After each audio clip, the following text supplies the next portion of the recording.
And good day, everybody. Everybody, hope you all are doing well. Let me make sure that I am able to be heard. Thank you so very much. I appreciate everybody's time and opportunity to join us. And welcome to Black Futures Month. Just one moment. I want to make sure that we are all set.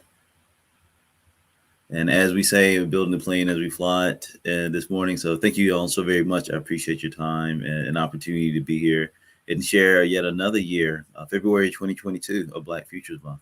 And with that, for Black Futures, looking at the opportunity for us to celebrate the future and the Black Fantastic, where we see the intersection of creativity, technology, and community be a part of not only our daily lives, but in the legacies of the stories to come.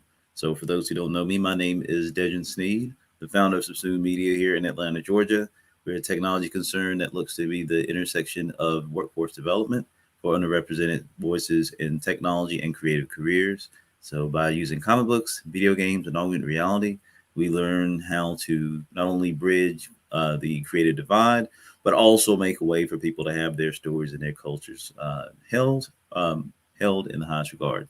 So, with that, here in Atlanta, Georgia, and proud and happy to be here with you with our team here with Team Subsume. And so we've got a fantastic run of opportunities to show new stories, to show just really innovators in every aspect of time and talent. And that's really where the idea of Black Future Months came from. And to kind of just give a little bit of a background to why Black Futures Month, because obviously, we have a great celebration and reason to celebrate for Black History Month when we look at the contributions of the African American experience as well as its influence on the entire world, not only just from civil rights, but also just from a cultural, technological, artistic, and every other point of humanity that has some point of resonance of the culture. And so while we have that as one point, I felt like in my own purview that we don't talk about the future in the sense of the blackness and the things that we see. I think the things that we always talk about when it's technology, sometimes when it's policy, and sometimes when it's just the next progression of human rights and civil liberties. That there's a lot of times that we think of the future, but we don't think of the future as being inclusive. And a lot of the technology that we're developing and utilizing today, in and of itself, is also has an opportunity to not be as inclusive as possible. Because in a lot of times, the technologies that we adopt as general civilization and general cultures, particularly in more Eurocentric spaces, a lot of times do not include people of color, specifically Black people or underrepresented or marginalized voices in design and implementation. So, with that, a lot of times these systems sometimes, and most times, not on purpose, but at the same time, there's still that opportunity for bias. And so, what we wanted to do is instead of looking at Black History Month just in that simple context, we wanted to expand our vision into the horizons of tomorrow and see and show that the innovators and the people that were building the bridge to the next phase of human existence were indeed Black, were in the room, or the people that are drawing up the plans and putting things in place that will find a space and place that's inclusive for us all. And so, going from animation to machine learning to NASA to all these spaces that through my work with Subsume and as a consultant, creative technologist in that space, I've had a lot of opportunities to talk with just some absolutely smart folks. And I said last night the idea of these people being hidden figures. And one of our keynote, not our keynote speaker, but one of our special guests, Mr. Orlando Jones, on a IG live yesterday said, "Why do they need to be hidden? Why do we refer to the people that are building and making things and influence and change in culture? Why are they hidden? Who are they hiding from?"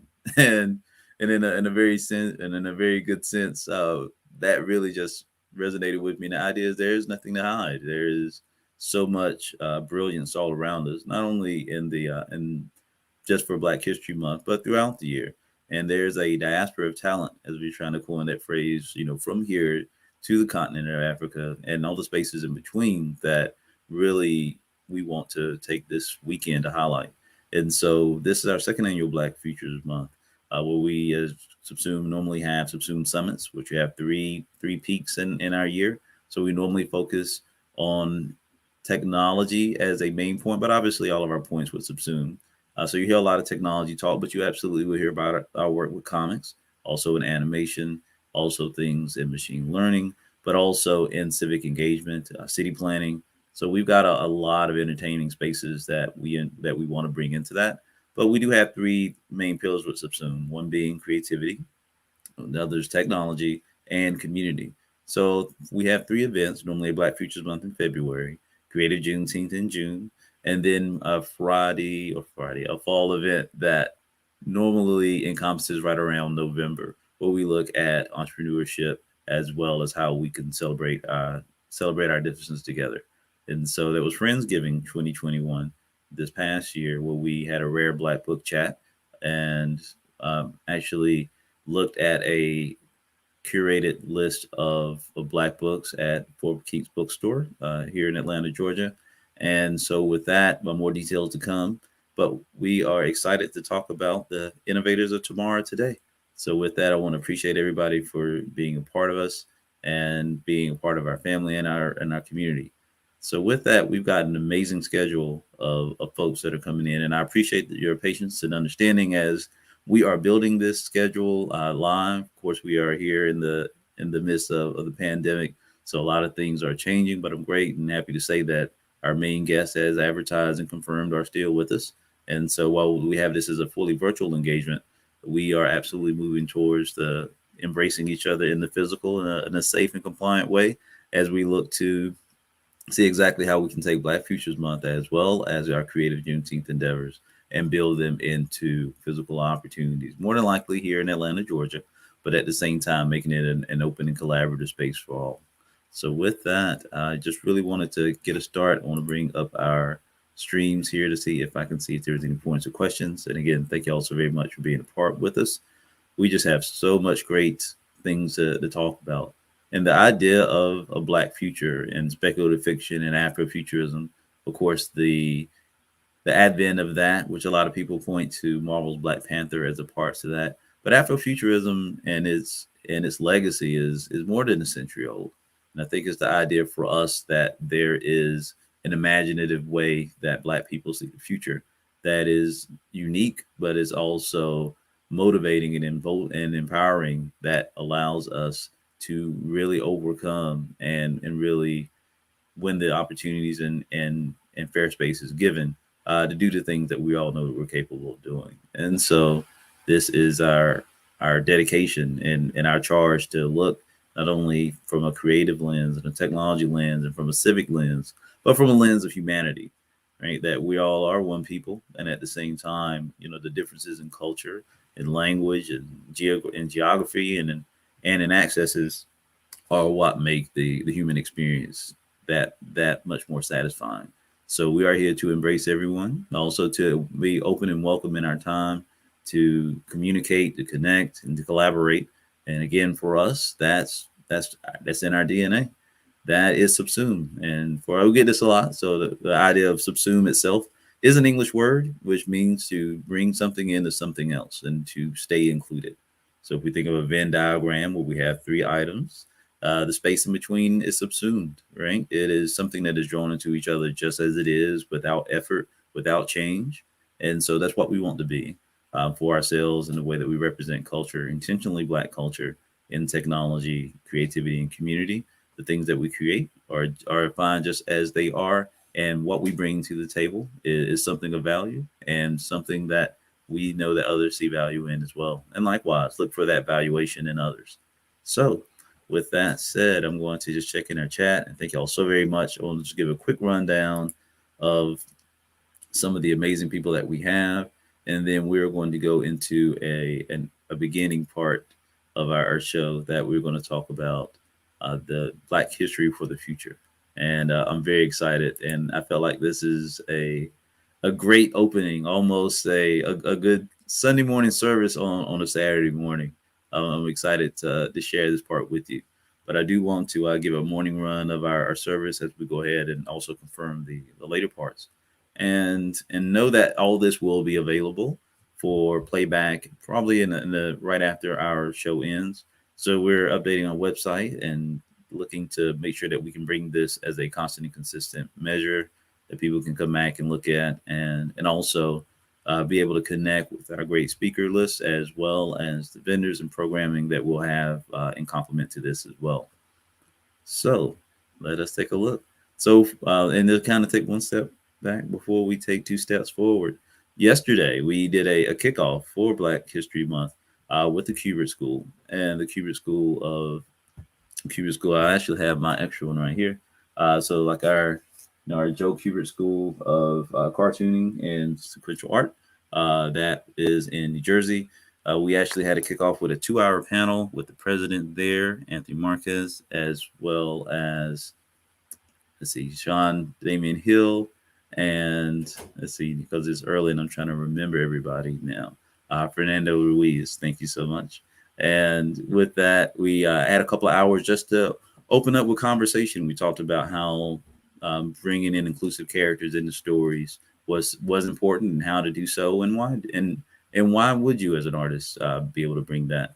And so we always look at art in the creative sense of communication as something being very critical. So ourselves as artists and getting a start working on comic books and video games, that stuff's really near and dear to my heart. But being able to look at how not only the characters are represented on the page, but the story of the people that are putting them on the page and distributing them, and being able to share that story with other communities and cultures is important. So for those who got a chance to imbibe with us on that, I know you enjoyed, and I've already had good notes this morning about doing something like that, and doing something like that again on a larger scale. And that is something we'll definitely take in consideration and plan to do so. So thank you all so much for being part of the early evening kickoff. That was 6 to 8. And yeah, so we're excited for what is to come with that. So let's kind of give a quick rundown for today. So we're going to take a step forward and look at Black history for the future. We have two special guests that come to us from New York. And when you hear this, it really is going to put in perspective the way that we appreciate the reason Black History Month exists, and what context, and a little bit of the legacy of that, as well as why the importance of this month in some resonates more than just within Black culture.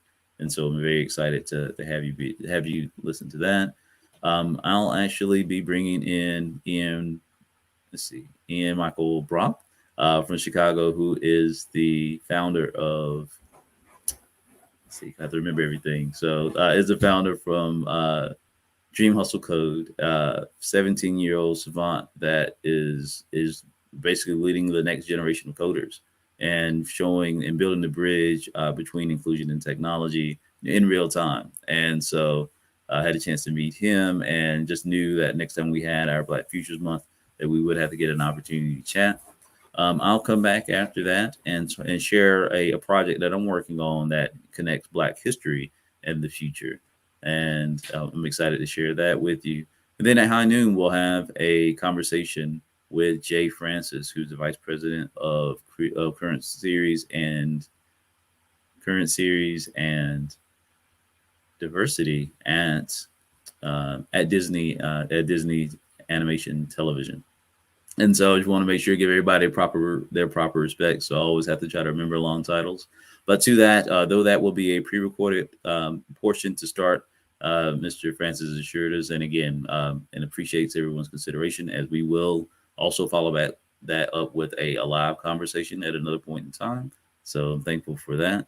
We'll also be bringing in Twin Drums, which is a game studio abroad that is going to bring a little bit of a sample of their multiplayer role-playing game that was funded on Kickstarter and is in complement with Riot Games, called Wagadu. And it is we're going to give you a sneak peek of that game here in a little bit. At 2:00, we will be going and talking about metaversing while Black. So this phrase of the metaverse, and how things and Web3 and humanity and other parts all connect and collaborate on the next phase of technology and human interaction. We have literally some of the leading minds of this coming up to chat with you on that. Then we are going to take it to HBCU Con. which is a collaborator and partner of SUBSUME's, and talk about how geek culture on HBCUs intersects with not only the cultural relevance of the space, but also embraces this new community's voice and impact on the world around us.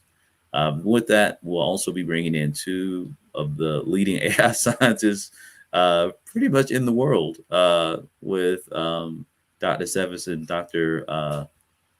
Make sure I'm pronounce Mutali's last name. I'm going to say Conde, though I think that is wrong. But I'm going to say we've got two young sisters that are like the top of artificial intelligence that are going to come in and talk about the future of Black AI. With that, we'll get right into our evening where we'll have a very special guest with that will come in and talk about the future of storytelling. It is Mr. Orlando Jones. He'll come in and give us an interactive conversation about stories, the way they exist in acting, not only acting in comedy, but in creating and telling your own stories and narrative. And so his great intersects in geek culture as well as in film and television and in so many other spaces as a true Renaissance man. Felt was a great person to bring in for that.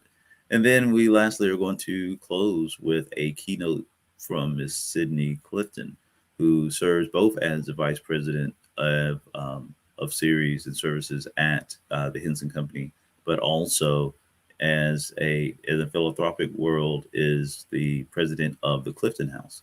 And so we'll get a chance to chat with her about transmedia and the black narrative. So just so many things to talk about and so little time, right? So what I want to do is go ahead and bring up our first part of our conversation as we go ahead and get things updated. We appreciate your patience throughout the day. Please drop your comments. Make sure that we are able to interact with each other. We appreciate everybody's patience as well as their kind considerations of each other in this narration of Black futures. And with that, we'll take it in from there. So again, this is Dejan Sneed, founder of SUBSUME. Thank you all so very much for your time this morning. We really appreciate you. And again, welcome to Black Futures Month 2022. And we're here to help you stay included in the world of tomorrow. Thank you.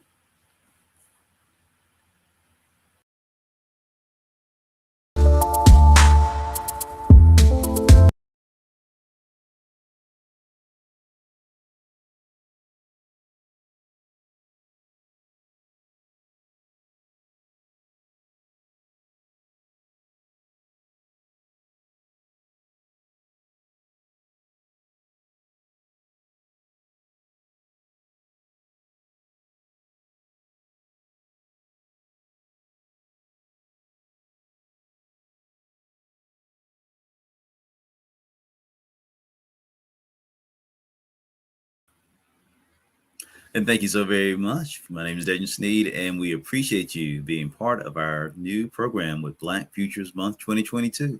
So we're looking at the intersection of creativity, technology, and community, and how our shared Black experiences are here to innovate tomorrow. And with that, we have a couple of our favorite innovators from the space of history and education that we want to go ahead and bring in for a new and fantastic segment called Black History for the Future. And so, with that, I'm going to bring to the stage a couple of young scholars that we are happy to have as part of our program. So, with that, we have the lovely and talented Katia Tubman coming back to help us again, as well as Dane Peters. So, with y'all, thank you so very much, and a good morning and a good day to you. Thank you so much, Dedrin. All right, and thank you as well. So with that, I want to go ahead and turn this over to Katia too and Dana to not only introduce themselves, but to also showcase the brilliance of their programming and their own intelligence to speak much better about this than I do. So thank you again, and I will let you continue with your introductions. Thank you. Thank you so much. All right. Hey, Dane. How's it going? I'm good. How you doing? Happy Friday to you. Happy Friday. I know we're gonna jump to the introductions, but I love the setup in the back. You can't be like a true Africana's like professional history educator without like African drums somewhere in your house. So I have like 3 of them. So next time I'll showcase them. But your setup is beautiful. You know, it's only there because of happenstance. So I have a younger son, as you know, who he's going to take the drum and he's going to do everything with the drum except beat the drum. He might beat the drum with someone like his older brother. So it's up there because he can't reach it. You know? And it just so happens that it becomes a decorative piece. So oh, that's funny. Okay, that's functionality. Context, right? Context. That's an Africana way in terms of aesthetics and functionality. Right. Well, I want to thank everyone for joining us today. And I know this is pre-recorded, but we do encourage you to continue to participate in Black Futures Month as a part of SUBSUME, and really just engage with the content we have here today. Although you can't do it in real time, we want you to ask questions to yourselves and each other in your communities, however you get down with Black History Month this year. So I want to start by introducing myself. My name is Katie Tubman. I'm the manager of education programs at the Schomburg Center, which is in New York, Harlem, New York, to be exact.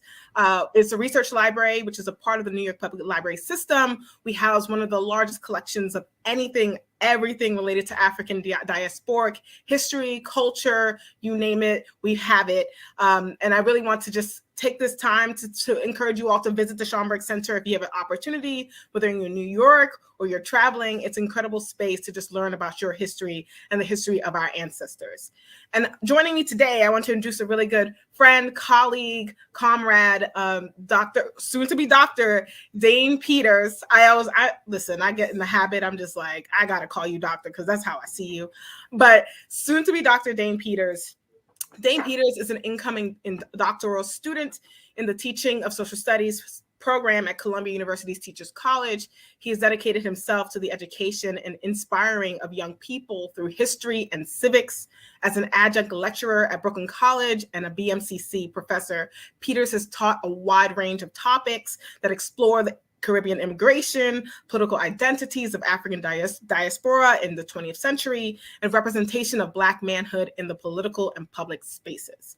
Professor Peters has also co-facilitated and led several study abroad classes to Ghana, West Africa, while fulfilling his passion for education at the college level. Professor Peters has also spent more than a decade in youth development in New York City public schools. He has taken on roles in after school as well as serving community school director in New York City. His work as a committed change agent in public schools has taken him to various neighborhoods throughout the city, including Harlem, Flatbush, Crown Heights, Far Rockaway, East New York, and Bedford-Stuyvesant. Dane remains committed to the education and mentorship of students of color throughout their K-12 experience. And I mean, I feel like we could drop the mic there and we're done. But I want to give you an opportunity if you want to share something with the audience about yourself that did not show up in the bio. I just read. I'm a father of two boys, Elijah and Issa, and I'm a husband to my beautiful wife Khalifa, who's also dedicated herself to doing the same thing in terms of service in higher education. And so, I'm very much believer of family and community and the Akan symbol or the Adinkra symbol of Nkunsun, which is unity. I try to embody that as much as possible. And I believe it. And that's why I wanted you here for this conversation. And for those of you joining us, our conversation, Black History for the Future, was mainly designed to, one, just inform folks about the history of the Black History Month celebration that we host annually, but also to think about ways that we can engage with Black History Month, not only now, but in the future. What are some legacies that we're pulling from in terms of Carter G. Woodson? And also, what are some current day issues that are impacting us that kind of make us want to think about and rethink where we want to go with Black History Month. So for context, I'm going to take us way back. I'm going to ask Dane if you would like to give us, the audience, all of us, an introduction on basically the founding of Black History Month. Wow. To talk about Black History Month, we really have to put it in context of the time that it becomes that. So General President Ford, signed it into being as being a month, but well before that it was Negro History Month, and it's been specific to the term Negro History Month, which was an American experience. Carter G. Woodson and others around that particular period of time, which is 1926, 27, he was on this wave of Black folks in this country already engage in cultural meaning and memory and ritual practices, right? Black women were doing those things in terms of Memorial Days and in terms of, as going as far back into the 19th century in small communities within the South with Juneteenth, or even with in all those pockets in the North with celebrations of Haitian Independence Day, celebrating Toussaint Louverture.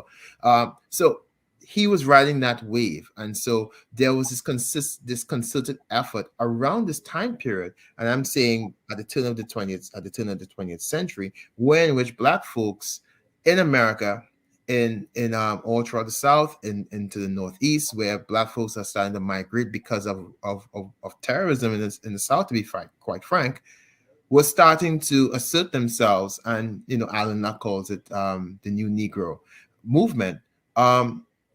But in that time period also too, there was this concerted effort in terms of documenting and telling our own stories, and so that's the most important part. So 1926, he launches Negro History Week.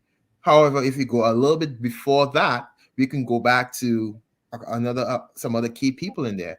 The institution that you work for, that you work at, Arthur Schomburg, right? Library. They begin to start having a Negro Society for Historical Research in 1911. And then 1915, College U. Woodson comes out with Association for the Study of Negro Life and History, right? And so by the time we get to like 1926, this has already started taking on a lot of momentum. Now, one of the things that you have to know about College U. Woodson is that, he spent most of his parents were in slavery, right? And he works in the coal mines up until he's 20 years old, right? So he had a late start to all of this. And part of what people don't know is that while he worked in the coal mines, the newspaper clippings and stuff like that, he would read to the rest of the people working in the coal mines, right? And so he would, and when you say he's a teacher, it wasn't like he taught in regular schools here in New York, in New York and these places and what have you. He traveled the world to teach. One of the places where he taught was in the Philippines, and so he had this collective sense of American imperialism and what was happening in these spaces, like what was happening to Filipinos, and he was seeing what was happening there in their schools as it was happening here in America. And so this idea of miseducation, he had a broader sense of it. And so he wanted to start challenging these notions. Now, there's a brilliant scholar at Harvard University called Jarvis Givens, who's come out with a book called Fugitive Pedagogy. You're probably gonna wave it around and show it off to everybody here. It's already like, yes, and name drop. We are doing it shamelessly. I'm a big fan of Dr. Givens and his work, because College U. Woodson taps into this idea of fugitive pedagogy, because one of the ways in which we wanted to start showcasing some of the things that Black folks were doing that were extraordinary was by simply just talking about these achievements within this social structure that we know as American slavery. Right. And these, like the audacity to leave these death camps and these labor camps for freedom, right?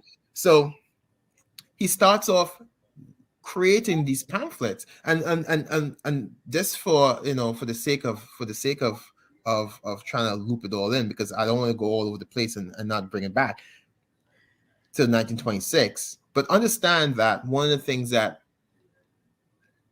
he was genius in doing was developing this idea, and I don't want to say too much of this entrepreneurial spirit, but he would go to these schools and give them samples of what he's working on. The schools would read it and they would say, "Oh, okay, this is great. All right." And then he would go back with his colleagues and with his researchers and begin to start doing the research to write the books. And then he would bring it back to the schools and he would deliver it on time. And so you might want to call that the old, you want to, if you want to say that, he was Wu-Tang before Wu-Tang, in that sense, where Wu-Tang started selling their CDs out of the trunks of cars. Like the That's what mixtapes, that's right? what the brother was doing. Right. That's what that's what the hustle, that's a hustle right there in that sense, and so a lot of credit has to be given to. Now, one of the things that Carter G. Woodson was also very strong on was that, and it sounded controversial at the time, and I don't, this is not the actual words for it, but he said that in segregation there's power. And what I mean by that, and what he meant by that, is that let's use these institutions that we have right now to empower ourselves to its fullest potential. And what I mean by these institutions, an example of that was around this time, by 1926, the some of the Black fraternities had begun to start forming, and so they started looking for famous figures to start incorporating and recruiting into their fraternities. And one of those in particular was Omega Psi Phi, as we know them as the Qs. And so they asked him, hey, would you want to be an honorary member? And he said, okay, sure, on one condition. You help me with this work here, right? And this work is Negro, what he's about to run, Negro History Week. And so from that day to this day, they're intimately associated with Black History Month. And so when Carter G. Woodson speaks about these institutions, he's speaking about HBCUs, he's speaking about the Divine Nine, but he's speaking about Black banks, he's talking about Black institutions that are controlled completely by Black folks. Right. So all of that was amazing. Especially I did not know the relationship between Carter G. Woodson and the Qs. So that's something I just learned. But even so, going back to your comment about like Black education, I mean, one of the things that Carter G. Woodson is so profoundly known for is being, a Black institution builder. He was that was his goal, and it wasn't just his own celebrity. It wasn't about him being the leader and everywhere. It was about how do we build Black institutions all over, that we create a mass movement that is for liberation. And I think that's the heart of what you're trying to say, that his movement was always for the liberation, freedom, affirmation, dignity of Black people. And so when we think, even when you said like the segregated schools, right? A lot of, Nicole Hannah-Jones has talked about this somewhat in her work too. Like oftentimes Black students in those segregated schools learned a lot more about themselves and their histories. And I think Jarvis, he takes up this work too in his book Fugitive Pedagogy, that in these spaces, we were at least able to learn about ourselves and dedicate our education to that. So there's a specific Black education that is incredibly important that oftentimes we're not receiving today. And it's not the fault of integration, but it was just that there were institutions designed specifically for the education of Black people and Black youth. And I think those are incredibly important. I mean, we see that today. I wonder what your reaction is, because I can go on and on, to this pushback against critical race theory, right, in schools, or any discussion of race or Blackness in schools. I wonder how would Carter G. Woodson, I want you to embody him in this moment. How would Carter G. Woodson respond to this? Like if he was invited on MSNBC or CNN to talk about this, how would Carter G. Woodson respond to this current movement against, and legislative movement against teaching about race, Black history, all of these things in schools? I know that's big, but it doesn't have to be. So first and foremost, I don't think he would go on the MSNBC. I think he would find himself on a black media platform, like Black Power Media, right? Or BNC, or possibly a Roland Martin show, or even on the more radical side of things. He might find himself on those spaces to speak towards Black folks. And if white folks want to come in and listen, you're more than welcome to, but this is about us. So, but in terms of this idea of critical race theory and what it is not so much for Black folks to understand what critical race theory is, like the nitty-gritties of it, and understanding the laws, and so that they can understand the social context and the social structures of themselves. But it's more so to understand the breadcrumbs to a crime scene that has been laid out and has been documented by those who have committed the crime. And so it is, in College Woodson's case, I am not too convinced that he would be even more encouraged, if that's the word. I'm trying to find prettier words for this platform, to want to engage in with folks who are asking him about those questions, especially at this time which this is, when he comes out with Negro History Week 1926, that's more than 30 years after the court decision of Plessy versus Ferguson, and he's a graduate of Berea in Kentucky. That it becomes one of the court decisions that bolsters the decision of Plessy versus Ferguson. In Berea College, if we go back and look at the legal history, the court, as well, by extension, the American government would threaten the college, find a near bankruptcy if they continued to allow both Black and white and Native American students to continue to attend the university. The U.S. government did that. Right. And so he was fortunate enough to attend the university before the decision was made. So it goes, it kind of like this interesting move of history. So in terms of that history and the concerning of the self-esteem, so to speak, right? Black folks understood this. Right. And not just College Woodson, the Free African School that was in downtown New York City, that birthed the Ira Aldridges of this world and Henry Highland Garnett, right? One of the things that was noted about that school was the self-esteem of these students who came out of it, and that was literally 200 years ago. Right. We go on the African continent. Edward Blyden, who came out of the Danish Caribbean, finds himself in Sierra Leone, is writing about having an African personality, and is writing about the education of Black folks on the continent, and saying that's the self-esteem of at the time using Negro people was critically important. You come back to them on the stateside in the United States of America, Du Bois and others are writing about the self-esteem of Black folks. So we all, like in our community, we know this, right? Right. They don't get that. And there's a reason why. So the question becomes, when you think about the Little Rock Nine, right?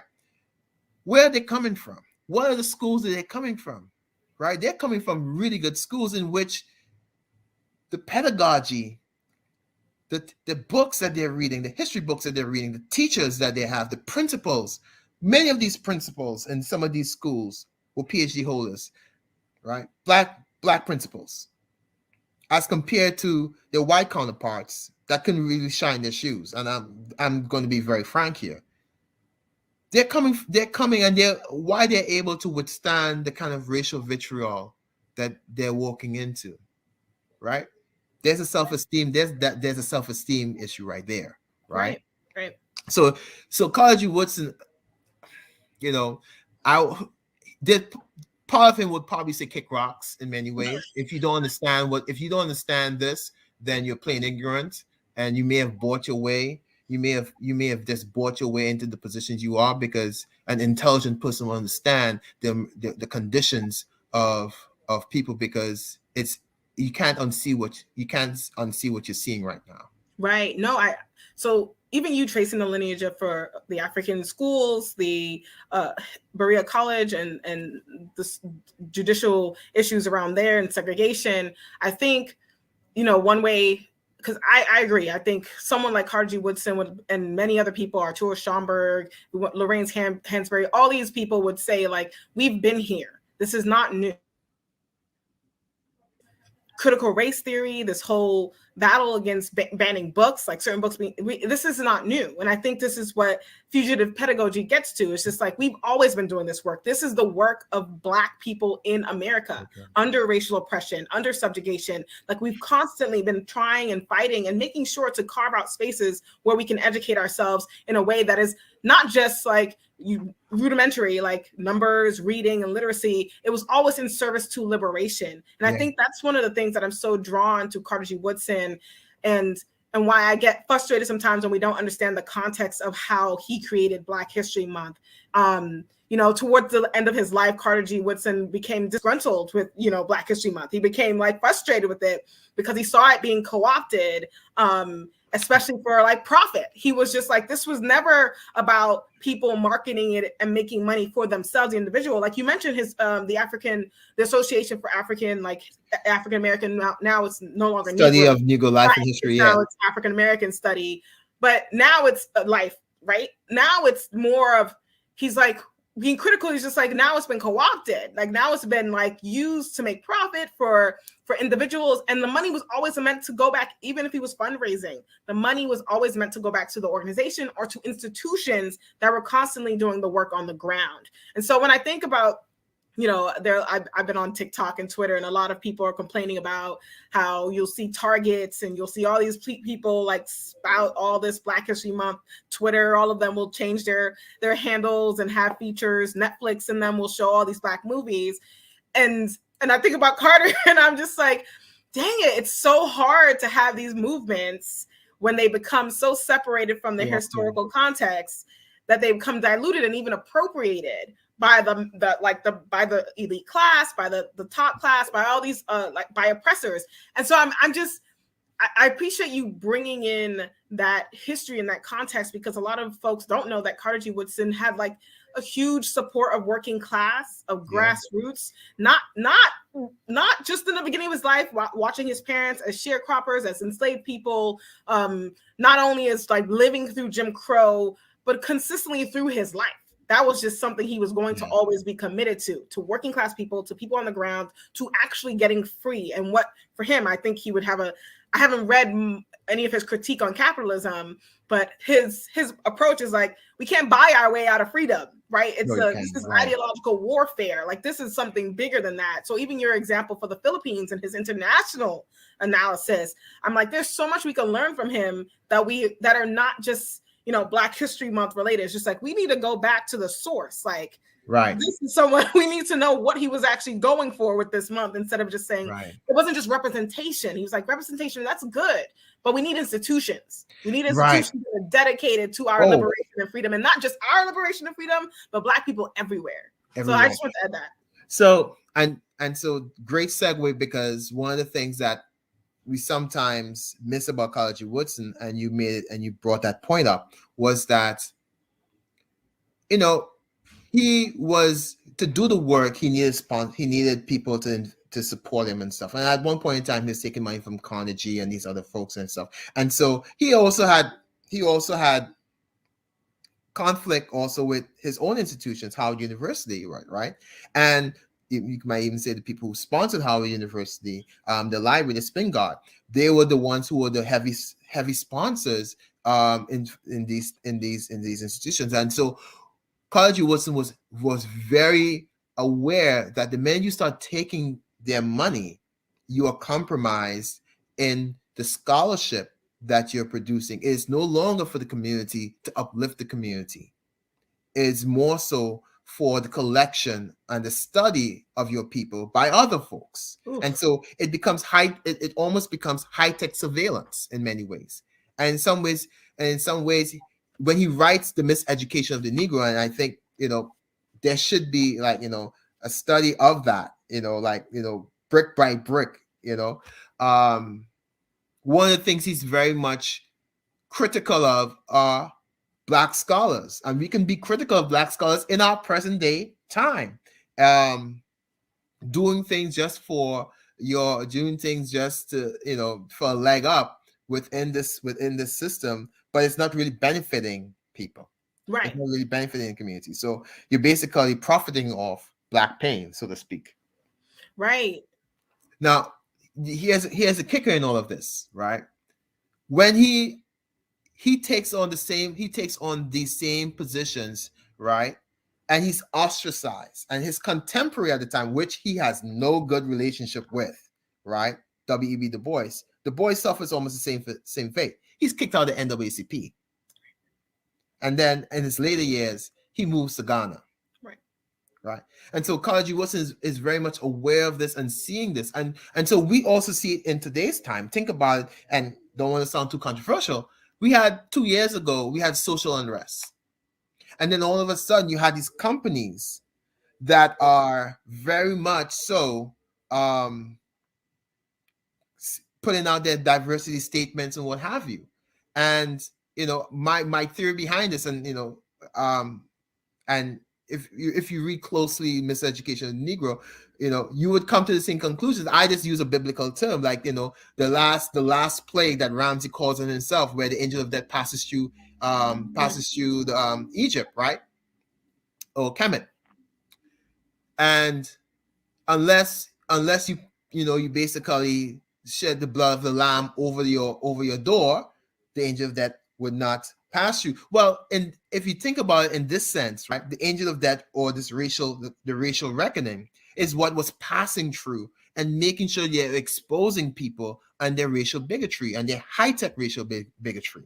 And so people's diversity statements and coming out and saying these things was their way of taking their lamb blood and passing it over the witnesses, so they were immune to this. Listen. And so Kalaji Wilson was very much aware of this kind of penetration of the psyche of Black folks and the psyche of America, because for many people, okay, Target, I'm just saying, I mean, don't say Target, but say a company hasn't come out with a diversity statement, then Black folks will say, okay, cool, we can go back and shop with them.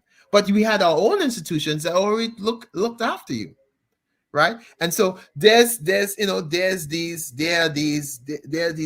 issues that he even highlighted when he talked about the banks, in which many Black folks would not go to, and they will walk right past and go to a predominantly a white bank. In turn, that white bank would basically mishandle your money, as what happened 10 years ago with the predatory lending. Right. So when we think about, and I know the question about for futures, like the futures has been laid out, like this blueprint of, they all people, what I'm saying is always bet on Black, always bet on yourself, so to speak, right? Trust in yourself, you are enough, we've always used these mantras. Well, look at our institutions. What are our institutions around in which we would invest in that, would have a concerted interest in us? Yeah. So we have to think about those things. I love that point, and I know we're running out of time, but this was just we were just rolling, warming up.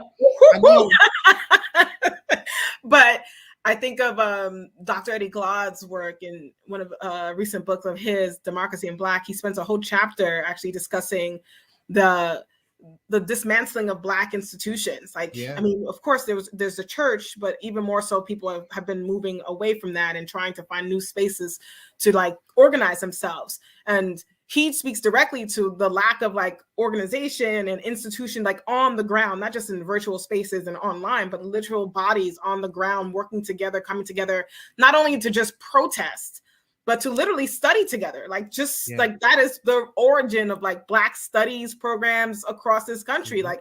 People coming together to study, to learn with each other, to actually debate and argue and think about solutions and work through solutions together to get to freedom. That was the goal. And I'm, as a person who works in, we both work in education. We think it's incredibly important for people to be grounded in those communities, to constantly talk to each other, but also read this history. And it's becoming increasingly difficult, because we can be so distracted. And oftentimes the only place where you have the time to do this work is in academia. And not a lot of folks want to go to academia. Right.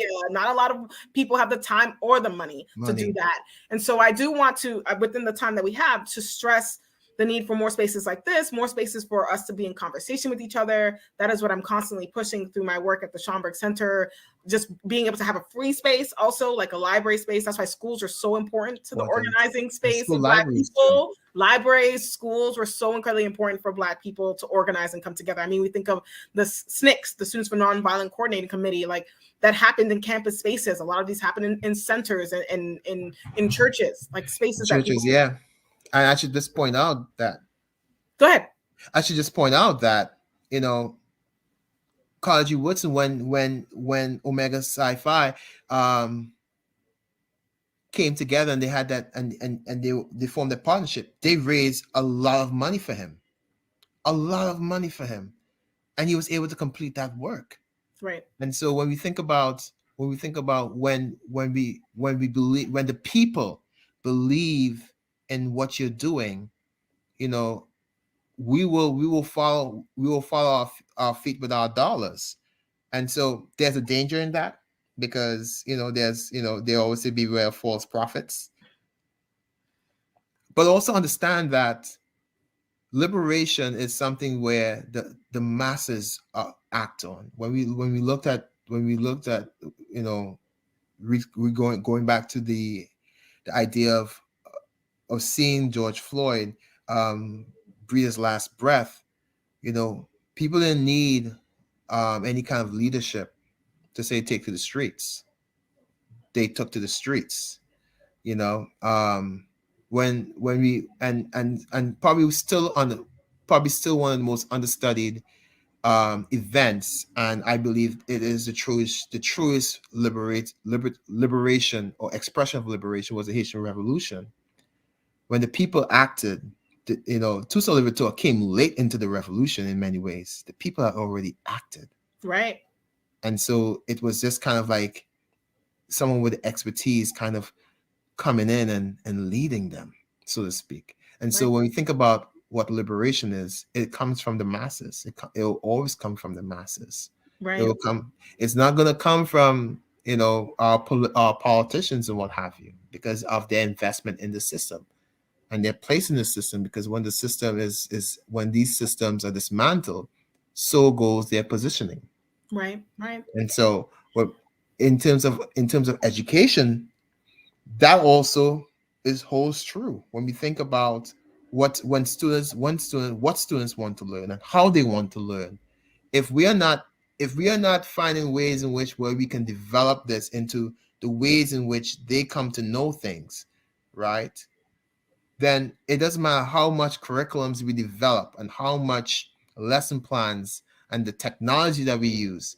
If we're not speaking their language, then this is just, we're just chopping down a lot of trees and cutting a lot of paper and burning a lot of gigabytes on the airways. Right. And to close, I mean, I think you're absolutely right. I mean, Carter G. Woodson's mission was always to get this to the masses. Like he was fighting intentionally against like ideological genocide, just the complete destruction of Black minds, which ultimately he saw it as just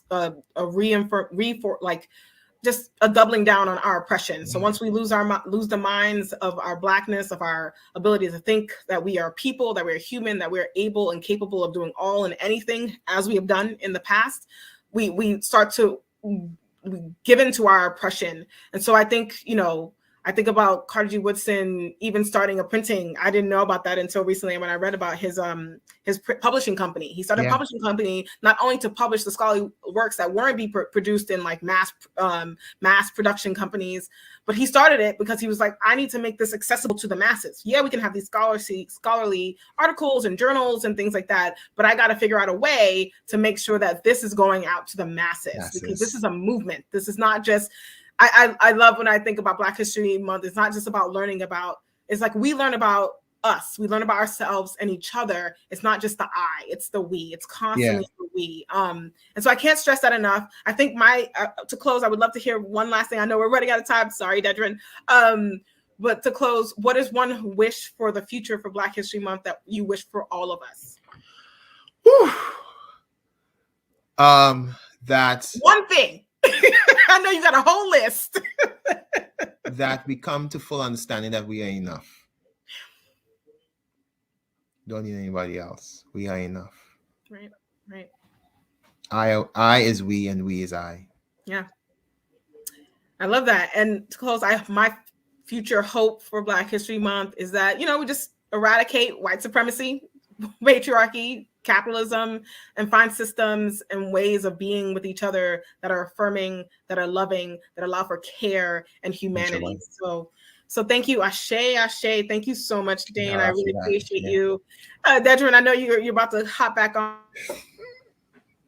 us off. Sorry we went over. No, it was too good, right? And again, I want to come in with my Ashe and Amen and Black Power Fist, because it was too good. We had to let the opportunity that presented itself was just such a good, just simply testimony of what the importance of us and our history and our legacies and our cultures being more than enough, right? To not only celebrate on this particular standpoint with Black Futures Month or Black History Month, but just on an everyday and a constant and consistent basis.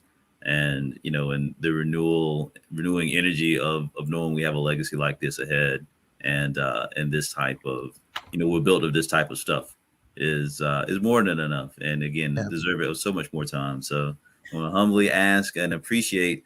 We got to have you back for Creative Juneteenth. Like, we got to continue the conversation at some point for sure.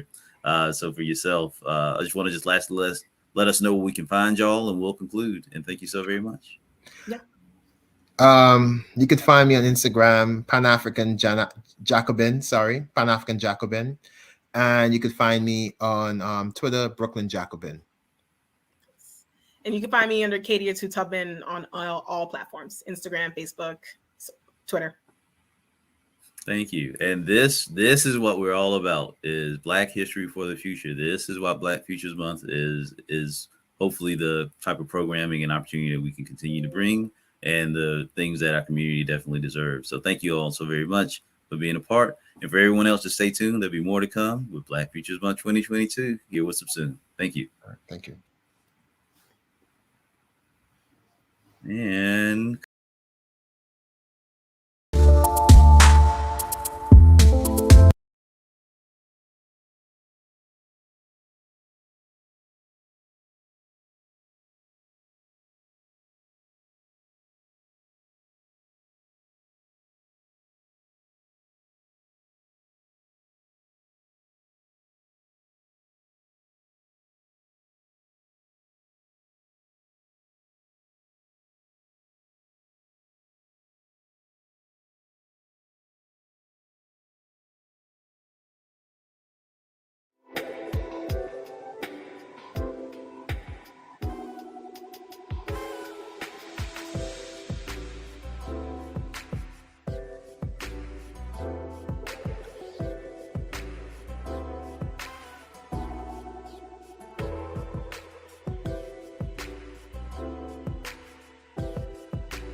And thank you so very much for continuing to join us here for Black Futures Month 2022. My name is Daniel Sneed, and thank you all so very much. Appreciate the first hour going seamlessly and well. Where we opened kind of a little bit of a invocation of what we're trying to accomplish here with Black Futures Month. Why are we celebrating the future and the fantastic and the Black lens of innovation? I think that we've had a great segue to also talk about the Black future, Black history in the future, with Katie O'Tu Thomas and our collective there with the Schomburg Research Library of African American Culture, as well as Zena. And I appreciate that date. And again, just a great run of things to start. So let us refresh and reset as we go into the 11 o'clock hour and look at the continuation of Black excellence in the future. Now, a lot of times when we think of people that are building the future, I think we look at scientists, we look at a lot of different spaces and places that we think who are the people that are innovating and who are going to make the changes that when making the changes today that impact tomorrow. So then we look at the end of the names for where you graduated from, where did you learn and where did you teach?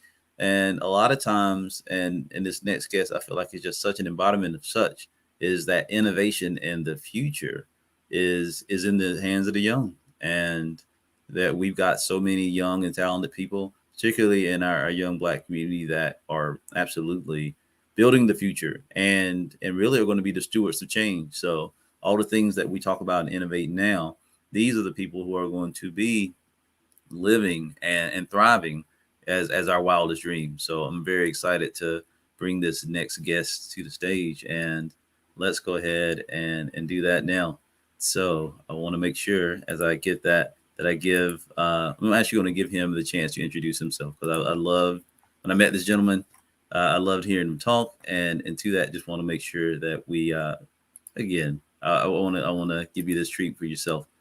So with that, I'm going to ask Mr. Ian Michael Bronk to come to the stage here with us at Black Futures Month 2022. Can you hear me, Mr. Devin? Yes, sir. Mr. Ian, I hear you as well. How are you doing today? I'm doing excellent. Happy Saturday. How are you? Man, sir, better than I deserve. No complaints, young man. Thank you so much. Thank you for having me. I mean, first and foremost, happy Black History Month to everyone. It is an honor to be here, and I remember when we first connected. What was it, back in October during that event with Mr. Van Jones, the town hall meeting at that tech event. And it was on when we had that conversation, we were having lunch and we just started talking about all things tech and the possibilities in the future. And I could tell that the things that you were working on was really authentic, and it was in line with some of the work that I do. So I guess a quick introduction for those who don't know who I am. I am a 17-year-old senior from Chicago, born and raised. And so I co-founded a nonprofit organization called Dream Hustle Code. And so we focus on bringing computer science education to kids who are underrepresented as well as underestimated in the tech space, as well as personal development. So we started this journey back in 2013, 2014. And so ever since then, we've done in-person work from Hour of Code events to summer coding camps. And during the pandemic, we even started virtual after-school computer science and personal development programming. And so I've been blessed to meet some amazing, extraordinary people. And I'm just grateful to be here on this event today with you. Young sir, thank you so very much. And then the honor and pleasure is truly mine. I just want to give myself a little bit of light. So there you go. Absolutely. And I'm just excited to get a chance to introduce you to our community here at SUBSUME. So as you said, we had a chance to connect during another Black innovation program, and the things that you were saying really resonated. And I wish I had your insight and leverage to building communities around at your age. But let me ask, how did you get started? Because obviously the idea of Dream Hustle Code comes from the space of the new nerd. And you told a fantastic story about what new nerd meant to you and how you were using that to leverage your conversation. Could you share a little bit more about that? All right, so I'll start with how we got started and then transition into how New Nerd came to be, because it all ties together. So in 2013, it was all because of a video my mom found on Facebook that talked about, or that was titled "What Most Schools Don't Teach." And so it talked about the importance of computer science and how every kid should learn how to code. And so when I was watching that video, I saw people like Mark Zuckerberg and Bill Gates, but I couldn't really understand what they were talking about because number one, I didn't know them. Number two, I thought they were boring. At that time, all I cared about was playing basketball, playing video games. I was only 8 years old in third grade. But what grabbed my attention was the fact that I saw two-time NBA champ and Hall of Famer, Mr. Chris Bosh, and he started talking about his experiences with learning the code and how he thought coding was cool. So hearing from somebody that not only looked like me, but also somebody I could relate to, somebody that played my favorite sport, that's what grabbed my attention. So this was in the beginning of 2013. And then we fast forward to December 2013. We ended up hosting an hour of code event at my elementary school. So basically just an intro to computer science, learning the basics or what have you. And we invited another school from the south side of Chicago to join us. We almost had Beyonce come to this event because she was in town for a concert because my dad knew her tour manager, but unfortunately, times mixed up and it didn't happen. But regardless, we still had such an amazing event that a bunch of my friends and my peers' parents started reaching out to us asking, what is this coding thing? And why is my kid so excited about this?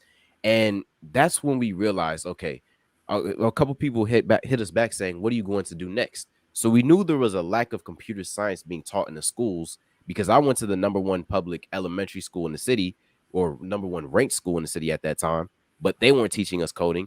And we knew that there was a lack of computer science or a lack of representation of minorities and underrepresented people, black and brown people in the tech space. So ever since then, we hit the ground running and then we started, continuing that work since 2013. But what really, so new nerd. So what that came to be, as I talked about in the beginning, my first dream was to go to the NBA. I wanted to be a basketball player. I still had good grades in school, right? I was getting good grades. And the only way I could play basketball is if I had good grades. So I wanted to be the next Michael Jordan, the next Derrick Rose. But what we found is that a lot of kids in our community, they don't believe that being smart is cool. And so a lot of kids are gifted, whether it be in math, science, or want to learn how to code, but they don't shine bright. They don't allow themselves to shine bright because they're worried about how other people view them. And so New Nerd is this idea telling kids, hey, you can learn how to code. You can be smart. You can be really interested in reading. You could love reading books, but you can also love to play sports, love listening to rap music, love listening or playing video games. It's the culmination of the best of both worlds. Because we have this negative connotation when it comes to the nerd. When you think of a nerd, oh, somebody that's really smart in the books all the time, big bulky glasses, but has no social skills. But we want to show kids in our community, hey, it's cool to be smart. You can be yourself while also having that other side with fashion, sports, the culture. It's just the best of both worlds. That's all it is. And that's everything. And it just a brilliant insight for yourself and your family to have that to start things off. Now, the idea of computer science, do you feel like there's a point of accessibility, say for your school? Because again, you took the initiative and you built something that obviously was able to build. You were able to build something on from there. For computers and computer science, is there a lack of accessibility in the neighborhoods as far as what you've seen in your local community? Absolutely. I think it's more than just, oh, I know. So because before, back when we first started, it was a lack of knowing that you should learn how to code, right? People just didn't have the information or the awareness or somebody telling them in their ear or the exposure to that. But now it's the fact that we may not have the resources or the tools or the mentors who will be able to guide a child from step one all the way to getting a successful or being pipelined into a job opportunity or going to college to or university, right? And so it's really that kids, they once they hear about it, they understand that they should learn it, and many of them actually want to, but it's the fact that they don't have access to the resources, and many of them don't even see people that look like them in the tech space, right? In sports and music, we see so many examples of people who look like this. Basketball, LeBron James, Stephen Curry, Michael Jordan, Derrick Rose, so many examples. In the music industry, we have so many different people who are artists who look like us. But in tech, that's not necessarily the case. Now, there are plenty of people who are in the space, but they're just not getting the recognition. And there are other kids who can look up to them and say, hey, I can see myself having a successful career in the tech space. So it's a combination of the lack of resources or lack of, resources and the ability to have a mentor to take them along the journey and a lack of seeing somebody who looks like them. Our motto at Dream Hustle Code is if you can see it, you can be it. And so I think it's really those two things that I kind of lacking in when it comes to our community and people that we are trying to serve. Again, well said. And I think you're absolutely right. There's a point of example in why we wanted to host things like the program that we met at, but also here with Black Futures Month. That, as you say, we're here in this space, but a lot of times we don't have a consolidated sense of recognition, or we're able to constantly and consistently, have those conversations about tech. Now, Right. for Absolutely. yeah, so now right now for the kind of focus on Dream Hustle Code Bar for a moment. What is the reach for you and your community? Now, are you mainly based out of Chicago that you're working with your program, or do you look to have a more of a national or global approach to how you're trying to connect? Right. So when we first started, obviously, all of our work was in person. So we started with doing in-person events at schools, churches, community centers in Chicago, but also in Wisconsin. And so in 2019, we actually raised enough funds because we had this idea that we wanted to take a group of high school students to Silicon Valley so that they could see what it was like to work at a tech office again, or a tech company. See it, be it. You need to be able to envision yourself as being a part of the tech industry before you even get there. But the during the pandemic, we realized that it wouldn't be sustainable, obviously, to have a bunch of these events in person because we had to stay at home. So that really opened our eyes, and we've been doing work virtually. We've been able to, through our computer science and personal development after school program, we've been able to touch kids from 25 plus states across the US. We even hosted this event called Teen Tech Live, which is basically an event that brings entertainment, education, and technology and video games together. Think about it like this: CES, BT Awards, and a massive gaming tournament all in one, right? You bring the best of this. We like to call it edutainment, right? Because a lot of kids, when you're trying to give them all this knowledge, they just ignore it. But if you bring it to them in an entertaining way, a way they can relate to, that's when it starts to resonate with them. So with Teen Tech Live, we hosted our first event during Black History Month last year, where we had over 7,000 students. And then we hosted Teen Tech Live 2.0 during National Computer Science Education Week last December, where we had just north of 15,000 students. So we had speakers from Microsoft, Amazon, McDonald's, FaZe Clan, as well as Kyrie Irving come on board to speak with the kids as well. So it was an overall great event. But to go back to your question, we've done work. At first, it started with just in the city. Once we took it virtually, we were able to touch kids from not only across the nation, but around the globe. That's again, just I'm gonna. I feel like I just need a button that just says "well done." So every time I talk to you, it's already. It's not even you have a great idea. It's like you've already done it. You're just ahead of the curve, and I appreciate that. Now Thank we you. think about the idea of the future. Just a general question. What's your outlook for the future? Outlook for the future. So is this that could be taken Of in two different course, ways. right? I So mean, big connotation. So I will say let's think broad of just obviously you're a young person. We're here in the right. pandemic. Just yet, you have. I'm sure you have another educational platform and future things from there. What do you think about when you think about your future? Guess yeah, just in that sense. Let's take it from there. My future. Well, I know with my future, because that could be tomorrow, that could be in 10 years. Of But course. with my future, I more so want to continue the mission of helping others, but also showing them that, hey, the possibilities are out there, not only in tech, computer science, but also in other aspects of your life. And again, I've always been a non-selfish person of helping others. So I envision myself helping others in the technology space by really exposing them to the possibilities, guiding them through the steps along their journeys, giving them the tools and skills necessary to succeed, and then giving them mentors. One of the things that's been with me my whole entire life is personal development. Some people call it mindset development, because you can have all the skills and talent in the world. But if your mind isn't right, when you face adversity, when you go through that first challenge or obstacle, most people will give up and quit if they don't have their minds right. So I think that's definitely a huge part of it. But I see a lot of work needing to be done in order to achieve that future where everyone is able to go after their goals and be successful in them. But I'm willing to do that work. And I know if not only just myself, I can't do this alone. It's physically impossible. But if we are able to all go after our goals and dreams, connect with each other, come together and work together to achieve and help each other achieve each other's dreams, I believe for a fact that not only will my future be good, but everyone's future they'll be successful in. Now, to make that point of success, is there any part of technology, or at least the things that are out right now, that's really exciting you? That could be for computer science. Obviously, we have a lot of new things between Mhm, cryptocurrency and NFTs mhm. and space of the metaverse. So again, when we're talking about computer science, and of course just the coding part, coding is the future. So is there any Absolutely. of this future technology or future conversations that really interest you? Yeah, I will. I want to touch back on that point you said. Coding is the future. Coding is really the now, right? Because it Mm, touches computer science. Coding touches everything that we do. Somebody had to code this website in order for us to be here today. Everything that we use, from the clothes that we wear, technology that we use, is touched by programming and technology.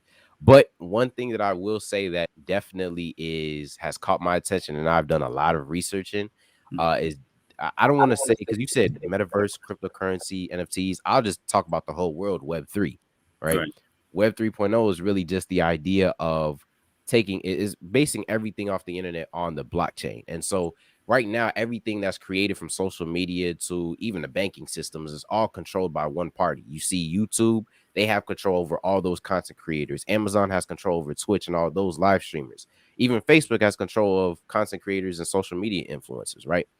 But it's all controlled by one company in one place. But with Web 3.0 through the blockchain, everyone has control over their own destiny, has own control over their own content and how much money they can make. Now, there's pros or cons with that. Now that you have more control over yourself, there's also the risk that, hey, you are responsible for everything that goes into your brand, and there's no one else to look forward to if you need help or need any resources. But I believe that that is a key element in our futures. And like NFTs, I've been dabbling into trying to buy some and invest in that. And I think those things will not only cryptocurrency, NFTs, and the metaverse, that is really the future that we're looking forward to. Because like some people, I heard somebody say this, they said that the wealthy people, there are either two types of worlds we're going to live in: the virtual world, like the metaverse, or we're gonna Elon Musk is going to find another planet where everyone else can live on, right? The odds are looking like we're going to be in the metaverse in the short term because it's easy to access and it's already here. But I definitely say that's something that we all should look forward to. Do your own research on, right? Understand what metaverse is, what cryptocurrency is, what the blockchain is, how it works, how you can make money from it, and also how you could build your own brand off of things like NFTs. I definitely highly suggest everyone get into that because it's something that I'm doing on my own. Now, how do you see New Nerd Dream Hustle Code as a long-term endeavor, right? So obviously you've already done some fantastic work, and I know we just talked about your point there. That's just the way for your not-for-profit. Do you feel Right. like there's a template for this to be able to really be implemented in the way that you've been able to do successfully so far? Yeah, I definitely see this growing huge, right? Because I'm an ambitious person. But what I kind of want this to not just be something that, oh, we inspire somebody, they go do it on their own. Mhm. The long-term plan is to not only inspire people through New Nerd and through Teen Tech Live, but also take those who really want to go after that as a career, technology, computer science, even gaming, give them the skills, like as I mentioned earlier, teach them, nurture them, and also pipeline them in the job opportunities. Because many people, they know they want to do something, but they don't know where to start. They don't know where to go. And once they get the skills, they have to figure out, okay, how do I go get a job, or how do I use the skill and turn it into a career so I can make money? Because that's at the end of the day what everyone wants to do with their skills and talents, is to make a difference, but also make money so that we can survive and live a good life. But eventually, I see Dream Hustle Code as something that really allows people to use this platform to not only better themselves but feel more comfortable in themselves, because that's one thing a lot of people, and especially in my generation, are dealing with. They're dealing with the fact that, oh, I don't know if I should do this because I'm worried about how someone else will view me based off the decisions I make. And I think that's one thing we have to get past, that mindset or that fear of worrying about how other people are viewing us. But go back to your question, New Nerd and Dream Hustle Code. I believe we will be able to touch millions through the work that we're doing, but also partner with others in order to do so. Because again, we can't do it alone, virtually impossible. But yeah, I think that's the direction that we're going to get started in. And not only just start with any kid, it's going to start from kids in middle school, 6th grade, all the way to the end of high school. Oh, fantastic. Now, to make this stream happen, what are some of the things that you feel like you need? And maybe that's something. Let me rephrase that a little bit better, because I think there's a great generational conversation here. Is Right. that for yourself being under 18, a lot of times, and don't let me also say that. What are the things that young people like yourself need to succeed? Like, I know that it's a generational thing. Sometimes it could be access, it could be capital, it could be some other parts. For the things that when you are touching these tens of thousands of kids that are trying to get into coding, what are some of the barriers that you're seeing that maybe other generations should be able to help and support you and help you all support in getting past those and being the folks y'all want to be? Well, obviously capital. I mean, I think that's everyone's Mhm. thing that everyone needs access to, because you can't do work if you don't have some sort of funding. But another thing that has been a little bit of an issue is getting access to the audience, right? We have this great work, and a bunch of people have a lot of great initiatives that I'm working on. This isn't just specifically towards me. I think a lot of people can agree with this, but it's more so getting access to the audience so that we can show people, spread the awareness, and also help more lives. Because there are those gatekeepers out there that are like, I'm not sure if I should allow them or this person or this initiative to get access to this group of people, our group, middle school and Mhm. high school kids. But it's like, we know this is something that is important for them. And we know this is something that will change their lives, some more drastically than others. But the real difficulty is sometimes getting that access to the audience and getting in front of them. Once we get in front of them, there's no problems. We can get their attention. We'll get the ones that will stick with us, and some of them might fall off. It happens. But it's really getting through that first door and that first barrier of, hey, let me get in front of the people so I can speak to them, change their lives. That's really a big issue. So I guess connections, getting access to the audience, as well as funding and capital. Those are definitely some of the bigger ones that we've had to face, and I'm sure others had to as well. Now you have the all of the future ahead of yourself, and Mm, like, I'm very inspired by the words that only you said here, but obviously the action of yourself thank you. and your team at Dream Hustle Code, and it's been fantastic to follow that journey. Just kind of as a close and sum, looking at the Black future, not only just technology and all these spaces. Another big generous question, but what was if you're trying to talk to the generations to come, right? What are the things that you've learned so far that you feel like could be a value add, or what would you say to that next generation that you've already learned so far? That's an interesting question because there's a lot. Yeah. Um, a lot of things that I've learned as of recently too. Well, let me ask you this. What was something that you would say to my generation or even kids that's younger than me? Like, what would be the first thing that comes to mind for you? That's a great question there, good sir. So touche. I would say to younger generation, absolutely, is that you have to try. Right? Mm, It is the idea of that time is your most valuable asset. Right? mm, It's the thing that you simply cannot get back, no matter how much money. The other part, the first thing is time, and the second thing is health. Utilizing and maximizing both of those assets that everybody gets and not equally is how you make generational maneuvers, right? Whether that's mm, wealth, whether that's education, whether that's civics engagement. So I think I would tell the young, you have to try with all the time and all the effort that you have right now. Obviously, for the things that could be creative, right. technology, or community, that's kind of in our purview. I would tell them there is no tomorrow, but I think Mm, that part is being that new nerd today. Don't wait to be a new nerd tomorrow, right? absolutely. And yeah, and that, I think those that would be my part. Those are two fantastic assets, like you said. And we're talking about things you don't have access to. You Right. do have access to those. Utilize those to your best of your ability. Absolutely. You hit that right on the nail, because with the time piece and also the health, I speak on that all the time, right? The importance of your time. You mentioned how it's the only thing you can't get back, no matter how much money you have. But another thing to, I guess, to further go deeper when it comes to the importance of your time, you it's more so about choices. Let's talk about choices, right? Right. Every single day you have the opportunity to make the choice whether you will be able to improve your life or whether you will stay in the same position you are now or even be far off or less off, right? And so you have to make the choice to decide what to improve yourself. It all comes down to choices. The successful people that you see in your life, they made the decision to take certain steps to better themselves. The people who aren't successful right now and aren't in the places that they want to be, it came down to choices. Now, some of it comes to, unforeseen circumstances, of course, but the majority of the time it comes down to choices. So make the decision today. Don't wait till tomorrow, because again, tomorrow isn't promised, right? Like you said earlier, there is no tomorrow. So make the decision today to better yourselves. I remember there was a time in my life where I pushed off so many different things, right? I'm not perfect. People think that, oh, he's just this most disciplined, hardworking individual. That's not the case all the time. But like I would push things off and say, oh, I'll do this tomorrow. Oh, I'll do this next week. Next thing you know, tomorrow turns to 2 weeks. 2 weeks turns to 2 months. 2 months turns into 2 years, right? You look back, you just wasted a whole 2 years of your life. And so make the decision today. Don't wait for it. Go after whatever it is you want to go after. Make a plan for it and attack it today. Because my dad always asks this. He says, what will your 22-year-old self thank you for the decisions that you made today? And if you think about it from that perspective, is the decision I'm making today am I going to be thankful that I did that in 5 years? If you look at it from that perspective, you'll be fine in anything that you do.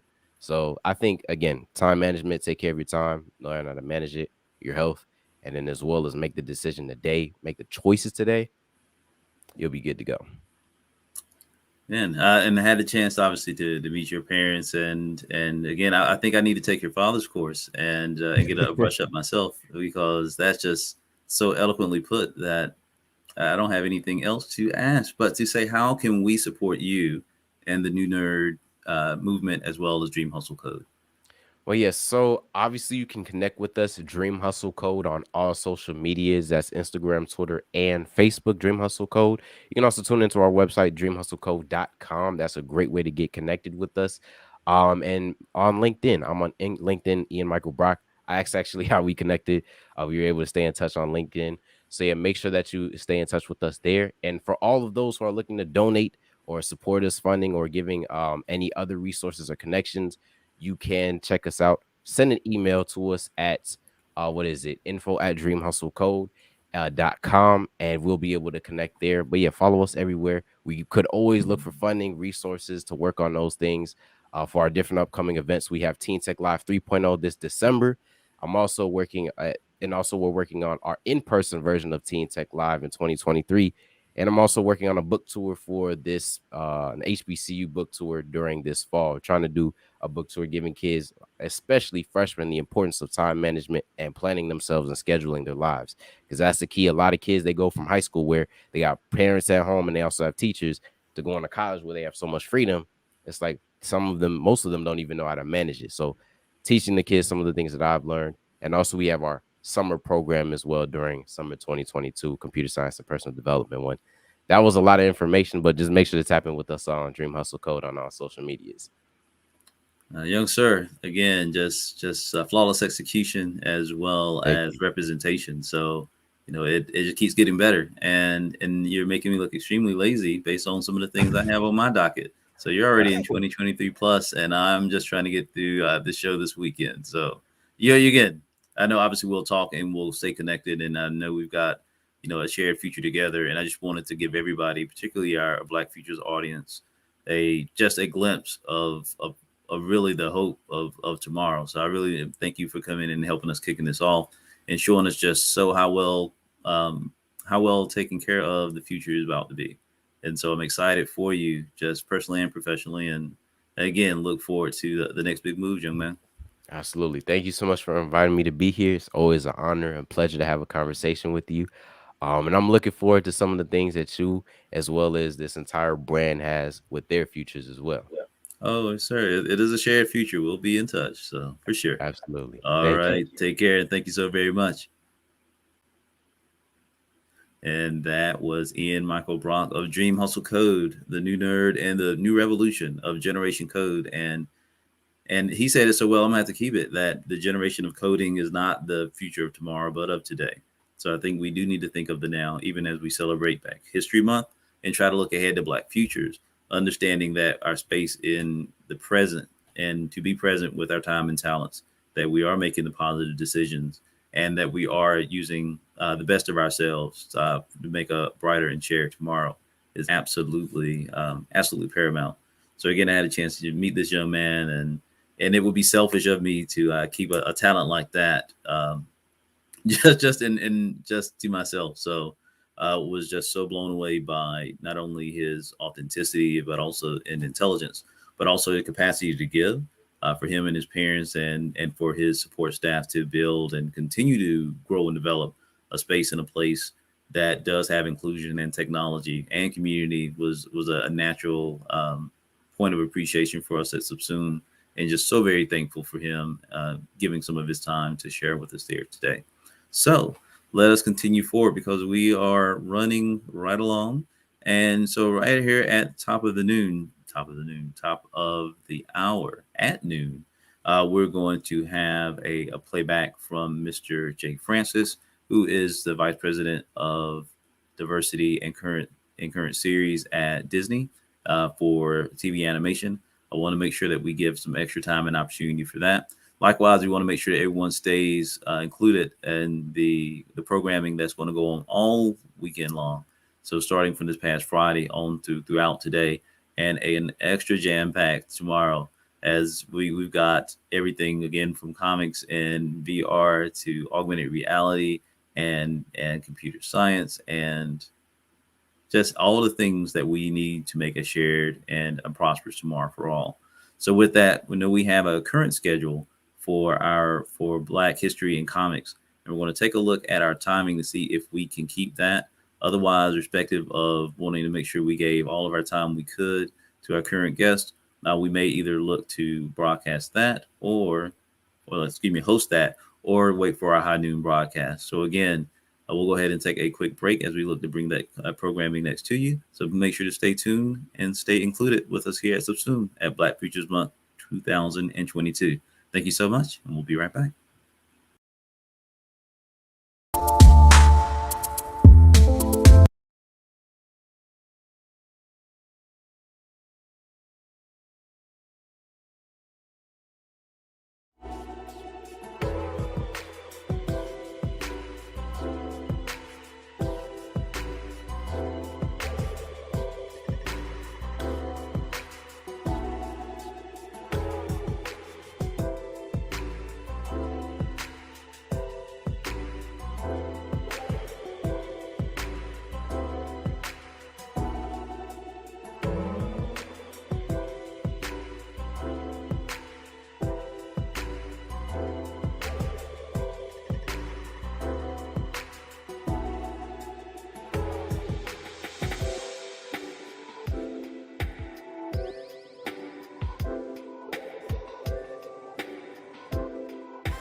And thank you so very much for continuing to join us here with Black Futures Month 2022 here with SUBSUME. Again, my name is Dane Sneed, and I'm so thankful for each of you that has taken the time to join in with us in this look towards our shared future together, looking at the innovators of today who are going to shape the creative, technical, and community endeavors of tomorrow.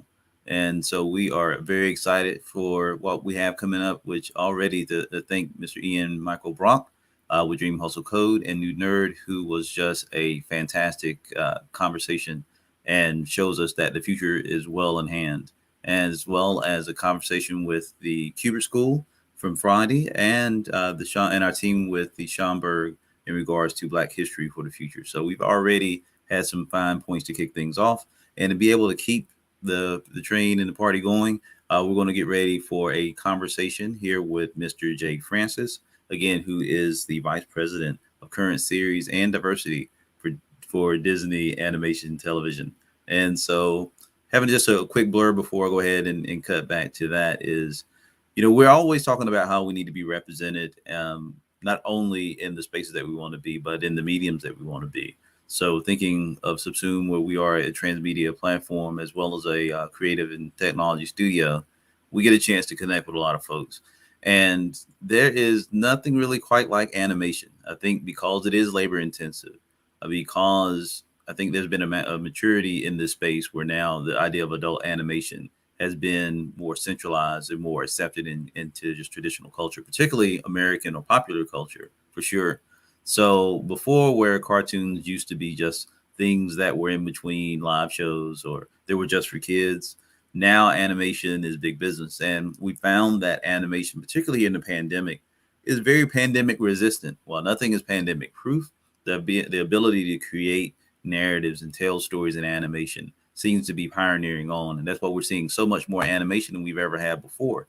But with that, we're not seeing as much representation that would be consummate to this rise in the genre. So with that, in the medium, excuse me. So that's why we really wanted to focus on bringing in places of transmedia, whether that's animation, which would be our next conversation, whether it's virtual or augmented realities. These are the spaces where SUBSUME needs to reside and where we will be. And so these conversations are a great precursor to some new conversations to come. So I'm very honored and privileged to go ahead and bring Mr. Jay Francis on. So we're going to go ahead and a quick reset for a little station identification with us here at SUBSUME. So for everyone at home, we want to make sure for those that may not have their tickets, if you go to subsumesummit.com, again, that is subsumesummit.com. We just, even though the event is free, and of course for everyone to enjoy our conversations and our content here, we want to make sure that we're able to keep you up to date, as well as have some fantastic giveaways that we'll have at the end of each broadcasting day. And we also just want to make sure that you stay included in our great works to come. So thank you so very much. Appreciate your time and consideration. Stay tuned for Jay Francis with Disney, and we'll be right back.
And welcome to SUBSUME Summit Black Futures Month 2022. I'm your host, Dedrick Sneed, founder of SUBSUME here in Atlanta, Georgia. Hoping this message finds you well.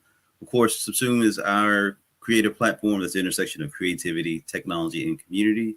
And for the celebration of Black Futures Month, we're looking to the future innovators that are creating Black history in real time. And so we are blessed to always have such great guests, collaborators, and contributors to our space that not only through their example, but through their actions are showing us the path of a Black shared future. And so with that, we're going to go ahead and bring on a very special guest that I want to share a few moments here with and give us an experience to talk about the future of animation, particularly for Black animation. And so for there, I want to bring in Mr. Jay Francis, who is the Vice President of Current Series and Diversity with Disney. And with that, Jay, pleasure, and thank you so very much for your time. Hey, Dedrin, good to see you. How's everything going today? All well as on my end. And again, thank you so very much for your time and opportunity as always. So, my pleasure. My pleasure. Oh, pleasure. So, allow me just a moment to give your more formal title and opportunity of all the great things that you've done. Obviously, from your background to where you are here now is a great testament and a great example for us to look towards, animation, which is such a popular component of just expression, not only from an art standpoint, but also the technology is really pushing this medium. From your standpoint of where you sit, of your current role, as well as just looking back, how do you see just in general the state of animation? Well, that's a big old broad question, right? So, what's interesting about that is, when I started in the business, I don't know that animation was even considered part of the entertainment industry, or at least from my perspective, and I'm sort of dating myself here for sure. But when I first came out to LA to just look for a job in the entertainment industry, animation or cartoons, however you want to define that, wasn't something that I even had on my radar. I had graduated from Syracuse with a TV film production degree and didn't come out to LA with the I want to be a producer, I want to be a director, I want to be a writer mentality. I came out with, got a lot of student loans and I went to school for entertainment in one form or another. So, that's really where I want to have a job in, animation at that time, talking now mid 1980s, was still a sort of Saturday morning and after school type of sensibility. I don't know what the age group of the people who are watching this now, but I'd venture to say most probably weren't even born then. So like, just to paint a little bit of a picture there, there was no uploading your resume to some company's web portal. There was no Uber. There was no people walking around with cell phones and GPS and all that stuff. So you came to town with a briefcase full of resumes, a real map, paper map, and a book of addresses on where you wanted to place a resume. So, and the biggest thing was there was no real home entertainment. There was obviously no streaming because there was no internet at that point.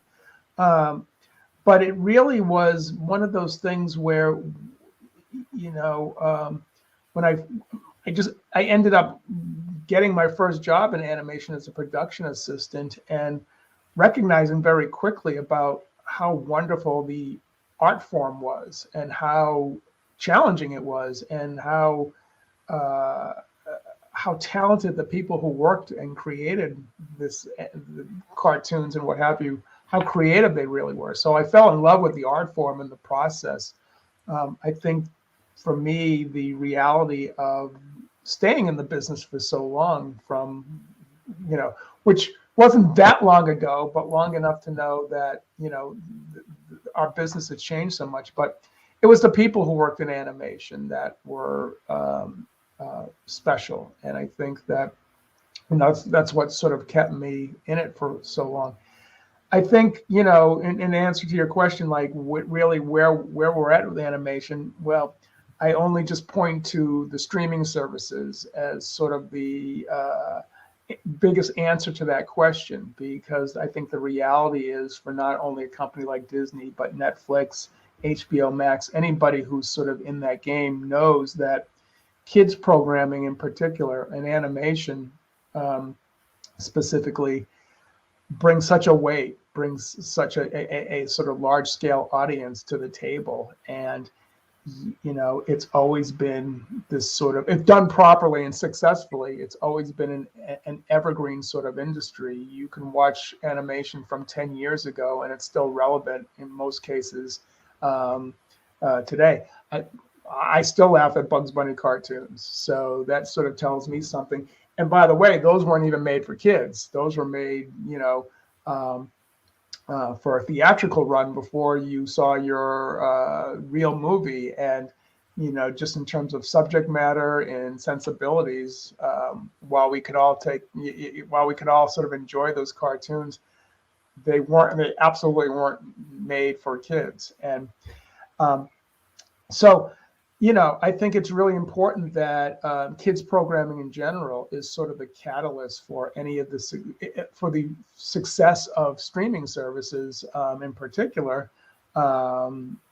It's an important part of your overall content strategy because I don't know, in my family, the kids control the remotes, the kids control like what's on TV, generally speaking. And by the way, you know, which is a topic we can get into later, if they don't find something that represents them, that relates to them, that they can connect with, they're off. Yeah, all right, I'm going to go to YouTube. I'm going to go to Fortnite. I'm going to go to Xbox or PlayStation. You know, I no longer need traditional TV as my outlet for the type of content I want to see. And I think that's an important aspect of the conversation as well.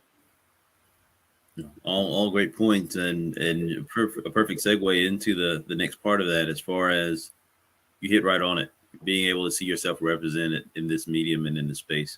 Obviously, from your seat of current series in diversity, how have you seen the response of a lot of social injustice and the call to actions that we've seen not only publicly but in the corporate space? Sure. So from looking in that space, what's your perspective? Well, I mean, obviously, in a post George Floyd era, there's been a lot of change in terms of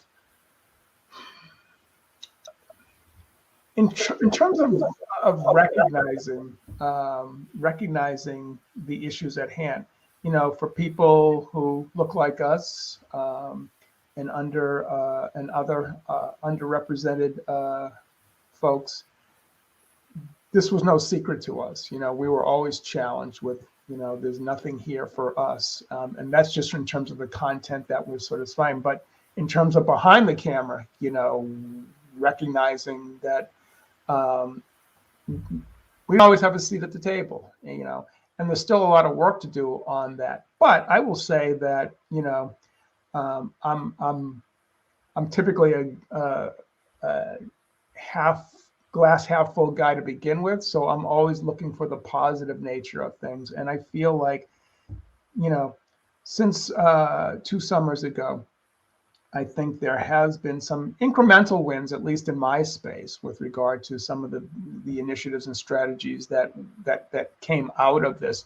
I will also say, however, that I've been working in this space, the expanded role into the DEI space, for a good 5 years from now. So it wasn't specifically what happened post George Floyd that sort of set me on the path of this work. It was, I think, anything that's sort of more the Me Too movement, where we were sort of, you know, having some of the same fundamental conversations about how are we doing as an industry with regard to women in senior and creative leadership positions.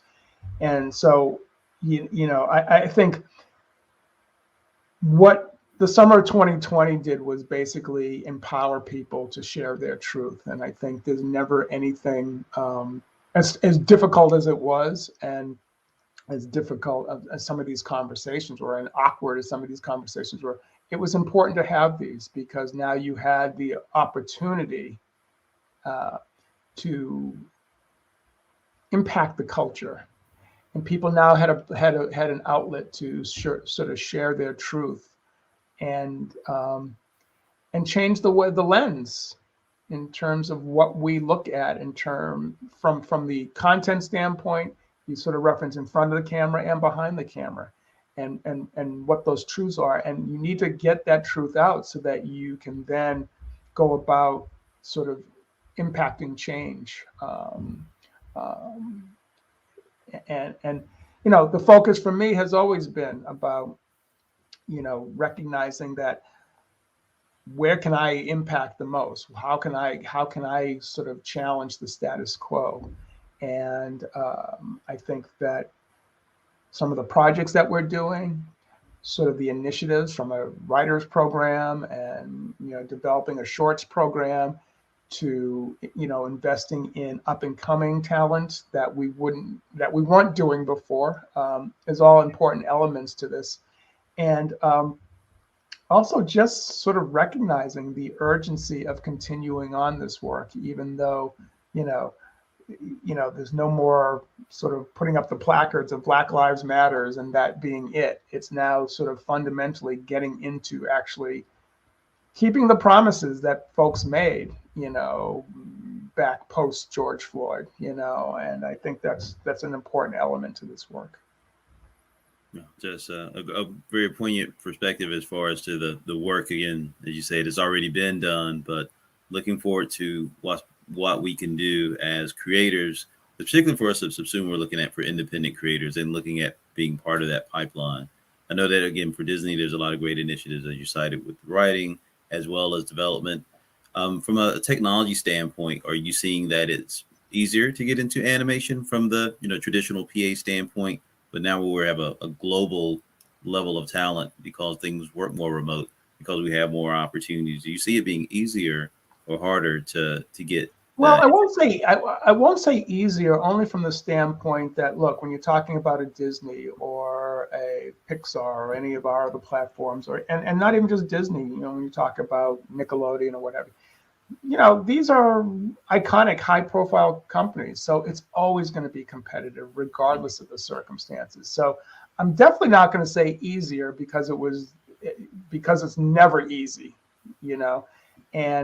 but the difference now is that, folks who are intentional with really, truly finding up and coming talent, underrepresented and diverse talent, are now sort of opening the doors for people who would have never been on the radar. And so again, while I wouldn't define that as easier, I would say more accessible.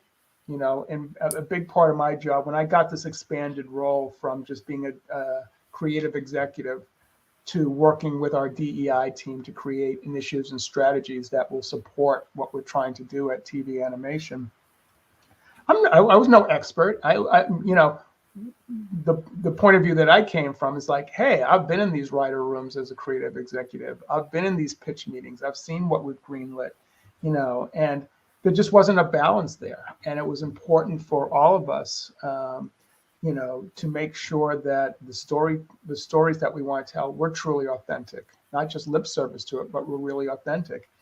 And so it was from that sort of perspective that I sort of raised my hand and said, look, I'm happy to be on the front lines and volunteer, even though it's not my job necessarily, but volunteer to help shepherd in initiatives and strategies that can help support the idea of bringing in diverse talent and making our overall studio more inclusive, and making sure that people felt like they did, in fact, have a seat at the table, that they were being heard. So from that perspective, I would say, the competition is always going to be tough. What I set out to do in this job, at least, especially initially, when I just was trying to figure out, okay, now that I have diversity in my title, what am I going to do with that? Was to make sure that I was listening to people.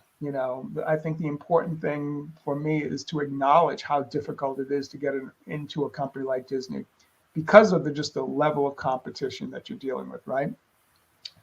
And I think most people, students, people just trying to get in, understand that and are not afraid of that. I think what they wanted to know and hadn't had the opportunity to sort of figure out is, what tools and skills do I need to come to the table in order to compete, You know, I'm okay with the competition, and I welcome that, but trying to get guidance on what it is that you're looking for and whether it's animation and kids programming, whether it's live action, whether, you know, it's just having that conversation with somebody inside who can help give you guidance and support on, I want to be a writer. What do I need to present to you? And what do you look for? And what moves the needle for you creatively in a sample script? As an artist, you know, what do you look for in a portfolio? Can I get a portfolio tip sheet so that I can help sort of, you know, make my portfolio stand out so I can compete? You know, what does that resume need to look like? How do I need to interact with you or anybody else who, in terms of trying to get a job? These are the type of things that I think a lot of people are interested in. And for me, it was an opportunity to share that information with people so that they now had at least a strategy in terms of how to, you know, get their content, get their material, get themselves in a position to be considered for some of the positions that we might have open. Great. Now, would you consider for a lot of the companies that, again, for example, a Disney, but I think more of the content creation spaces that maybe Disney may partner with or bringing content in, do you see that they are more cognizant of the need for diversity? Oh, sure. I think that, you know, and, you know, with engineering and animation, as you know, it takes a long time to get something from development all the way to production and then ultimately on the air. So, you know, it may sound like lip service now to be able to say to you, you should see what we have in development, but we have a lot of stuff in development. But I also want to sort of make the point that we were talking about this even before George Floyd. And I keep going back to the George Floyd thing because that seems to be it's sort of the tentpole where a lot of this stuff changed. And you know, I sort of point to that time because it empowered people to, so again, I think I mentioned this earlier, to share their truth. But from a content standpoint, we were always very cognizant of the idea that if we were going to be authentic storytellers, then we had to bring a lot of different points of view, a lot of different lived experiences to the table and tell those stories. And certainly I've seen advancement in that, and I've seen a lot of progress there. It's not to say there isn't more work to do, you know, and I can only really speak for my division as it relates to that. But, you know, even now, so for example, we have on February 23rd, the reboot of The Proud Family coming out on Disney Plus. We have another show that's coming out later next summer, but not quite sure yet. But we've been from Moon Girl and Devil Dinosaur, the Marvel property that we're sort of developing as well. On the Disney Junior front, we've certainly from Doc McStuffins and Mirror Royal Detective and other shows like that, you know, they've always been sort of cognizant of wanting to tell not only stories with diverse themes, but also characters that, you know, look like different people, you know, that and look like our audience and connect with the audience in a much more inclusive way. So so I see a difference. I think from the standpoint of Disney in particular being such a large company that has a lot of different divisions. I think you see it from Lucas. I think you see it from Marvel. I think you certainly see it in our feature animation from Encanto to Soul to Coco, Moana. I mean, I think you're starting to see this now, sort of telling these stories that are rich in heritage, rich in culture, and come from a different lens and a different perspective, and yet are still absolutely stories for everybody, you know. And I think that for us, you know, our development slate is absolutely filled with these properties that are coming out. But I think equally important is like behind the scenes, the folks who are making these rooms now look much different than they did before. So, you know, I'm very proud and happy about that aspect, because it means that people are being intentional and committed to this, and it's not lip service, and it's not optics. It's, you know, for a lot of people, it's just like, oh, I didn't know, or I couldn't see it, or I didn't understand, which, you can look at that from the standpoint of how could you not, but at the same time, embrace the fact that let's have a conversation about this, and let's talk, and let's learn from the conversation now and sort of put it into place. And that's what I've seen, at least in our division, that there has been just wonderful collaboration and real conversation, not just lip service type of conversation, but real conversation around some of these aspects.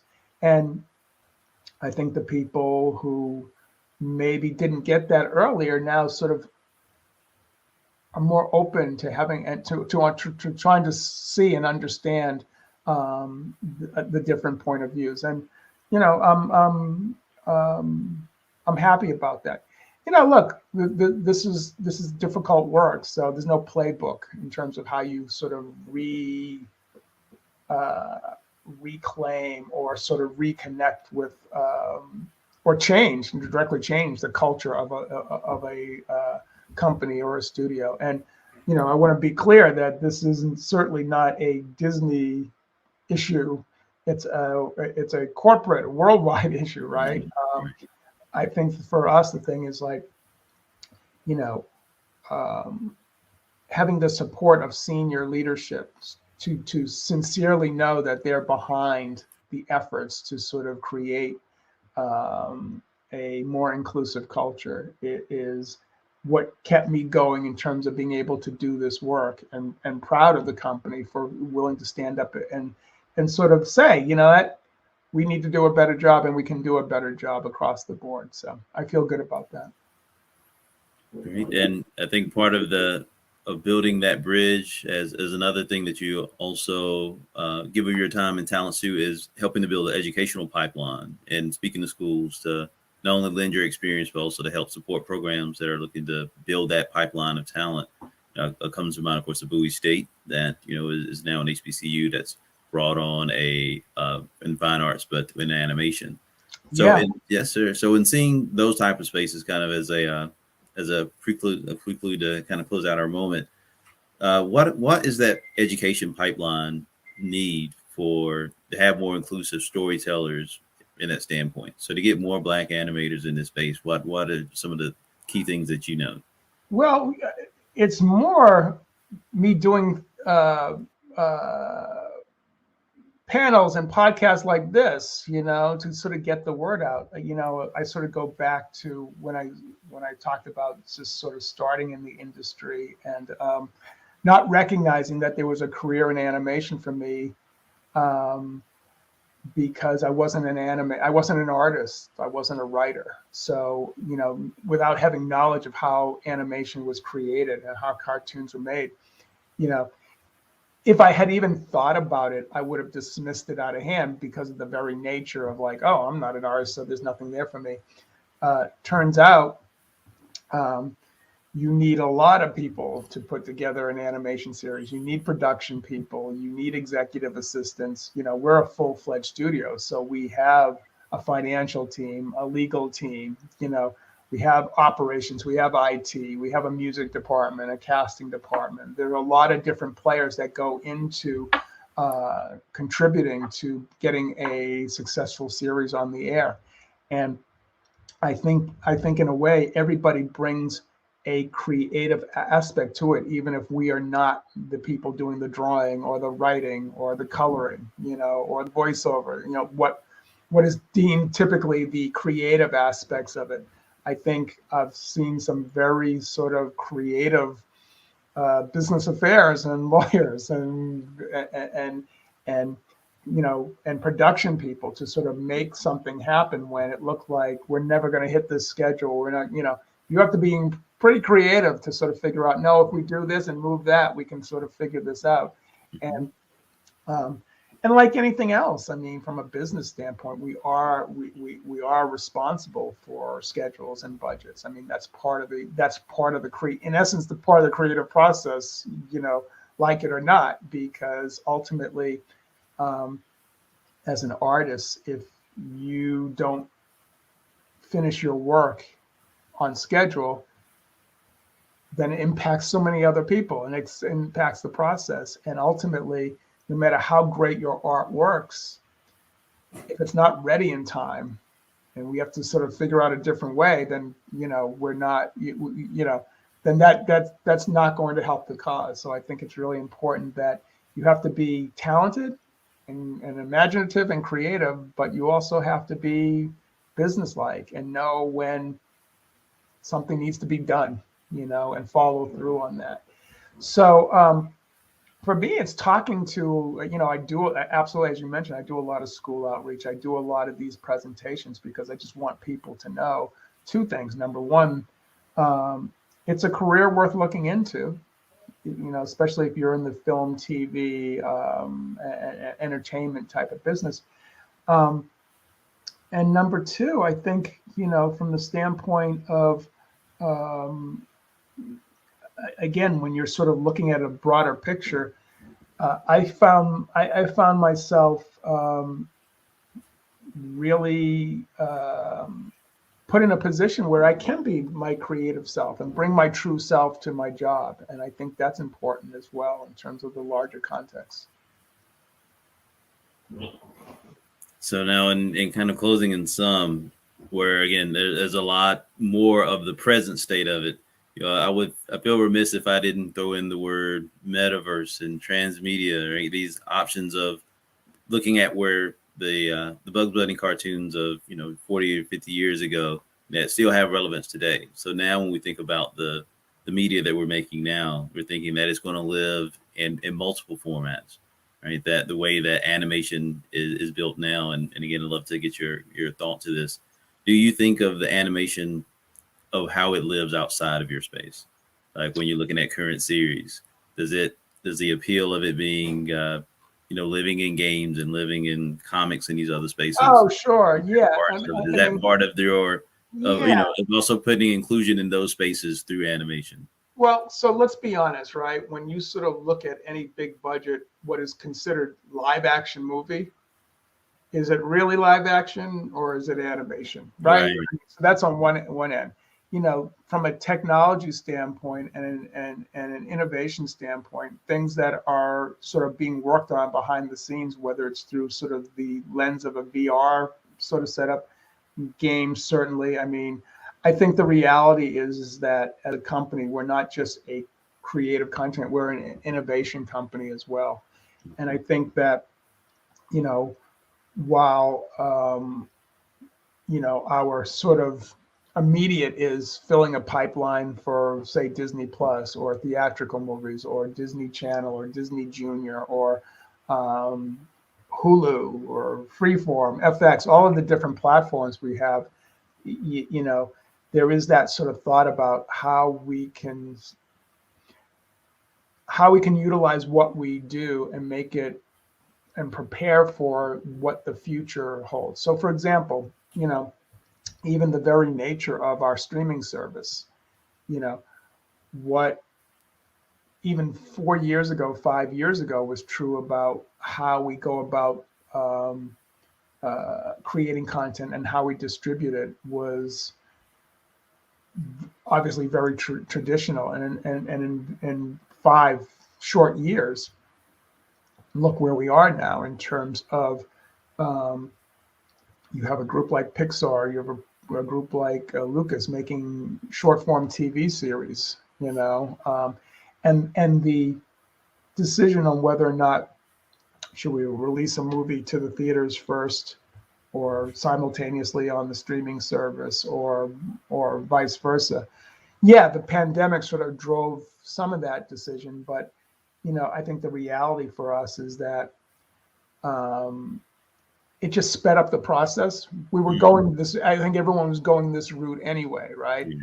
And it's not to say I have no doubt that the theaters will come back, but I think there's a certain reality to the fact now that people enjoy getting their content when they want it in their homes, And I think we just have to be ready for that. And I think we have to be ready for the different technologies that are being developed as we speak, that ultimately will utilize the content that we make. But I think the biggest thing we talk about distribution platforms, and we talk about technology, and in the animation space, 2D versus 3D, and all of that is important. But you know what? At the end of the day, it's about storytelling. So even just like looking behind you on your wall there, whatever, what is the story you're trying to tell? Because that's what people connect with. What are the characters and the stories that you're trying to tell? How we distribute that, when we distribute it, and how long it is, or where you have access to, is certain from a business standpoint is important. But you know what? If the story isn't authentic, and if the story doesn't connect with an audience, none of that other stuff matters, because whether it's a failed piece of content on linear television, on streaming, as a movie, as a short bit on YouTube, or in a game, if the story isn't connecting with your audience, then the distribution platform doesn't really matter. You know what I'm saying? And so I think from that standpoint, I'm still a big proponent in my focus in terms of the work that I do. I look for storytellers, and I look for, digging into the story and what works as a story, and the ultimate distribution of that story. Okay, well, we can have conversations about that, but I don't even want to get into that until I find the story. That to me is the most important aspect of this. And so, like anything else, there will be some great movies and not so great movies, some great TV shows, great games, great comic books, and not so great comic books and games. So I think the reality is what doesn't change for me in terms of all this sort of expansiveness of where we are technology and distribution-wide, which is making it more convenient and more accessible to a larger audience, which is fantastic. But it still sort of comes back to, who are the storytellers and what stories are we trying to tell? And I think that to me is still the most important part of the process.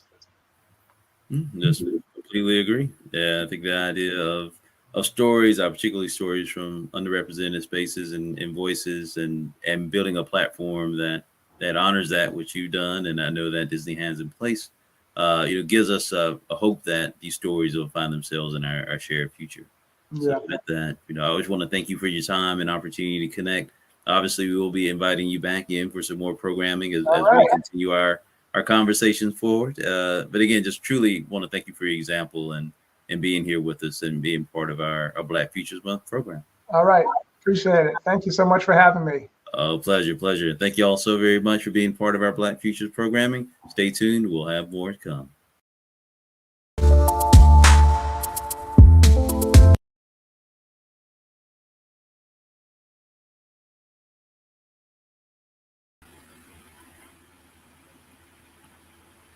Oh, just talking it up today. So with that, thank you so very much again for joining us here with Black Futures Month 2022. Again, Dane here with SUBSUME, and we just finished speaking with Mr. Jay Francis, the Vice President of Current Services and Diversity at Disney Animated TV. So thank you so very much.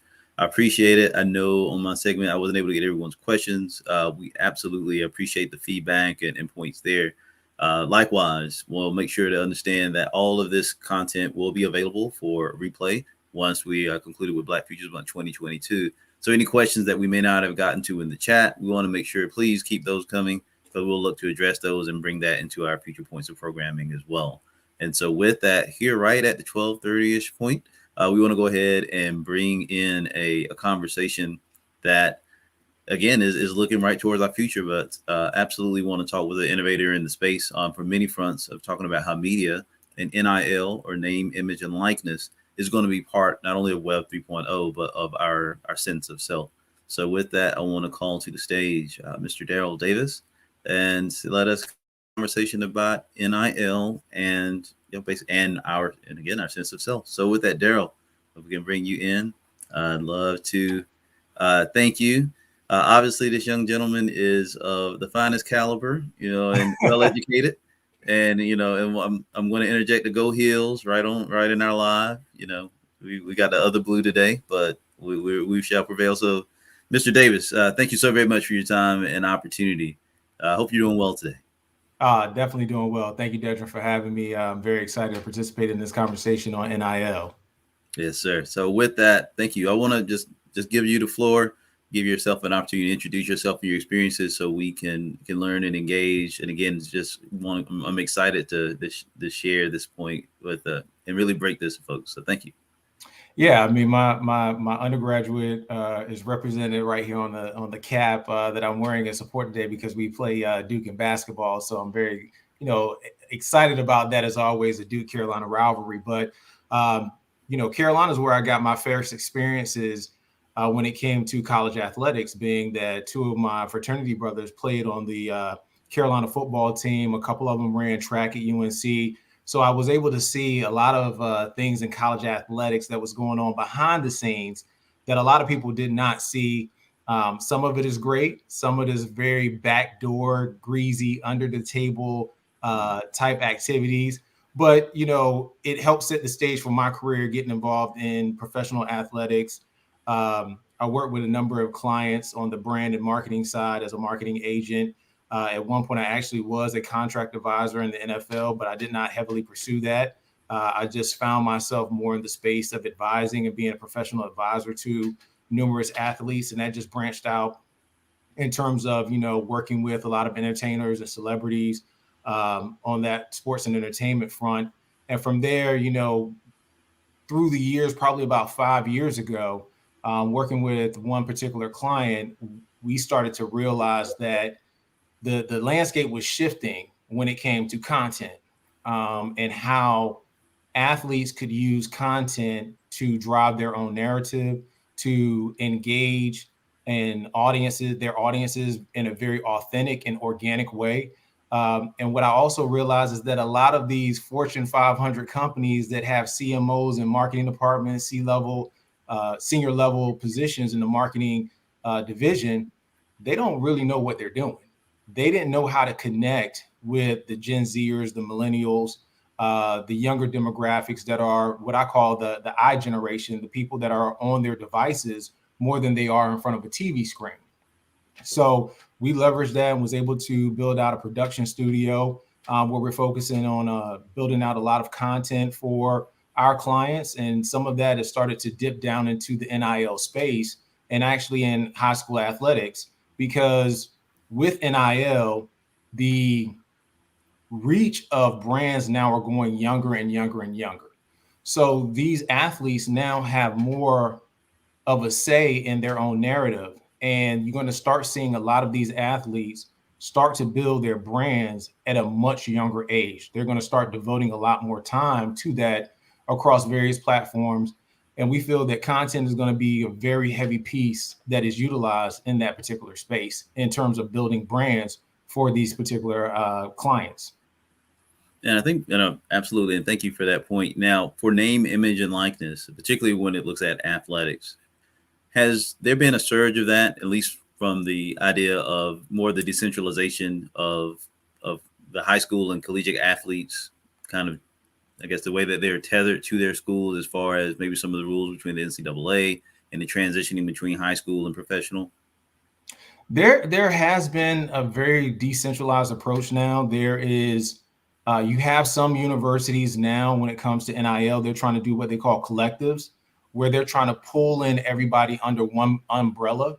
You start seeing a lot of universities now creating their own marketing, agencies for this particular purpose, because they don't want to lose out on any of that money. There is a real concern when it comes to boosters for college programs that fund athletic departments, that they may now start to shift their donations and their gifts to the athletic departments, to these collectives, to end up, to help increase the opportunities for recruitment for athletes. So you do see some of that in terms of a collective, but then you do have some athletes that are standing out more, where they're kind of taking charge of their own brand, their own future, and they're kind of making those decisions about how they want to move in this particular space on their own. So you have some athletes that, unlike the college basketball landscape where you can be a one and done, on the college football side, you have to stay in school for 3 years. So I think that there's going to be more of a free agency when it comes to college football, where you're going to see a guy go to a school, play 1 year, transfer, because somebody else is offering more money in that NIL space. And then he might play a year, his sophomore year at another school, then transfer and finish out his collegiate career at another school, all because that NIL space has created this opportunity that, again, they don't have to stay within one institution. They can now move around freely, and they don't have to sit out a year like they used to have with the old antiquated NCAA rules. The NCAA pretty much has backed off and said, hey, we're going to allow the institutions and the conferences to dictate what is going on in this space without them getting involved, because of course the NCAA has caught a bad rap about how they are using their funds and how they are exploiting these college athletes. So you have some guys who are really taking charge and taking that initiative to do their own thing within this NIL space. They're hiring marketing agencies. They're hiring agencies for this one particular purpose. They're hiring firms to help them with their brands and their own storytelling, to engage audiences like, we've been retained. But then you have some athletes who are really dedicated to the school, and they'll say, UNC was one of the first schools to come up with this collective licensing program that benefits all the athletes. So they might say, I'm better suited fitting in that particular model than I am trying to secure opportunities on my own. No, absolutely. And understanding that's kind of where your work was one of the very first that I'd seen in that space, and being bullish in the space of NIL, particularly when we talking about athletics and collegiate athletics, because for a lot of communities, especially for the Black communities, it has been it's been a means to not only get an educational step forward, but a lot of times that financial or generational wealth standpoint as well. So coming from the current crop of athletes that find themselves in this space, what are some of the first things they need to understand about NIL and their own personal brands and the agency that they may now have? Well, one of the things that we advise a lot of prospective athletes, collegiate athletes on, is that you need to be very authentic. I was listening to your previous conversation with the VP from Disney Animation, and he was talking about storytellers. I mean, what I think the current audiences that are looking for right now is authenticity. They want you to be very genuine. And so when it comes to your personal brand, you don't have to be somebody that you think brands want to align with. Whereas, when we came through, or when I was in my younger days with some of the athletes, they kind of positioned themselves to be something that they thought brands would want to align with, whether that be, I need to live this wholesome life, or I need to be married, or I need to do this, or I need to do that. Nowadays, there's an audience for any and everything that you're into. So if you're an athlete that's into gaming, there's an audience for that. If you're an athlete that's into poetry, there's an audience for that. If you're an athlete that's into, geography, there's an audience for that. It's all about being genuine in who you are, because that's what's going to get the audience to your platform, or particularly your subsection within a platform that then brands want to align themselves with, because you know how to engage and attract an audience for yourself. So it's not more so you aligning with the brand or positioning yourself with the brand.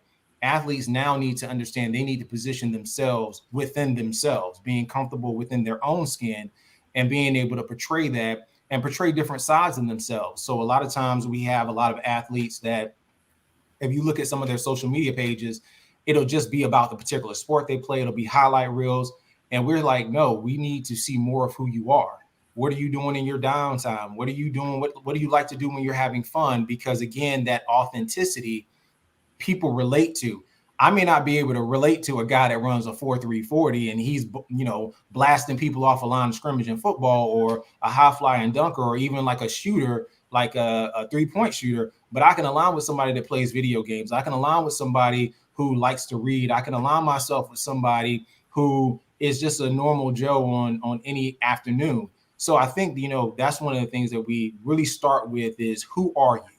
Do you know who you are within yourself? And let's really explore that, because that's where this whole thing, the foundation is laid and where it's going to start at. And if you don't build that I always have this little quote that I tell guys, anybody in life, you can build any house on the foundation of the Empire State Building, but you can't build the Empire State Building on the foundation of a house. So that foundation of where you start at is very critical. And really, you only have about 1 or 2 shots at this to get it right. So let's take our time and build that proper foundation and really understand who you are, and make sure you understand who you are as well. And it's kind of hard because, again, this process is starting very early. So whereas you're not 25 learning who you are, now you're having to do that reflection and that introspection at 15, 16 years of age, because those opportunities are now going to come when you turn 17, 18, 19 years of age and attend college. No, absolutely. I want to touch on one thing that you said earlier, and obviously the story and the authenticity. I feel like, particularly for Black athletes, that has always been an advantage, right? The fact that, from a cultural standpoint, because a lot of our stories have just simply been unrepresented, misrepresented, or just simply not told. I feel like that we have a fantastic space when something such as NIL is in such an early adoption point, that we really can find a space to come in and really just dominate.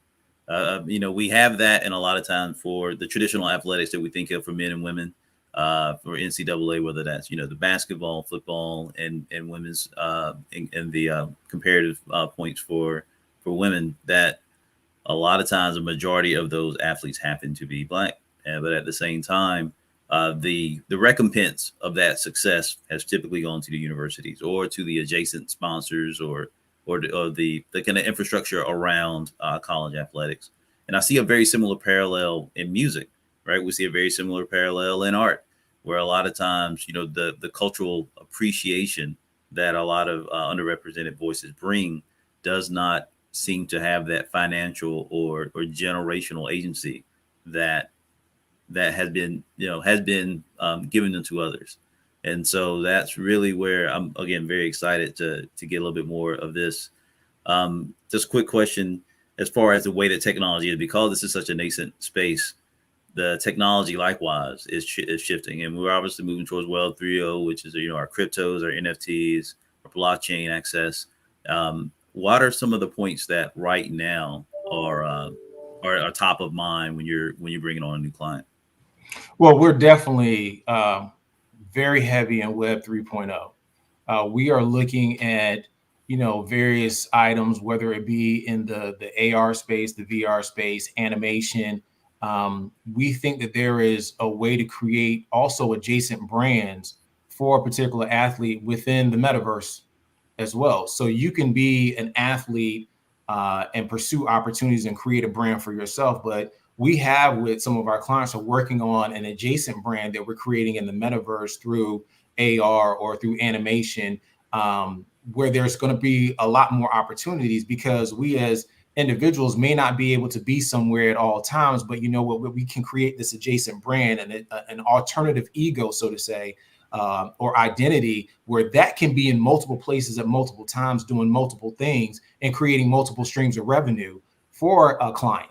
So we are very heavy in Web 3.0, and we think that there's a great opportunity to pursue that and create the storytellers and the content, not only within the real world, but also in that other space that is adjacent, which is the metaverse. No, absolutely. And obviously, between our projects, as we share, right, we're very, very much ingrained in building and developing these concepts. So it is really important that not just even from an adoption standpoint, but I think it is really just a state of mind of understanding that there is no getting around this, right? That this is here. It's not even that it's coming. That a young gentleman had to also just remind me, thinking of just coding in and of itself, right? That we're not coding for the future, we're coding for the now. So a lot of the stuff that we're trying to set and generate a space that we can, again, find ourselves remaining and being able to stay included in these conversations 20, 40, 50 years from now. As you say, a lot of this stuff will be legacy work that what we're thinking right now is not much, in the space of meta is going to be exponentially so. Yeah, technology has just exploded within like the last 5 years, and I mean it's been exploding, but to me it just seems like the last 5 years is just leaps and bounds has taken jumps. So again, within this particular space, I also feel like with our culture, we are also the test subjects because we lead the way in so many things when it comes to audiences. So whether it be music, and Travis Scott did a concert on Twitch, Marshmello did a concert on Twitch. That was like the first of its kind. I worked with the athlete Juju Smith-Schuster. We did a big thing with Fortnite with Drake, Travis Scott, and Ninja. And at that particular time, it was the largest live stream event that Twitch had, and it's because of, we're these test subjects. We need to remove ourselves from being the test subjects and being the leaders and the owners within this space. And that's going to take some investment within ourselves. It's going to take some sacrifice within ourselves. So even when it comes to building a brand, we're in that NIL space. We're advising clients where, you're going to have to invest in yourself. You're going to have to take the time to do some things yourself, and spend time with yourself, spend time within these particular spaces, because that's what's ultimately going to lead to the ownership within the space. One of the things, again, while we started a production company and the creative studio, was that, it's kind of like Steve Stout, and maybe some of your audience members don't remember translation, but Steve Stout started seeing how, Fortune 500 companies want to connect to the urban community, and they just didn't know how to do it. And what we looked at was like, okay, it's not necessarily that these brands want to connect to the urban community. They want to be able to connect with the I generation, as I call them, the people that's in front of screens, but they just didn't know how. And I've sat in marketing meetings, and I've heard pitches where we've signed on with brands, and we're looking at one another like they really don't know what they're doing. They really don't have a clue. They're really just winging this.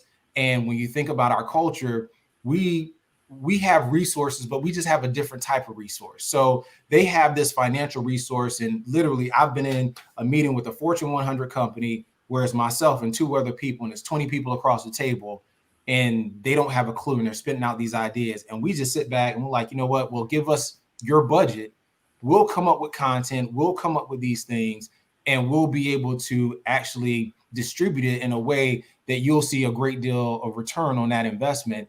And fortunately, some of these partnerships have led to 5-year partnerships because they have seen the return on that and saying, okay, they really know how to connect with that audience. So again, it's one thing to be brought on as the talent in this NIL space, but I also tell guys or the gals within the space, you also want to be brought on as the creator. You want to be brought on as the producer, because that's one check for talent.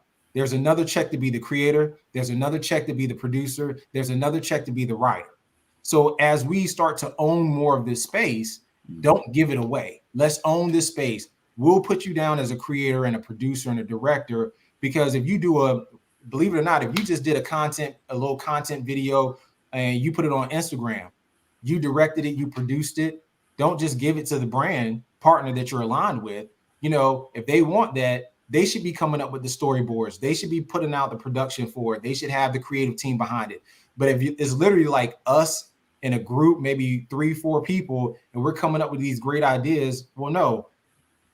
To be directing this, that's another check for you. To be producer on this, that's another check for you. So if you want us to do it, you need to bring that budget to the table and allow us the creative control to actually, implement and execute what you're trying to actually get to, what you're trying to engage in our audience with and for, because you're trying to sell a product of some sort and you don't know how to reach them like we know how to reach them. Right. Absolutely. No, and then just all great points. Kind of in closing, I want to ask for those who are just completely open to, what NIL is, maybe outside of the athletic standpoint in space, like you said, for creators. What is that first? I know, again, understanding stories, that first part. Is there any other points that could be like some early steps that people should look to take to try to be more aware of how they can utilize NIL as part of their brand, as part of their strategy, as part of what they're trying to do to be relevant in Web3. I think, just being able to offer the services and reaching out to a lot of the prospective, audience within this, which are the prospective clients, those athletes, and have very creative ideas, because the creators are going to help them come up with these ideas and, again, engage in a very authentic and genuine way with their audience. So I think there's a huge opportunities for creators, whether it be photographers, videographers, production teams, writers,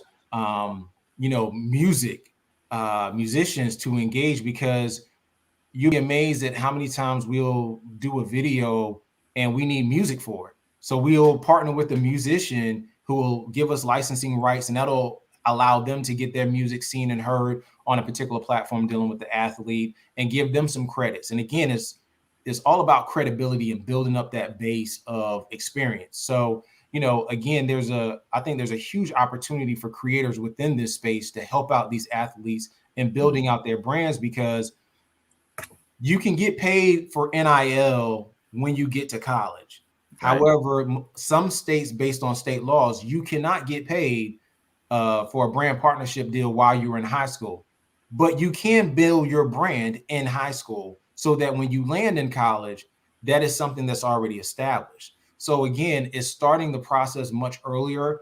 If you wait for Kobe Bryant to become Kobe Bryant, then he's already passed you, and RIP to Kobe Bryant, rest his soul. But a lot of these athletes, you start to have to reach earlier on in the process and start to find out, who is who, not just look at the guys or the girls that have the great stories, but sometimes it's the one that's the hardest working person. I mean, I worked with an athlete that when he came out of high school, he was a 3-star prospect, in Victor Oladipo, and he ended up going number 2 in the draft. But the one thing that I saw in Victor, and that he saw in us mutually, is that worked really, really hard.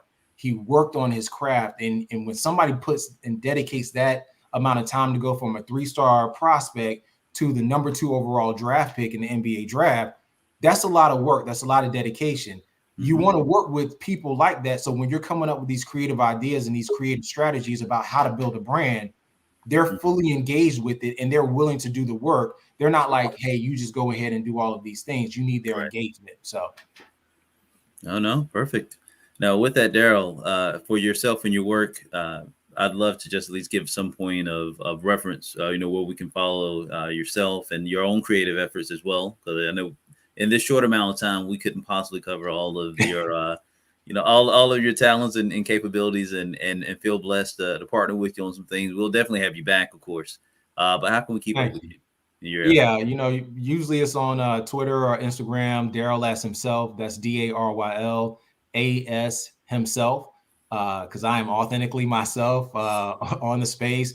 Our companies are Davisville LLC on Instagram, as well as channel.154, which is our production company. So you can follow and keep up with us and some of the projects that we're working on there. We have some very interesting projects that we're going to be working on. And I got to plug them real fast. We have a 5-year anniversary documentary on Charlottesville that's going to be dropping in September of 2022.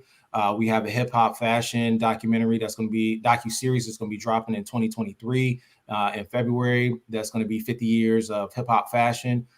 So we're starting we've already started the production on the Charlottesville piece. We're starting production next week on the hip hop fashion docu-series. So that's going to be our stories telling, what was going on in spaces where we were at and when people didn't want us there. So there's going to be great stories behind it. So I implore everybody to tap in. Thank you so very much. And I appreciate you, and go Hills. We'll be talking. Yes, sir. Go ahead. Yes, sir. Yes, sir. No, I appreciate you so very much. Again, Daryl Davis of Davisville, and many others, and many other quality talent. So again, as those programs come up, obviously we at SUBSUME will be right to the show and share those with you. So again, thank you so very much for your time. Thank you. Take care. All right. So again, thank you, everybody. We appreciate you being part of our Black Futures Month 2022. We'll get ready to level set with just a quick moment break, and we'll be right back.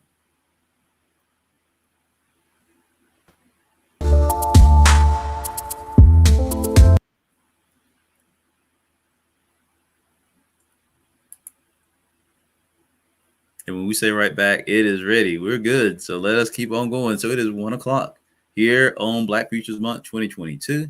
My name is Dane Sneed, and we want to thank you so very much for being part of our programming Black Futures Month 2022, where we're looking at the intersection of creativity, technology, and community, where we're all looking to see ourselves included in the shared futures of tomorrow by talking to the innovators of today.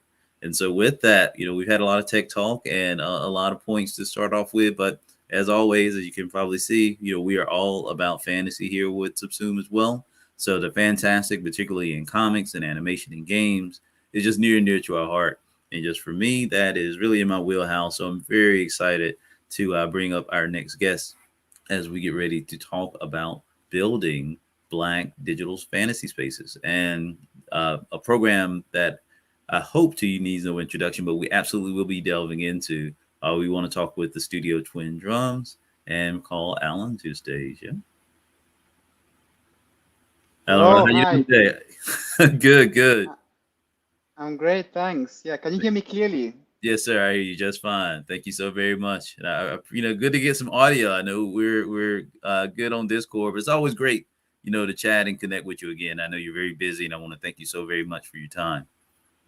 No, it's my pleasure. Like, really, thank you for inviting me. And by the Oh, way, as a heads up, unfortunately, like, I seem to be having issue with slides, so I'm going to be guiding through what we do with our words. Hopefully, that's fine as well. oh, that is just fine and not a problem. So thank you so very much.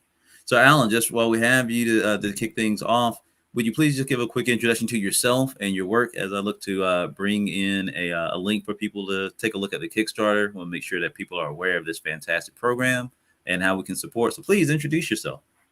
Yeah, awesome. Thank you. So my name is Alan. I'm African European. Grew up in Italy. I'm from Ghana and Italy, so West Africa, Southern Europe. Currently based in winters in Africa, in summers in Europe. So I kind of go where the sun is. And after working for many years in various game development companies, I started my own studio called Twin Drums, with the goal of increasing representation of Black stories and characters in the gaming industry. And currently we're working on a game called the Wagadu Chronicles, which is the first African-inspired MMORPG. Oh, and I'm dropping the link in the chat right now. It is just it's a masterpiece. I don't know what else to say. Of course, we've been connected on this from jump, but at the same time, to see it in the real world and see it thrive behind the scenes with just fantastic story, an amazing team behind it, as well as just a fantastic space to the front, to what's coming up. I just had to, again, I'm all about just sharing this stuff. I feel blessed to know about this project. So please, let's take it from the top. Again, I know you said that, as a game designer and a game developer, that you had been working on programs, but there hadn't been anything like this. We're both, RPG and MMORPG fans. And again, we don't get this, right? And this is an idea that is so ahead of its time. How did this come along? Yeah, thanks. And it's really experience. I mean, I realized a few years ago that in my imagination, I love, for instance, tabletop role-playing games like Dungeons and Dragons on top of video games, and I run a lot of my games, and even as a teenager or a young adult, I used to create a lot of adventures even before becoming a game developer. And I realized a few years ago that all of my stories and my experience I was creating for other folks, always had Black characters. Even fantasy or futurism sometimes, but especially fantasy, was very, very white, right? So elves were white, dwarves were white, and I didn't question it for a long time. I just accepted that everything that was related to the past and kind of ancient history was white, And then when I started questioning it, because growing up too in Europe as a white person, I know you know that experience, right, of being a minority. You realize, wait, there's nothing wrong with me. It's maybe the story that's being told that is wrong. Something is missing. And I had this privilege, of having a mother who's still very connected to the continent. She lives in Ghana. I'm actually now in Africa as we're currently speaking. So I started digging, and I realized there's so much culture and music and aesthetics, and it kind of all connects between the various diasporas, from Central, South America, North America, Europe, Africa. There's this beautiful tapestry of stories, of languages, of music and rhythms. And I was like, why isn't there like many more? Why aren't there in many more RPGs that showcase this, and that it's like so much wasted potential. So, and I literally had some interesting conversations too in some of my workplaces where I had, and I'm really sad to say this, they were awesome workplaces, but I had people telling me like, I'm not sure about adding more black characters. We should be careful about our audience. It might be too much for them. It's fine to add a couple, but we cannot make the whole cast black. In the meantime, Black Panther happened, and I'm like, you know what? I'm tired of having these conversations. I'm just going to start my own company, and every character is going to be black. Period. So that was kind of like how the idea started. They're just amazing, and just one thank you for that, and that's absolutely true. And you had a couple of points I want to touch back to. It's the idea of that, what's wrong with me and what's wrong with my story, right? Because as you say, and again, that's been a kindred spirit of our love for Dungeons and Dragons, and writing characters that exist in their natural space and in the cultures that we know, but it not being truly, in a lot of senses, accepted or appreciated, in those traditional spaces. So we do have to make our own, which is just fine. But at the very same point with myself and Sorghum and Spear, when Dark Sun came out, I was all ecstatic. Okay, there's going to be diversity in this box, and not so much, right? It was just something where it was like, I've got to do it myself. And so for our work with Sorghum and Spirit, SUBSUME, that's how that was born. And so it just goes to show that it's never a point of talent or ability to be able to tell our stories, and it's definitely not about asking for permission. So again, that's why I felt like you and your work with True Drums is just fantastic. So please, let's take us through the Wagadu Chronicles.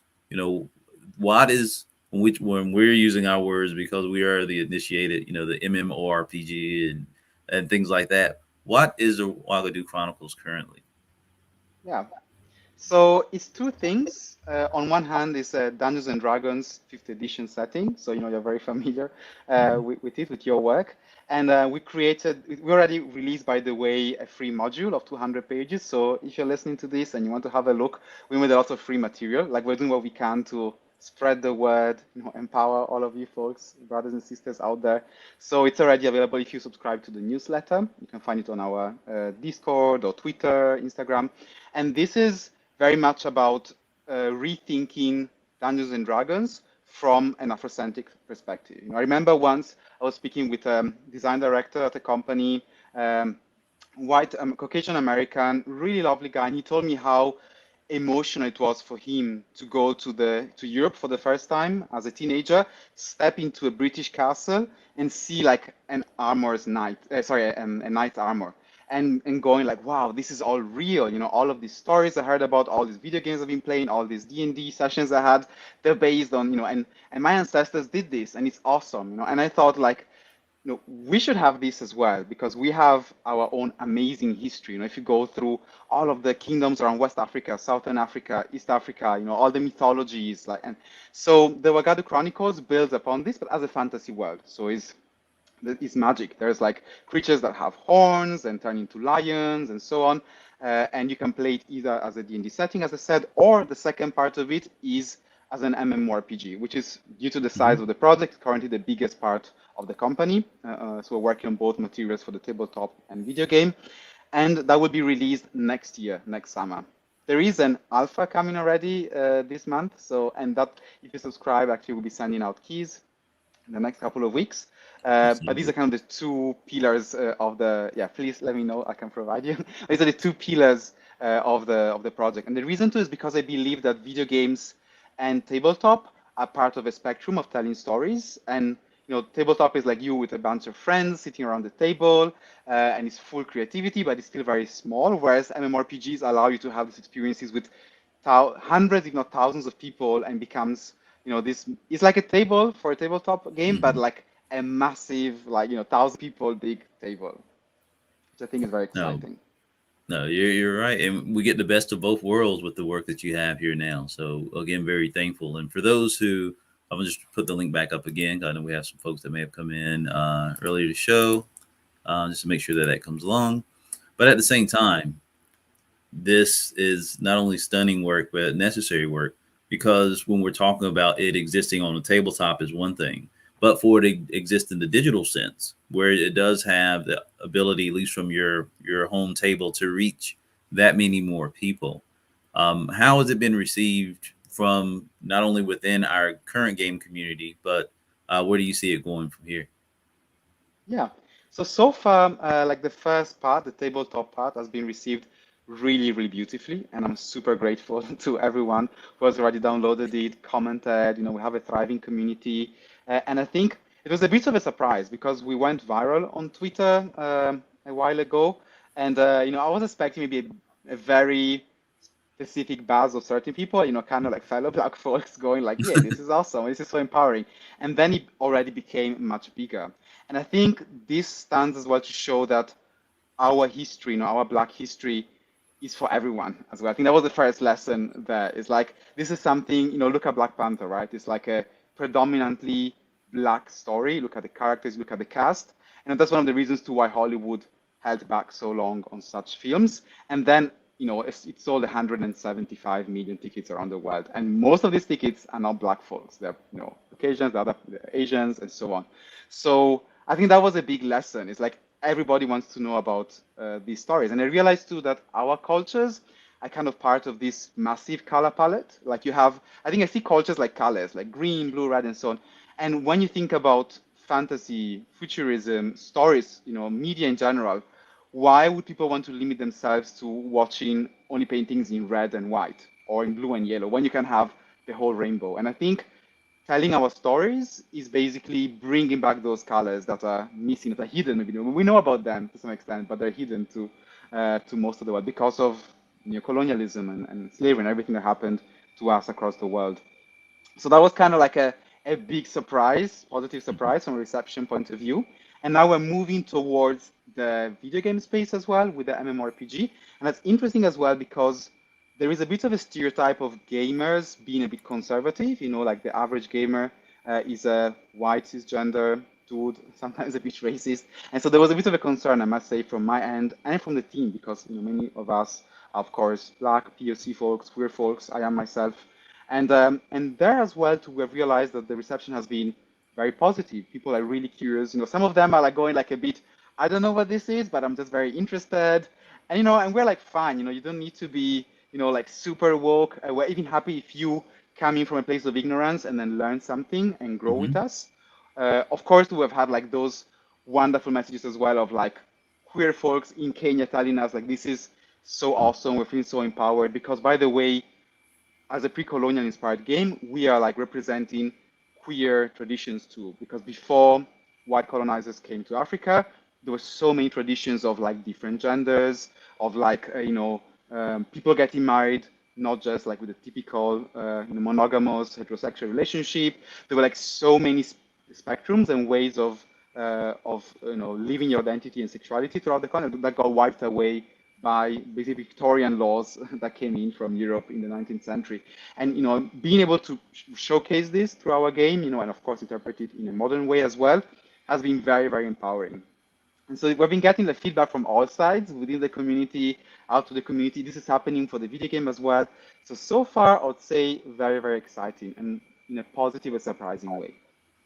No, I think it is completely well deserved, right? Because as you say, the idea of being able to create the fantasy and the fantastic, identity of your sense of self is based on history, right? That from our cultural is much more expansive than even in the sense of, as you share, the cisgender heteronormative Eurocentric standpoint, which is absolutely prevalent in tabletop and RPG games and in gaming in central.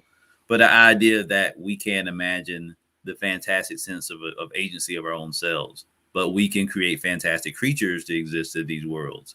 But when our humanity is challenged, at least our perceptions of such that don't fit in that normative space, that's when things seem to get racist, right? Or bias or prejudice or sexist or what have you.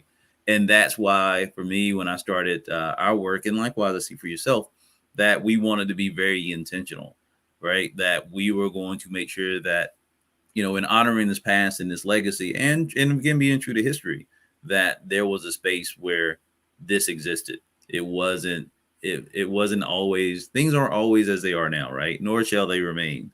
but even in the past and in the future, there's stories that are either left out or untold, or again, stories that need to be made. So again, why I applaud yourself, and again, just saw so much of the things that when I worked with Sorghum and Spear, I was able to see in yours. It was just an instant love. So now, again, I want to give a quick shout out to your team, who likewise, as you say, represent a lot of the diversity that is going to be necessary for projects, not only just projects like this, but projects in some whatever our space that we're in are going to be necessary to move into a shared future. Yeah, and I want to say thank you to you again for what you're doing. And very much, yeah, I agree that the team itself is a big part of all of this. Being able to give a voice to minorities, people who are not represented out there, and it has affected, in our case, to the Wagadu Chronicles in very positive ways. Like for instance, one thing I made sure from the very beginning that the team was always 50% or more in some periods we've had of women and non-binary folks. And I, as a cisgender man, like, of course, I'm a black man, queer man, I've gone through certain experiences, but I haven't gone through the experience of being a woman or a non-binary person. So there were many things that I had to learn to myself, like, within the team, and that was awesome too. I think we're learning a lot. Like, for instance, one interesting example was how the art director, Iga, who's a woman, she just naturally, without ever having a conversation about this, drew all of our first concepts primarily as women. So the first different people and magic folks and so on of Wagadu. If you look, and it's still a thing actually, if you look at across our free lore book and even like the upcoming materials and the stuff we're sharing on the internet, there's a lot of women, and that was never something we sat down and said the Wagadu Chronicles is going to be full of strong women, but it just happened. And I didn't even realize myself till someone asked me at a conference, so I have a question, why is it that 90% of your art is women? And I was like, oh yeah, that's true. And it just happened. And you realize how our unconscious bias, there was interesting research too on video games a while ago, actually a sad one, that showed that if you put, for the average gamer, actually perceives a world as mostly, like on the background of a video game, as mostly female if 50% of NPCs are women, not 51. So I think actually they had to reduce the amount of NPCs on the street of the video game to 30% for most average man gamers to perceive it as equal. That's because of how biased we are, towards this male-dominated with patriarchal world. So then, on the other hand, I had this director woman, this awesome artist who was just doing lots of women because she was seeing herself represented, and that reflected itself to me later on. I had another event where two women came to me and they had studied the lore by heart. I was like, oh my God, these women know the lore better than I do. And they were like, yeah, we saw all of those women, we felt empowered, and we were already running some games. This was in Italy, like based on the Wagadu Chronicles. So this is was just like unexpected side effect of having different people in the team. And another one is, for instance, the elements of the lore of Wagadu being, like, for instance, one example is how we don't have this strong good and evil kind of conflict, which is, was popularized through Tolkien, but it's very much based on Western, like Christian view of the world.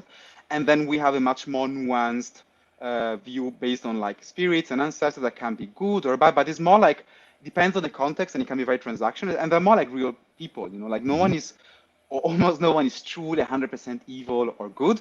Everything is very nuanced. And for instance, for me, my experience with, going to Ghana and rediscovering our ancestral shrines, there's still, some priestesses in my family who are like, officiating ceremonies. There's some shrines in Accra, and exploring this story. And there's no like good and evil gods. There's just gods that have different requests and ancestors that, that's something that went into the game. And having, these connections, these experiences, or another one too is like, being many of us from the diaspora, like the idea of like reconnecting with a lost heritage is part of Wagadu's themes as well. Like you literally fall into Wagadu and you've lost a lot of your memories.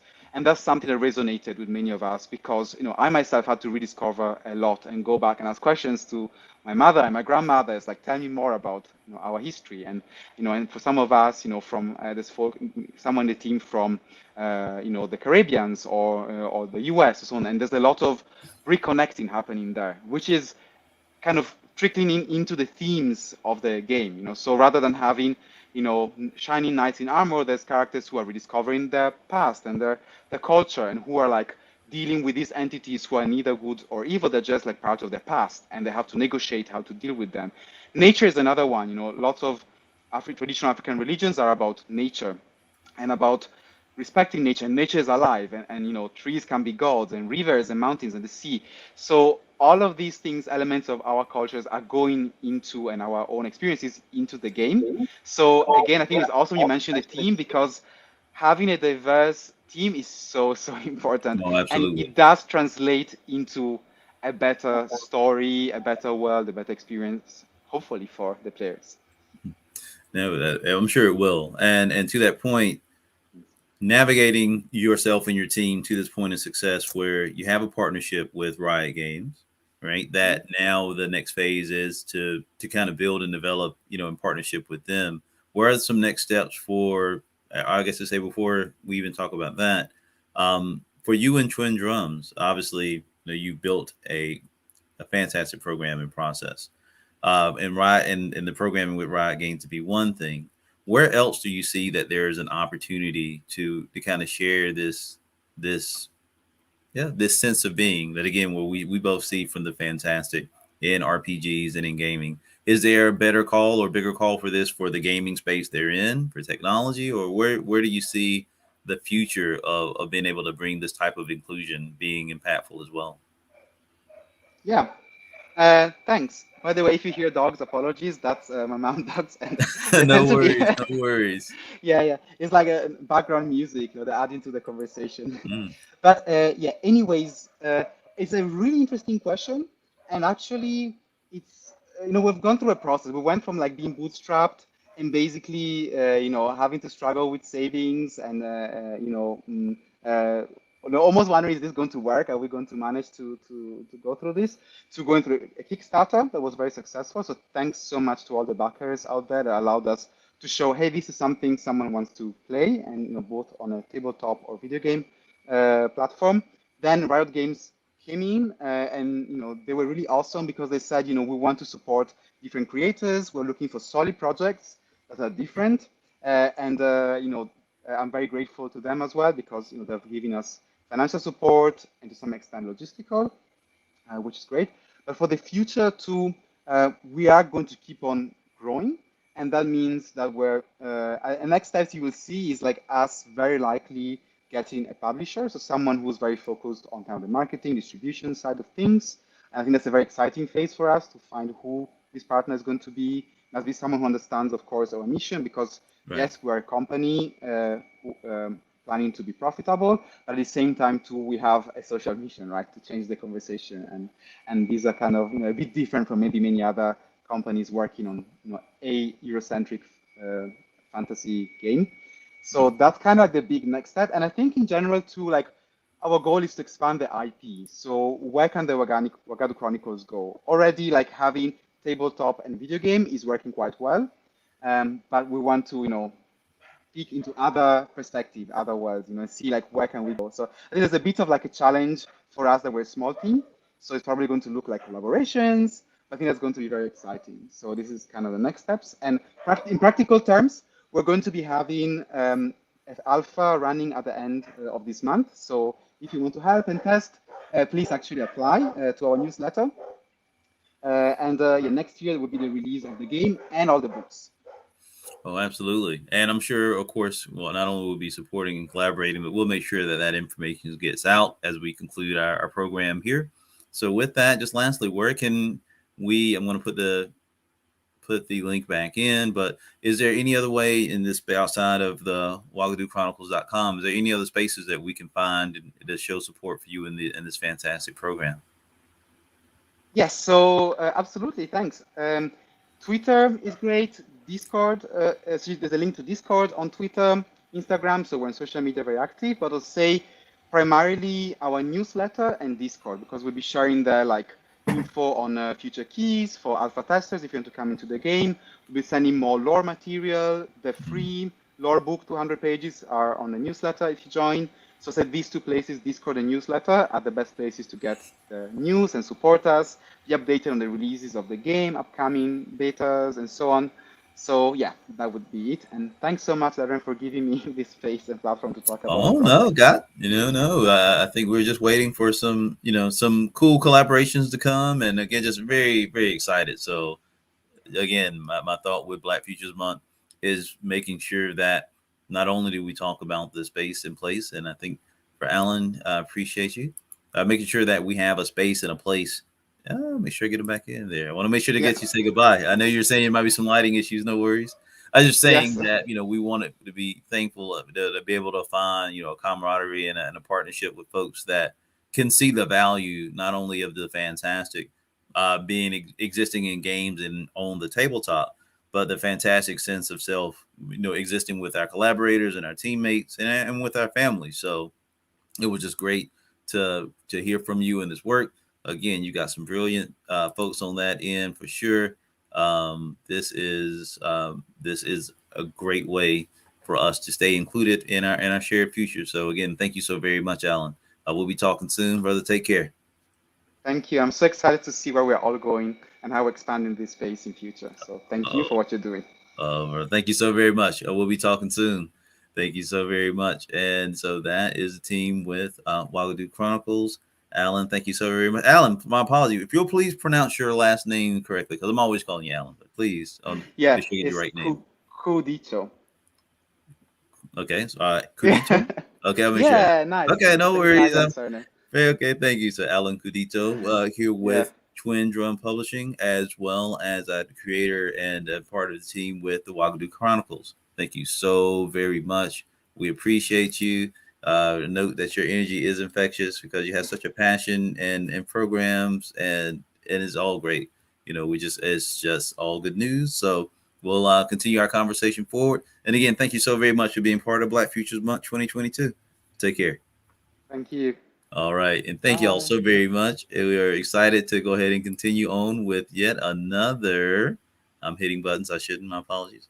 Hit and come to a program part where we're going to go ahead and make sure that we show an update. We'll take a 30-minute lunch break here with us here at SUBSUME Summit as we'll look to go ahead and bring in the next program. So I'm going to share that and just talk through that just really quick.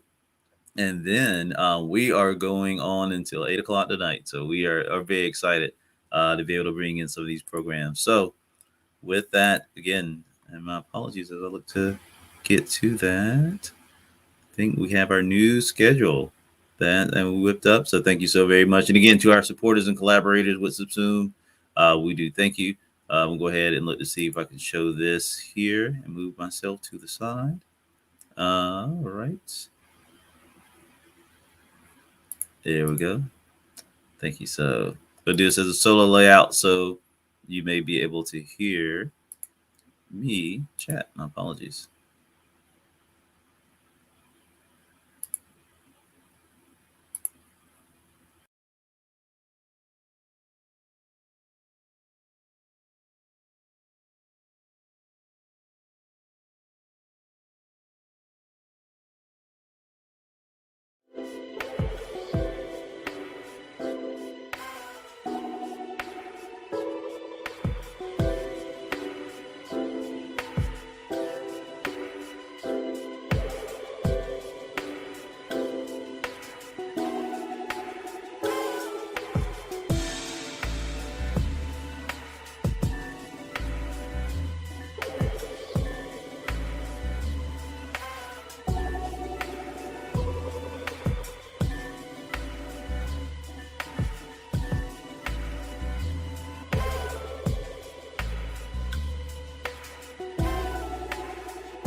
And thank you all so very much for your time and opportunity to join us with Black Futures Month 2022. My name is Dejan Sneed, and we thank you all so very much for vibing with us all day long and all weekend long as we look to celebrate the innovation in Black excellence and creativity, technology, and community. Then celebrate our shared futures of tomorrow by taking a look at the innovators of today. So we're so excited to honor the legacy of Black History Month by taking a real introspective look with some of the most brilliant and most innovative people in all of these spaces. And so we are at 2 o'clock, and we are so excited to bring upon the stage really three of the leaders, not from just a perspective of being the leaders in their field, but actually making the field. And when we speak about the things of the metaverse, so I want to take a time to go ahead and bring our speakers to the stage as we discuss metaversing while Black. And so I'm very excited for this one. Get a chance to connect in at least in this digital sense here with a couple of folks. So let's go ahead and bring everybody in. We'll take one moment.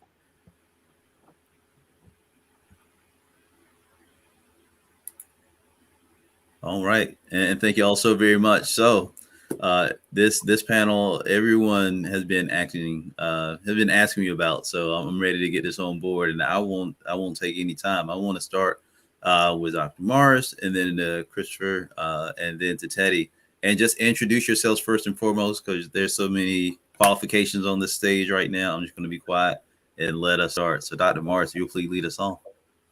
Hi, everyone. I am so happy to be here. I am Dr. Messina Morris, and I am an assistant professor. I used to be assistant professor of chemistry. Now I'm in education at Morehouse College in Atlanta, Georgia. I am also the director of Morehouse in the Metaverse. It is my brainchild and my heart's work, and I aim to see us as Black people not have a seat at anyone's table, but build the table. I'm also a mother of 5 sons. One of my sons has autism spectrum disorder, and I'm an advocate in the community. In my research, I 3D print specialized lab equipment for those who have autism, and I'm very interested in the intersection of how virtual reality can be inclusive and accessible for all people. And no matter what the disability, the age, creed, color, it doesn't matter. But I am so happy to be on this stage right now and to share what we've done at Morehouse and what my plans are for the future in terms of being a subject matter expert as we continue to build and grow. So happy Black Futures Month to everyone, and just so proud to be on the stage with these heavy hitters. Thank you so very much. And Christopher, please introduce yourself, sir. Dedrin, congratulations on your summit. Thank you for your gracious invitation to be here to spend time with everyone.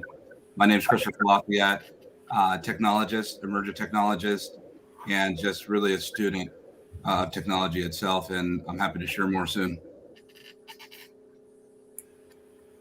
Thank you. And Mr. Metaverse himself, Teddy. Hi, everyone.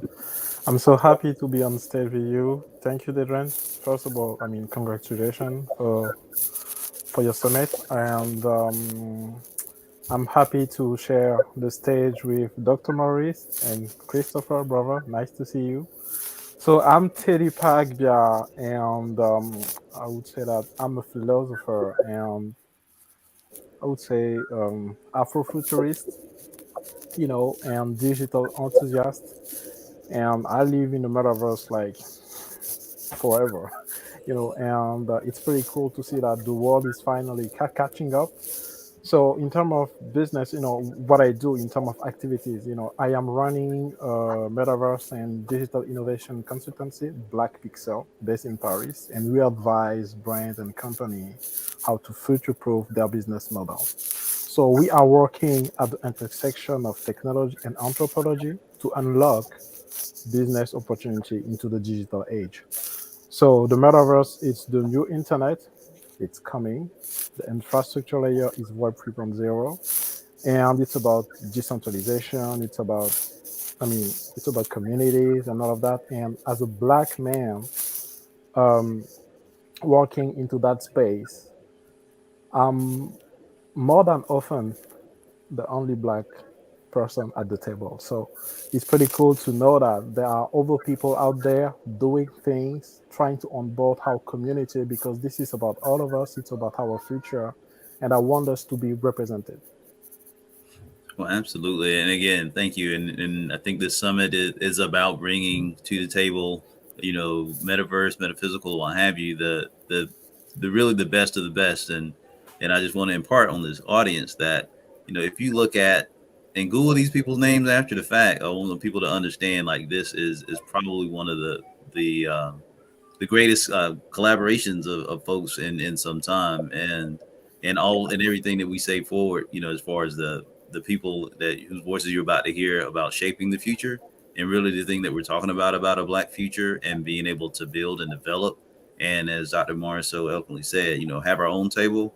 Like, these are the people, right, y'all? These are the folks who are going to really make this happen. So I really want to just get to it. Christopher, if I may start with you and then go to Teddy and then close with Dr. Morris. What is your what is your definition of the metaverse, right? We live in the space of meta, where that word is just thrown around and attached, just like blockchain was last year, right? And NFT was, it has been in the meantime. What is the metaverse in your definition? Some will say that the metaverse is a hyper-realistic, immersive, simulated environment. Some will say that the metaverse is virtual worlds. We have to realize that the metaverse is largely still undefined. And right now we find ourselves in a very unique position. It's one that, and it begs to be expressed, that the metaverse isn't new, it's emerging. That's number one. And what has been the intentions with a bit of ethnography through the ages and dispensations of time of what the metaverse has been ideated to be. And when you think about where we've come from, we've really had the metaverse in this abstracted state coming into a manifest in a concrete state position. And so when I often speak with audiences as to defining what the metaverse is, I'd like to say, what is the metaverse today?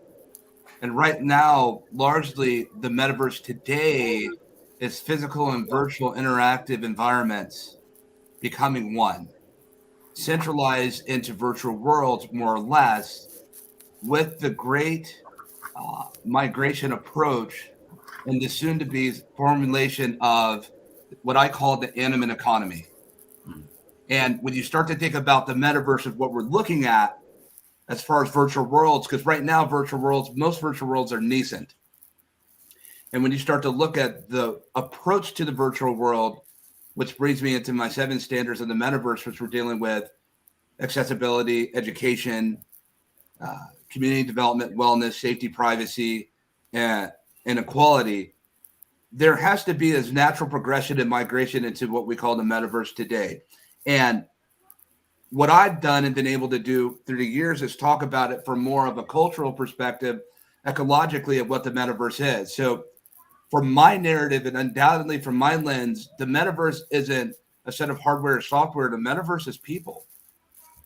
And at the heart of the metaverse itself is community. And so when I think about the eco-culture or human characteristics that are permeated in and throughout technological ecosystems themselves, the metaverse today will be largely defined by those who build it, the pioneers that find themselves building it themselves, because what we're doing truly is extracting culture and making that into digital formation. And so when we start to think about the natural ingress into these nascent worlds, which we'll find ourselves in because we've become more virtual in the past 24 months than we have the past 24 years, we now find ourselves with an express opportunity because of the great disruption, not of technology, which we have all these years of all our lives have known that technology is, and good technology is superseded by great technology, and great technology is superseded by even greater technology. But never have we been in this time, Dedrin, where technology has been disrupted by a pandemic. And so it's ushered the whole world. And when I talk about technology moves in increments, shifts, and leaps, it's ushered the whole world into virtual. And so now it's more of a colloquial thing and understanding. And now that people have spent so much time in this virtual state of existence, now they're beginning to wonder, what can we do beyond communication? Well, now you see the prolific rise of what we call a non-fungible token and crypto assets that aren't new, they're emerging. Because people realize now that we can communicate, And now that we can inhabit these virtual destinations that Teddy just expressed, the time that he sojourns and spends in them, now that we know that we can do that, well, now we'll see the natural adaptation of buy, sell, trade. And then what we'll see after buy, sell, trade, after that is established, we will then begin to see the establishment and the colonization of whole entire global communities that are operating decentralized public and private sector governments. Okay. And so for me, when I think about the metaverse today in a full circle, it will be built by people. It should be established by people. And from my lens, it's a humanity first approach. No, thank you so very much. Now, with that, Teddy, again, and I want to give the right qualification for yourself, because I'm as a Dungeons and Dragons fan, when I recall the word druid. So, what is your perspective when you're looking at it from the philosophical, but again in the general sense? I just want to let me not qualify your definition of the metaverse. Yeah, definitely. I have an engineering background. Okay, so the philosophies things come from my African culture first, my African roots, Yes, sir. because we are one Ubuntu, and also because I've been doing digital innovation, business innovation, service design, and digital transformation across industry for a bunch of I would say corporation. And one of the main thing is about how to break the silos and to streamline the processes to make the business more efficient. Okay. And when you go that route, you realize that it's not just about using the tech to remove the barriers. It's also about the leadership organization. It's about the people. And most of all, the question always comes back to how we can put the people at the center of things so that they can perform better. And it's about everything. It's not just about, I would say, it's not just about math. There are many other aspects. And my definition of the metaverse is that it's really about the people, just as Christopher mentioned. It's crucial. It's about communities. It's about individual. It's about empowering people to make sure that they are at the best physically, mentally. I mean, in terms of integrity, in terms of freedom, and everything. So the metaverse is the moment in time and history when we are able to use tech to remove the barriers between the digital space, the physical realm, and any dimension between and beyond. You know, it's all about communication. It's all about how can we make the intangible more tangible.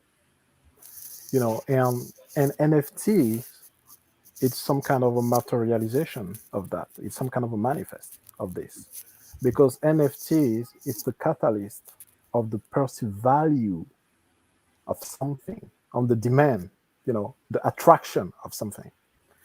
And there are five building blocks of the metaverse from my perspective, because I come from an engineering background. It's about a few emerging tech that only by themselves they can already disrupt industries.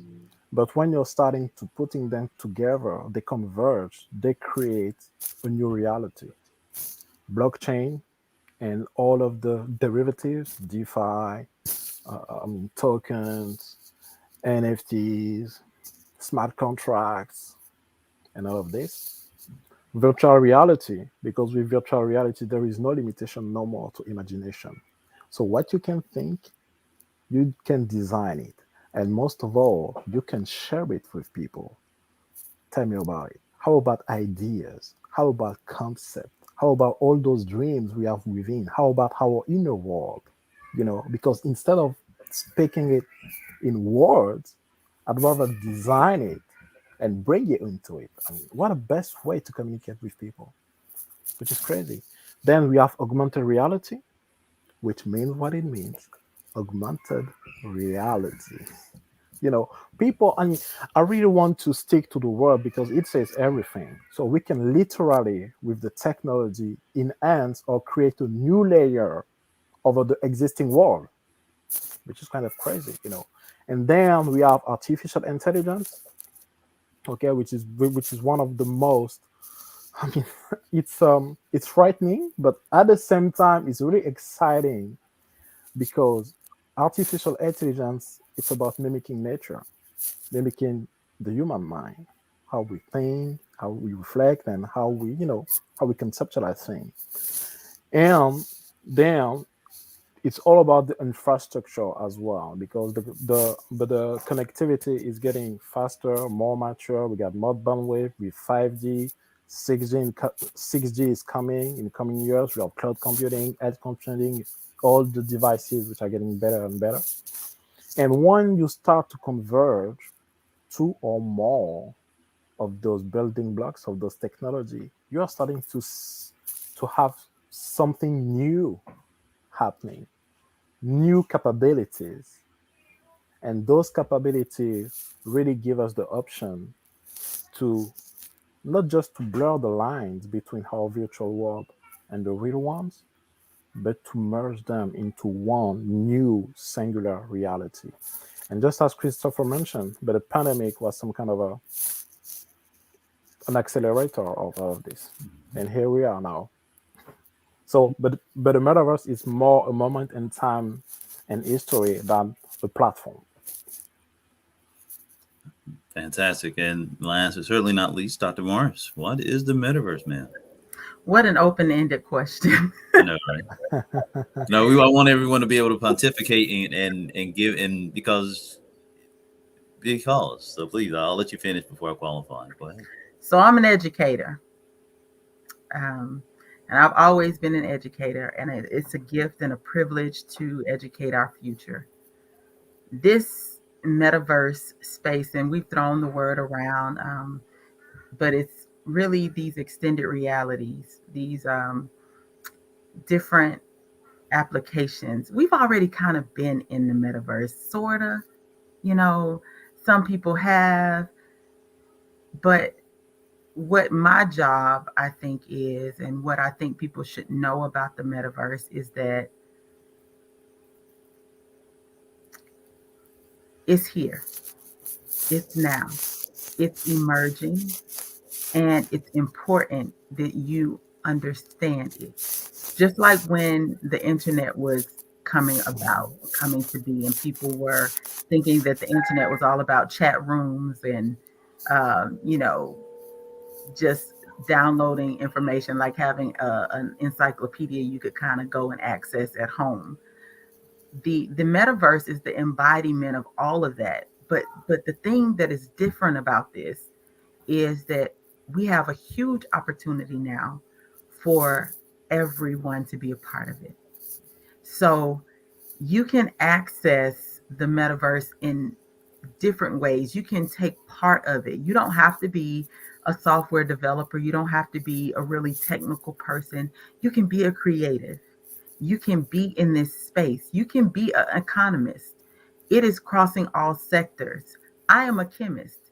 My entrance into the metaverse was because even though my brain works a little different, I'm a chemist, right? So I see molecules. Don't judge me. Other people can't, right? That visual spatial intelligence that makes you a great chemist, that makes you be able to go and create new medicines and use new technologies. Other people couldn't. And I found that was a barrier for my students. And I wanted them to have a visualization of molecules and atoms and these subatomic particles and all this coordination chemistry. And so for me, it was, I have a new way to shed light on a subject that otherwise would elude them. So for me, the metaverse enlightened my students in a way that I'd never seen before. It invigorated them. And then more than that, it got our campus excited. It got older people excited who had been professors for 40 years and were looking for new ways to educate our young people. And our young people are unapologetic about what they deserve. Okay. So it's been an exciting journey. And I have now, as the teacher, as the person who has been sage on the stage, am now a facilitator of this information.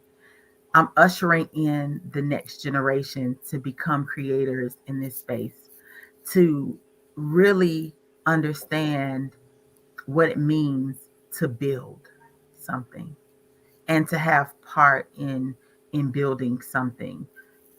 For me as an educator, it's about exposure. It's about having the opportunity that no other generation, especially being in Morehouse, all Black males who are scholars in their different areas. For me, it is, and then I have 5 sons, so I'm a boy mom, right? And I have hundreds of sons now. But it's given me an opportunity to help them have command of their content areas, to really engage in a way that they never thought they could. It's given us a sense of community. We've been able to play and have fun while learning, but it's made them want it more. They want to know more who they are, about who they are in this space. It's giving them the type of encouragement that they needed. It's inclusive. We still have work to do, but there's so many areas in which you can find your niche that it's exciting again. It's like living again. And people always think, when they think metaverse, they think, well, it has to exist, Ready Player One. And I like the movie actually. But people think it has to exist in this dystopian type of society. I don't believe that. I believe that yes, it happened in the pandemic, and yes, technology, really took off and by leaps, as Christopher Lafayette says, leaps. We took a giant leap. But honestly, it doesn't have to be. But what it does do is allow you to create the world you want to see. And sometimes if we don't see it, we can't embody it. We can't be it. We can't connect. And we can connect because it's geographically agnostic. I can talk to Teddy. Where are you right now? Paris. Exactly. You see what I'm saying? I'm in Atlanta. Christopher, where are you right now? Silicon Valley. Exactly. Me and Dedrin, we in Georgia. Yeah. I know where you are. But you're in your home, I'm in my home, or you're in your space, and yet we are together. And that's what it's all about. Bringing humanity together, and maybe, just maybe, now that we have this connectivity, that we have this community, we'll be able to not just envision what the world can be like in our analog real world, or IRL, in real life, but we can also see it. It's gonna make us, I think, really want to say, hey, I can create something. I can have this sustainability initiative can work. I've seen it. I've visualized it. I've been in it. I've embodied it. And these emotive experiences that you can create in these immersive spaces, but also in augmented reality, and this, augmenting the world around you, can bring a new sense of joy to living. And honestly, that's what it's all about. So for me, the metaverse is joy. It's the happiest I've been. I mean, I know we're living through a pandemic and it's serious, and congratulations everybody for still being here. But it is really joy. It's bringing back joy to the classroom. I've seen my students really, it's like they had been sleepwalking through their lives. And I think a lot of us had been. But there's a joy in the building, in the work, in the reaching out and building community, and just diving in wherever you fit, however you fit into this thing. And let's all make the world better, because we can. And that's why we're here. So no time like the present to embrace the metaverse and find your space. and build generational wealth, because that's my thing too. Mhm. So do It that. is. It is. Indeed.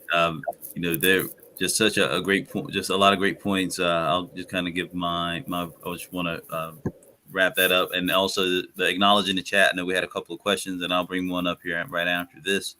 But just to, again, to reiterate kind of a general consensus is that it is a disruptive, but also, not as quantitative as people think. It's not a singular point of interest or input or access, right? Is that the fact that we all can have an equitable stake in this because of the variables, some controlled, some not controlled. It's emergent tech with a pandemic, with I think a lot of social and civil unrest across the world, where people are asking for decency and humanity in ways that traditionally haven't, have been one movement. I feel like there've been several movements at once, and part of that, for whether we're talking about, gender rights, humanity in and of itself, being able to move across borders, decentralized finance. There's a lot of movements that were happening already.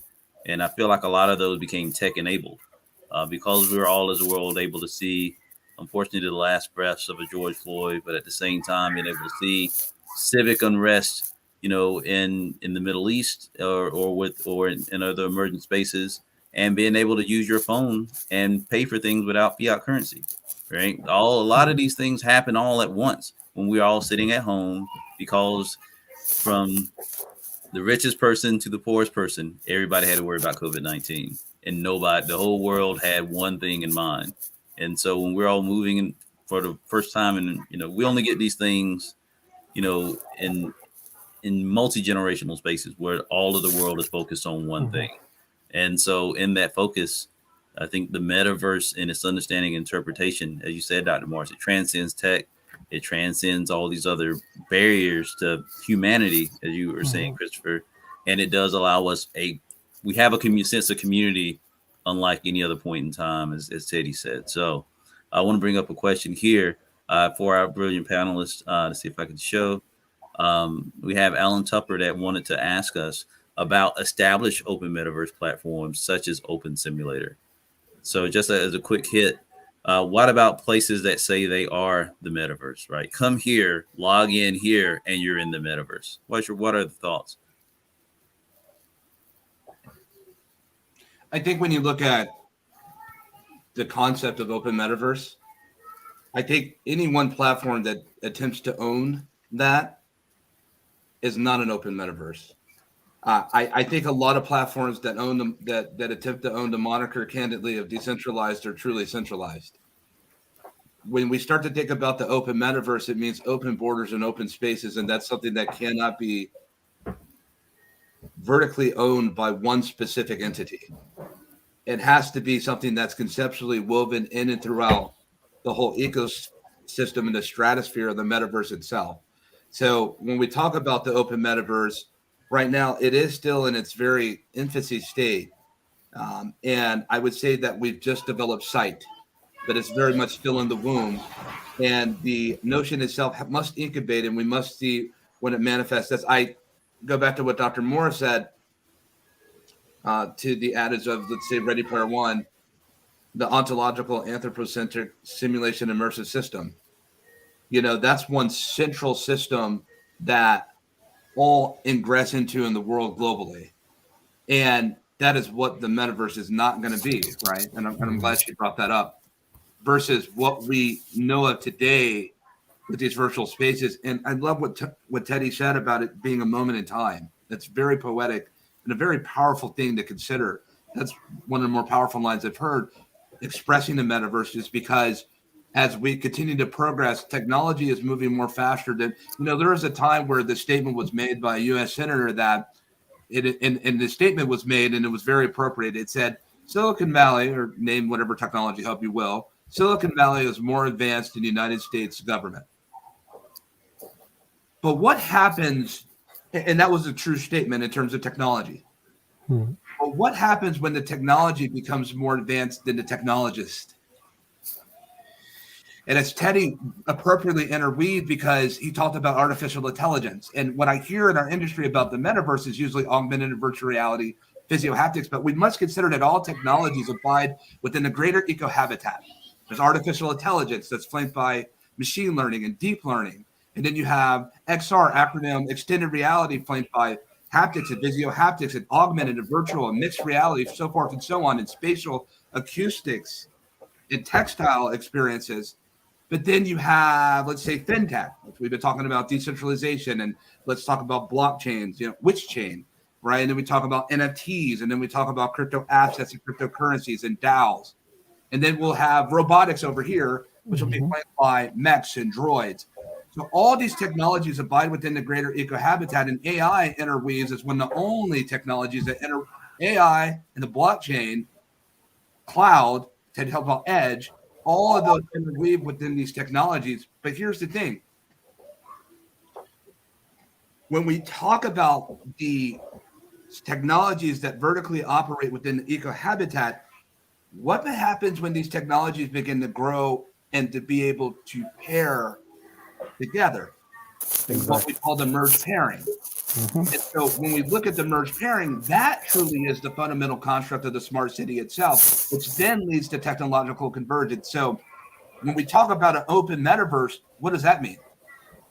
Right? And until we have more of a unified colloquial global affront of contributors to define it, we will never be able to look. And let me be very clear. Your homogenized vanilla approach to defining the metaverse is never going to be the metaverse. The metaverse cannot be a sustainable engine that's built by one class of people. It must have global contribution to truly be in its true form and its rudimentary and visionary state, a true metaverse. It will never be that until everyone has the opportunity to actually build it. And that's why accessibility is so grand and so huge to me, and to Dr. Morris's point about education. And so we will need our friends from France. We will need people from South Africa, South America, South Asia. And so the greater world, 98% of the world doesn't even know what the metaverse is, and quiet is kept. I see a lot of my peers that really don't know. I don't think you know what it actually really means.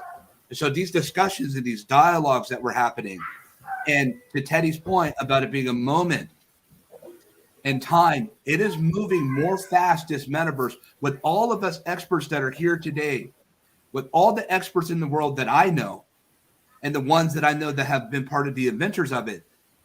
Don't you know that when mass adoption, and it's right around the corner, begins to ensue, there is not enough of us to be able to facilitate the ushering in, as Dr. Exactly. Moore, of bringing people into this great metaverse. There's not enough of us, and now the technology has become more rapid than the technologists, because that's what Teddy said about artificial intelligence.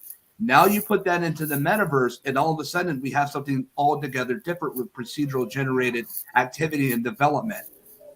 That's a whole different story. So to Alan's question, what do I think about open metaverse platforms? They're not even close. Not at all.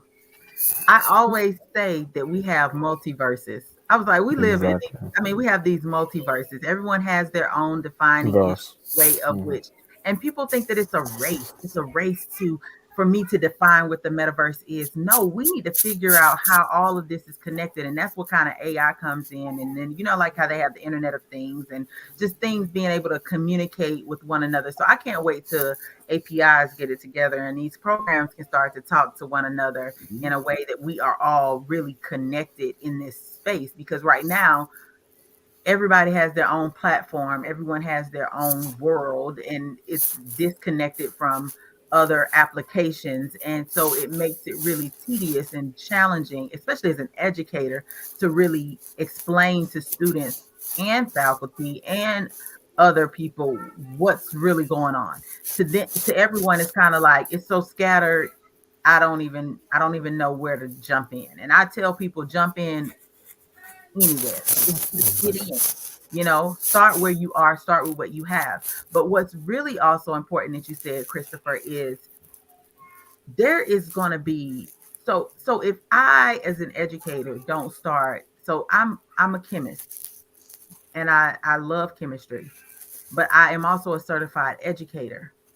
And a certified educator at a university's position is to train other educators to go out into the world and educate the youth, right? Our future. Our young people are 100% of our future. So people who get confused about that young people are going to grow up, get a clue. They're going to grow up and they're going to be running the world, okay? And you're going to be sitting there watching them run the world. So you better invest in them.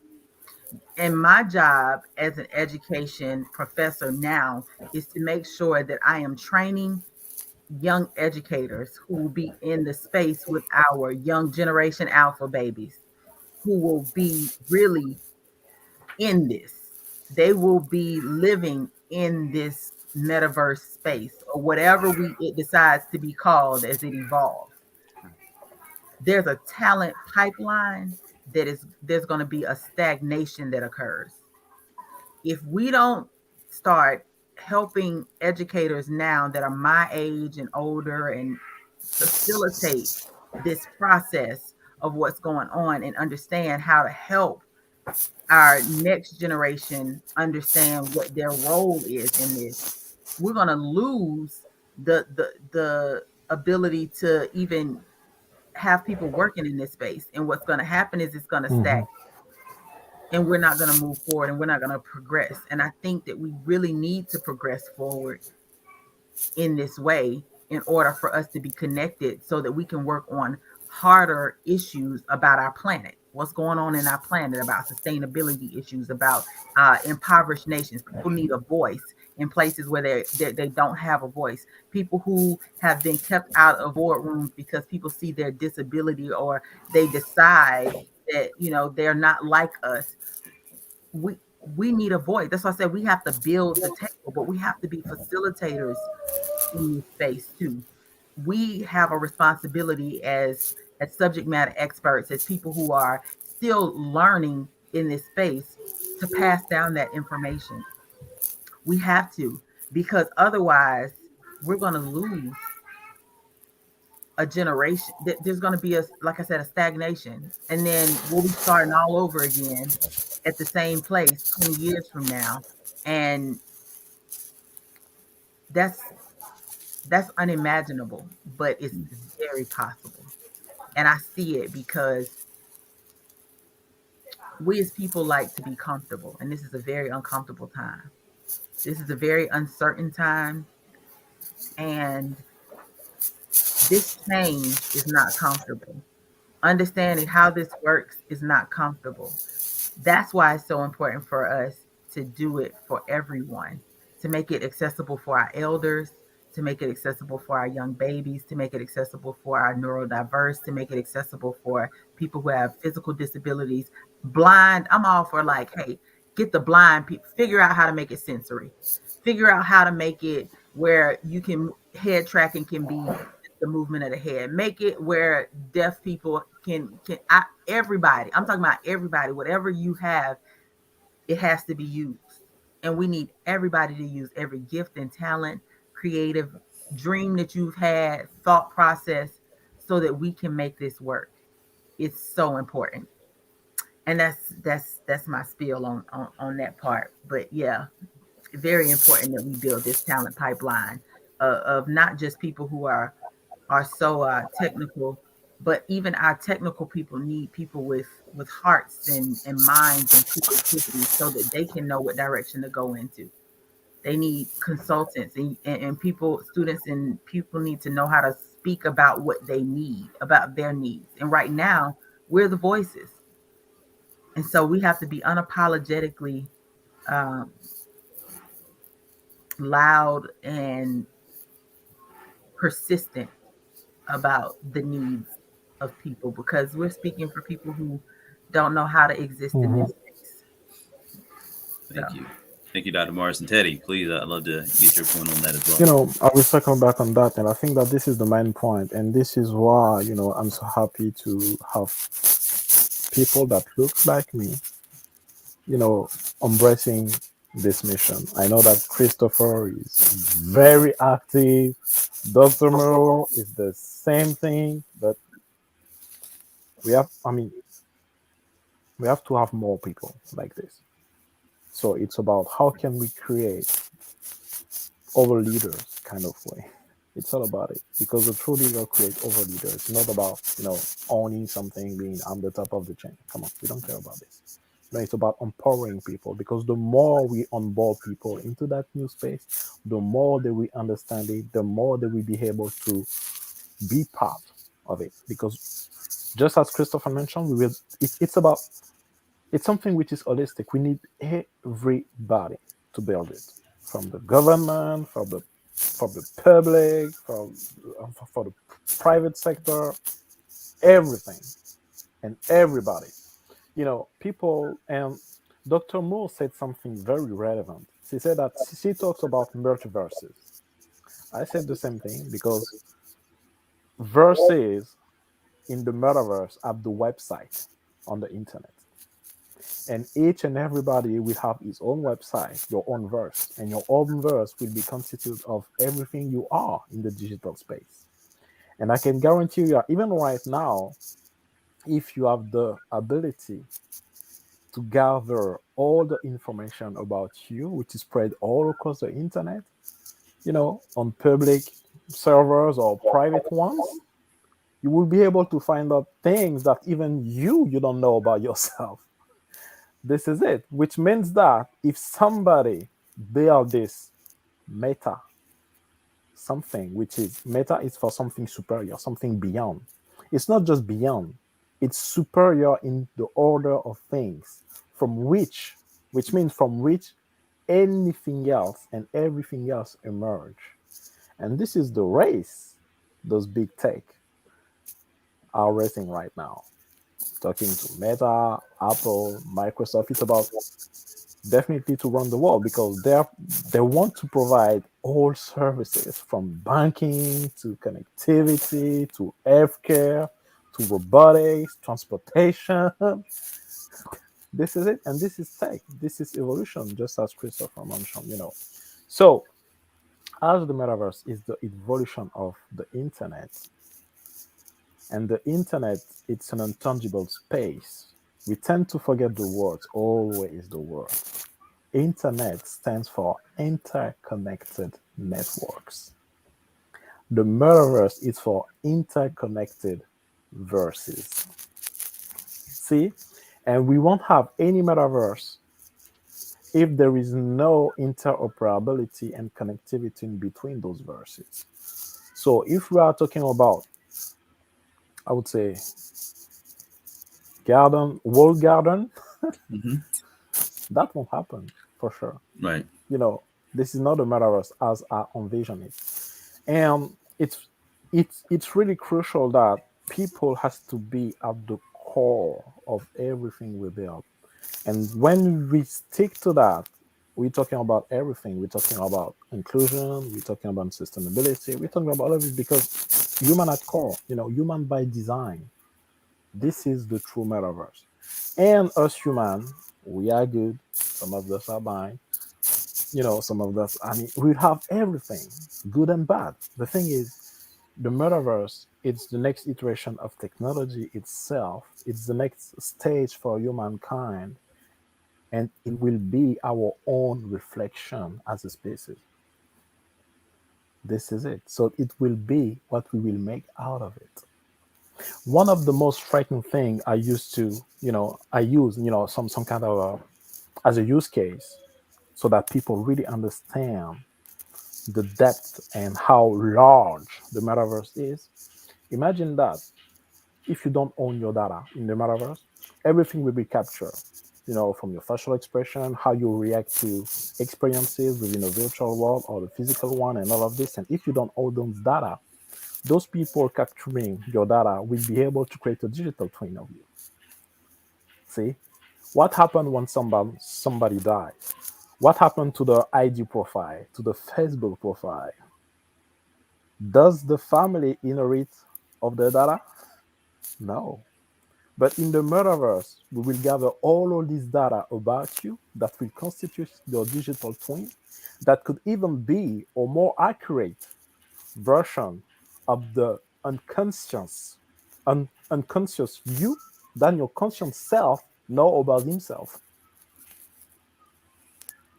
See, what is the next stage? We take that, I would say, gust in the shell, and we recreate it. And I would make Dr. Moore, Christopher, Dedran, or me the digital twin. I will enslaving, and it will work for me forever in the metaverse. You know, this is frightening. And what is the next evolution? That Christopher was talking about, about robotics. Let's just think about an embodied version of the internet. What is an embodied version of a chatbot? It's an avatar in a virtual world, and you won't know if you're talking to a human or a robot or an AI, to be more specific. You won't know because this AI will be able to capture your data real time to decipher, to decode, to analyze, and to react to your own reaction real time and to adapt the tone of this voice, how it looks like, and everything. See? And if you take that out of the virtual world, you put it into a cyborg. This is the next stage. So if you can do that in a virtual world with an AI, you can do that with a robot. If robotics is advanced enough, and this is what Christopher is talking about. This is exactly what it's talking about. It's tech itself, you know, and tech it's speeding up. It's moving so fast that us technologists we are not enough, and we are not pluridisciplinary enough because you have to have an assembly or new skill set going from robotics to artificial intelligence to cognitive science to to chemicals to education and all of that because in the new world where everything is possible you can build worlds and experiences worlds. Can you imagine that? And in order to understand what is really going on, we are not ready. We are not ready. None of us. Even the specialists in cognitive science, the anthropologists, the philosophers, nobody is ready. You know, it means what does that say? It said that it need it takes the effort of all of us to make sure that we are heading into the right direction. Because the result will be our heritage to the future generation. And we just can't miss it. We are dad, we are mothers. I have seven. So 2 girls, 5 boys, just like you, Dr. Moore, and this is a concern. Well, Okay, run that back. You said you have 7. Wait a minute, go back. Yeah. Somebody beat me? But I'm done for now, at least. Oh, you done? she's done too. Don't you worry. So I would We need say, to populate the metaverse, right? So, But you have 2 girls, and so I'm a little bit jealous, just about like that much. I want to take a couple of minutes just to reflect on again the great efforts and points of just genius that we just heard, and again thank Alan for a poignant question that I really feel like just it simply just led into the type of discussions we absolutely were set to have, and then we'll look to have one more round before we bring on our next cinema guest. The idea of metaverse and a singular point of entry or connection.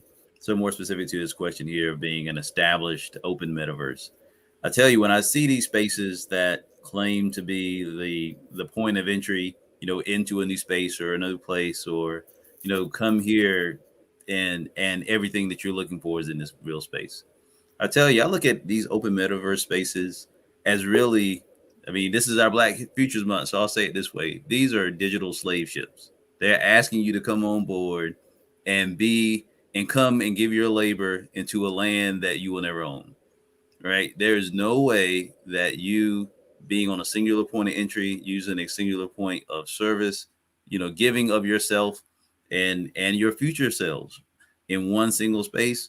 This is it's not even well, it's not even sharecropping. It is digital sharecropping in a sense, but it is, you are going to absolutely not get off of that. You're not going to get out of that space. Particularly as we're saying that we all know that technology, I think, has already outpaced humanity in the sense of what we're about to do. Because I mean, we simply are not going to be able to keep up once the sense of what the metaverse truly is, which is Internet of Things, learn how to have conversations outside of ourselves, and or relying only on humanity to teach the lessons that it itself cannot learn, and see just how much as a people we are divided. And I think we have to have that sense of humanity and community. That is going to be the singular point of difference, right? So if we look at it as a mathematical equation, we're going to be the part that's going to be the variable, right? Everything else the machines are going to understand and interpret, and it's going to be quantifiable, it's going to be sustainable and verified data that we're going to be putting into this mass process on a constant and consistent basis. And that's why when we're looking at our points of humanity, and what I think of metaverse is really transhumanity, that you are simply not going to be able to outpace the things that we're building right now, right? I mean, we have to go to sleep. We have biological needs. We have families. We have these emotional attachment to things. These machines and these services will not, and they are going to learn to not do that because of how much of our humanity we're willing to give up to say that we are absolutely part of this moment in time, as Teddy said, of this metaverse. And so that's why I feel like it's absolutely imperative as Black people to truly understand and interpret, that we're not looking at a singular space or a singular moment in time, but we're looking at, an exponential sense of self, right? We're going to be, we're already multi-layered when we think about what we bring from a cultural standpoint and in relevance. It's that we have to understand that it is going to be the most sought after asset of the future, right? Is culture, because culture builds community, it holds bonds, it builds relationships, it's legacy, it's ancestry. Technology will not be able to replicate that. It can give us a sense of that, but again, for us to still deal in this physical realm, I mean, that is going to be, that's the fuel of the future.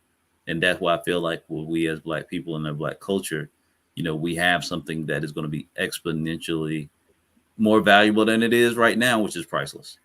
And so that's why I feel like we have to be having these conversations. And again, I just want to thank y'all for being on the stage to at least even start this, because I feel like Blackness in the metaverse is going to be the key to unlocking all this. Because just from the people that build and develop this technology, that initially didn't include us in the room, or that we have complete agency and control of it. We see it in AI. We see it in accessibility, as Dr. Morris say. A lot of these things are designed with one sense of people in mind, and a lot of time it's definitely not the underrepresented. It's definitely not the marginalized, or the folks that really have the agency to that really build the things that make this world go. And so that's where we just have to have this as a continuous in conversation that while we can, and while we have it in such a sense of openness, at least in the sense of where there is no one singular point of definition, that we all got to be on the same team, that Blackness in the future, is a space of our dreams. And again, that we don't commodify or give that up for just something tangible in this world right now. So with that, I know we are coming up at time, and this has been it has been a masterclass just listening. Each of you, obviously, again, of the pinnacles of your field, and again leading the say of where tomorrow is going to be. So I just really want to give just a quick moment for everybody to go around. We'll start with Dr. Morris, to Teddy, and then to yourself there, Lafayette, Christopher, excuse me, to just let us know where we can follow you, because it's vital that this conversation, individually and in each of our efforts, needs to be heard. So, Dr. Morris, where can we find and follow you? We can find and follow me at drmom.onuniverse.com. All of my social links are there. And you can follow me on LinkedIn as well. I'm really active there. And you can check me out on Morehouse's site, because I'm faculty there. Mm-hmm. But I want to just Thank you, Dedra, for that. And you fired me up. Like you have me in a space now. Now I have a whole litany of things that I need to go back with that last comment you made about the sharecropping. And I'm gonna leave it there. We're gonna let that be the mic drop. But I learn something every time I'm in the room with Christopher Lafayette and Teddy. And I've talked to you, Dedrin, for a long time. We've had weekly chit chat. And you've never dropped that knowledge on me. So I'm like, I'm sitting here like confused, but grateful because that's another conversation that we can have. But thank you for having me. Yeah, I mean, what can I say? Thank you. Really, I mean, it's awesome, and it's all about community. It's all about getting people together to think about those things and to onboard our people. This is crucial because it took Apple around 50 years to go to 1 trillion, and it took them 3 years to go from 1 trillion to 3 trillion. This is the speed, this is the acceleration we are seeing right now in technology, which means that the next generation of tech companies or companies, because every company now are tech companies,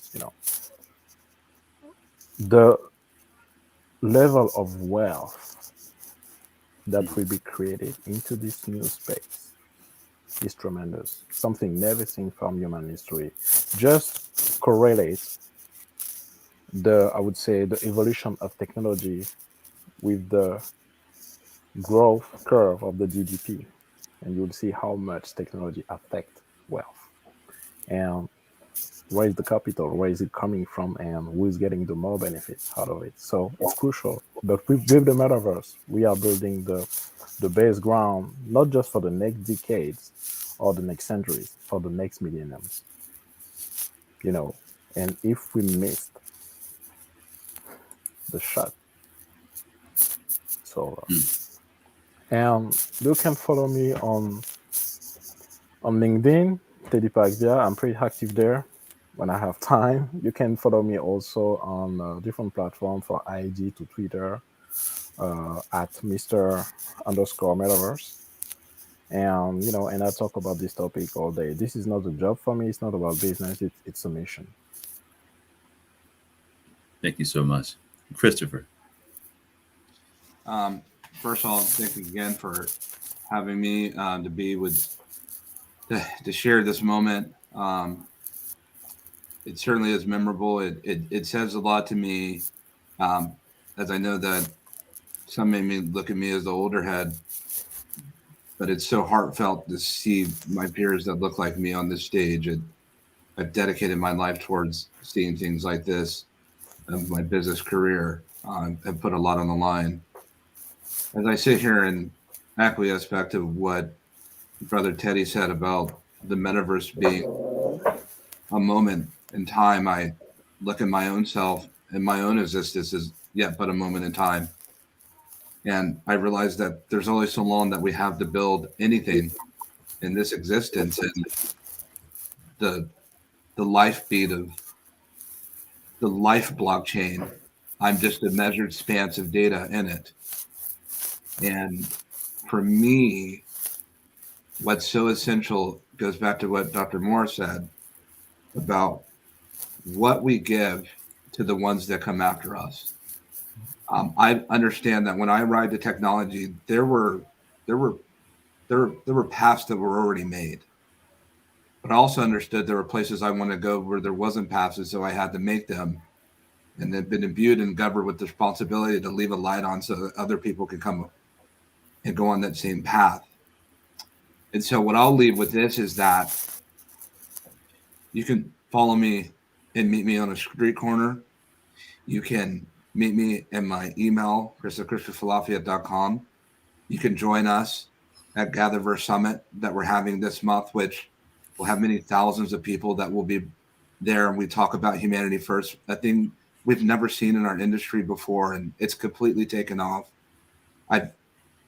I had no wild expectation that this would be where we have the White House that's now involved in so many people.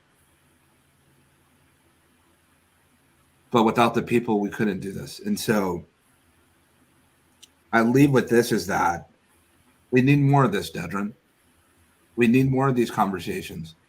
We need more people beyond Teddy, myself, and Messina, because Teddy, myself, and Messina, there's only so much time that we'll ever be able to build and what we contribute and who will take the baton from what we do. And I certainly hope that what we see is not only it, because there's so few of us pioneers and leaders of us in this space. And so a tip of the hat to you for your courage and the assembly and the wherewithal to assemble us together. We certainly are grateful. Well, with that, it's I feel like a charge to be part of a shared future. So I, humble part that, I myself and our team, of course, at SUBSUME look to try to build and develop in some and in partnership with y'all. It's the privilege is mine, but at the real sense, it's the urgency that's behind it. And we have to make these moves and make these moves together. So again, I thank you all so very much. We're going to conclude our panel here with just nothing but appreciation. So thank you all so very much for everyone's out there. Again, thank you all. We've got a fantastic panel already we're going to come right into. But this has been Metaversing While Black. Definitely not the last time this cohort will be chatting and connecting. But again, really a treat. Thank you all so very much. Let's take it from there. Take care. All right. All right. Thank you. And Take with care. that, these are the conversations and the pieces that we want to build and bring together as we look at the future of Black excellence. And again, you're witnessing Black history being made in real time. And to that, we're going to get right into it. And again, thank you so very much for being part of our programming here with SUBSUME Summit. My name is Dane Sneed, and we welcome you to Black Futures Month, where we're looking at the intersection of technology, community, and creativity. And speaking of those three assets that you need to stay included, I think we'd be remiss to not bring on our next series of guests who are making up a fantastic new community that's not only leveraging the legacy of historically Black colleges and universities, but also bringing in the excellence of talent and technology and community in their own right. So with that, we want to bring our guests with HBCU Con and their panel that they'll be facilitating as return guests. And we thank you all so very much to bring us a different world as only HBCU Con can. So CC, David, and Wendell, we thank you all so very much. Appreciate y'all and welcome back. Thank you. We're really happy to be here. And I know Cree said she's on her way, so she'll be here any minute. But thank you all so much, gentlemen. And thanks again, Dedrin. I really want to reiterate what the earlier panelists said. And it was a really good panel too. We were just listening. We were all talking about how good it was. But just to reiterate, the platform and the space that you provided for people like us, and for for the youth who are soon to follow in our footsteps, if you will, and take it to the next level. So just shout out to you, and you're welcome to stay and join in conversation with us. But I can moderate it. I was going to lead the smart people at UConn to have at it. Again, I know we have plenty of more things to go. Obviously, with a fantastic Kickstarter and programs going, so I'll always be around. But I want to allow for yourself and your team to speak candidly and clearly in regards to the wonderful things y'all are doing. So appreciate it, and I want you to be able to breathe. Oh, no worries. Yeah, we're here for the long hauls. I appreciate y'all so very much. I'm gonna be moderating, but by all means, I'll let y'all have it, and we'll be right back. Appreciate you. Thank y'all. Thank you. Hey, what's going on, Hook? What's going on, Wendell? Hey, not much. It's good to see you. It feels like, I know, right? It feels like one of our Zoom meetings almost. Pretty much. Yeah. We're just waiting on the ladies, on the other ladies, I should say. Yeah. Not discounting, our hostess with the mostest. We just waiting on Miss Cree and the place to be. But thank you so much for joining us. I think we can kick things off and introduce ourselves at the very least. So I'm gonna let you gentlemen go first. Talk about, first say who you are, what HBCUs you represent, and what is your passion. And cool. Whoever wants to go. I'll leave it to you, Dave. Sure. David Hooker, graduate of Bowie State University. And my passion is compelling storytelling that can change lives, right? It can empower, it can unite, it can do a lot. And I think that's my passion, creating avenues and ways that we can create and share some really compelling stories. I know that's right.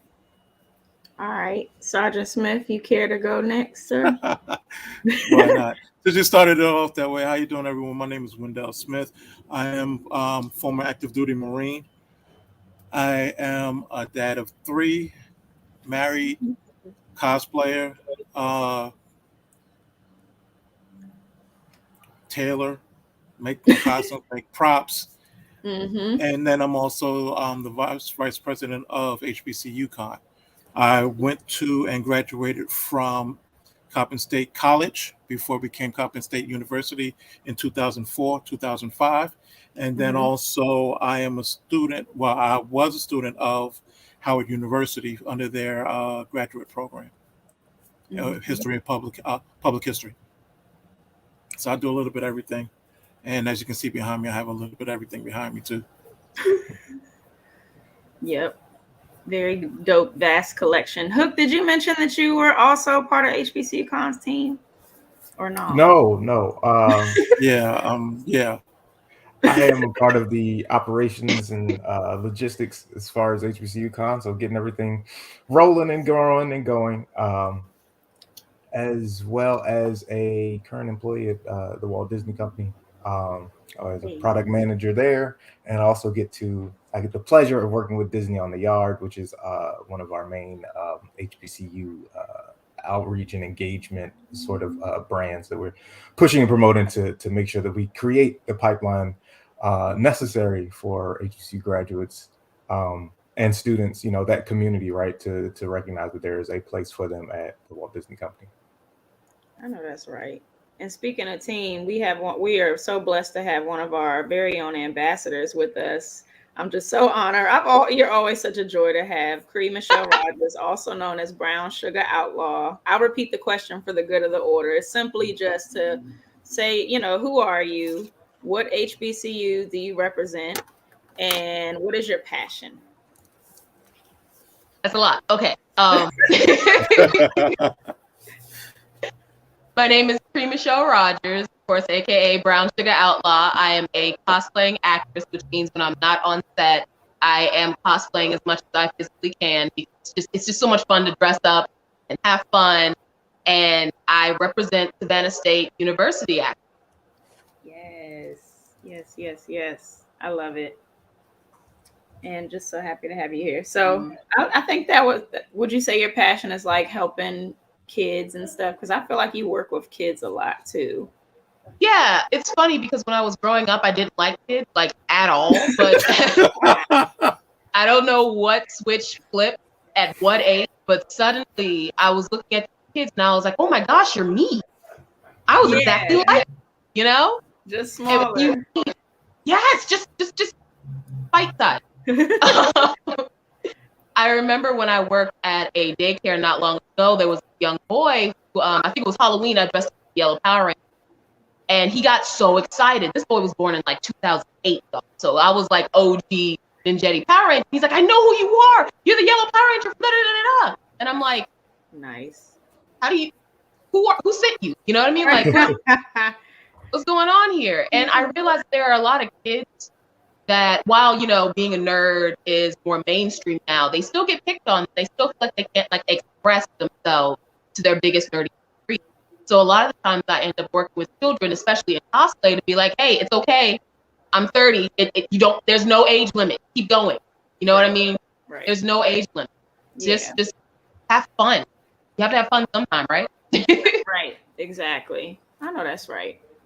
Well, that's cool. Well, thank you so much for everybody for being here. I wanted to kind of do a different take on this panel because I know that we've done this panel a number of times. And since it is Black History Month, I wanted to tap into some of the current events surrounding the Black and geek community and where those communities collide. So with that, I kind of want to start with the more like, I guess lighter stuff, if you will, but we can ease into the heavy stuff. But you know, we'll do what we do. We know what to do.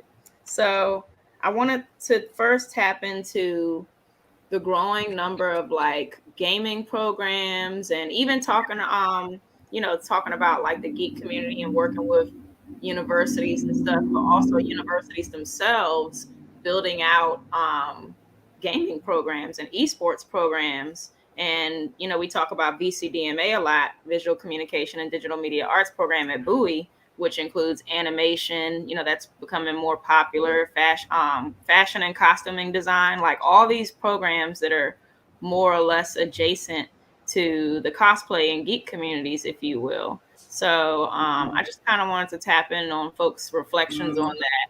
And before I do that, I guess I should introduce myself. My name is Cece the Geek.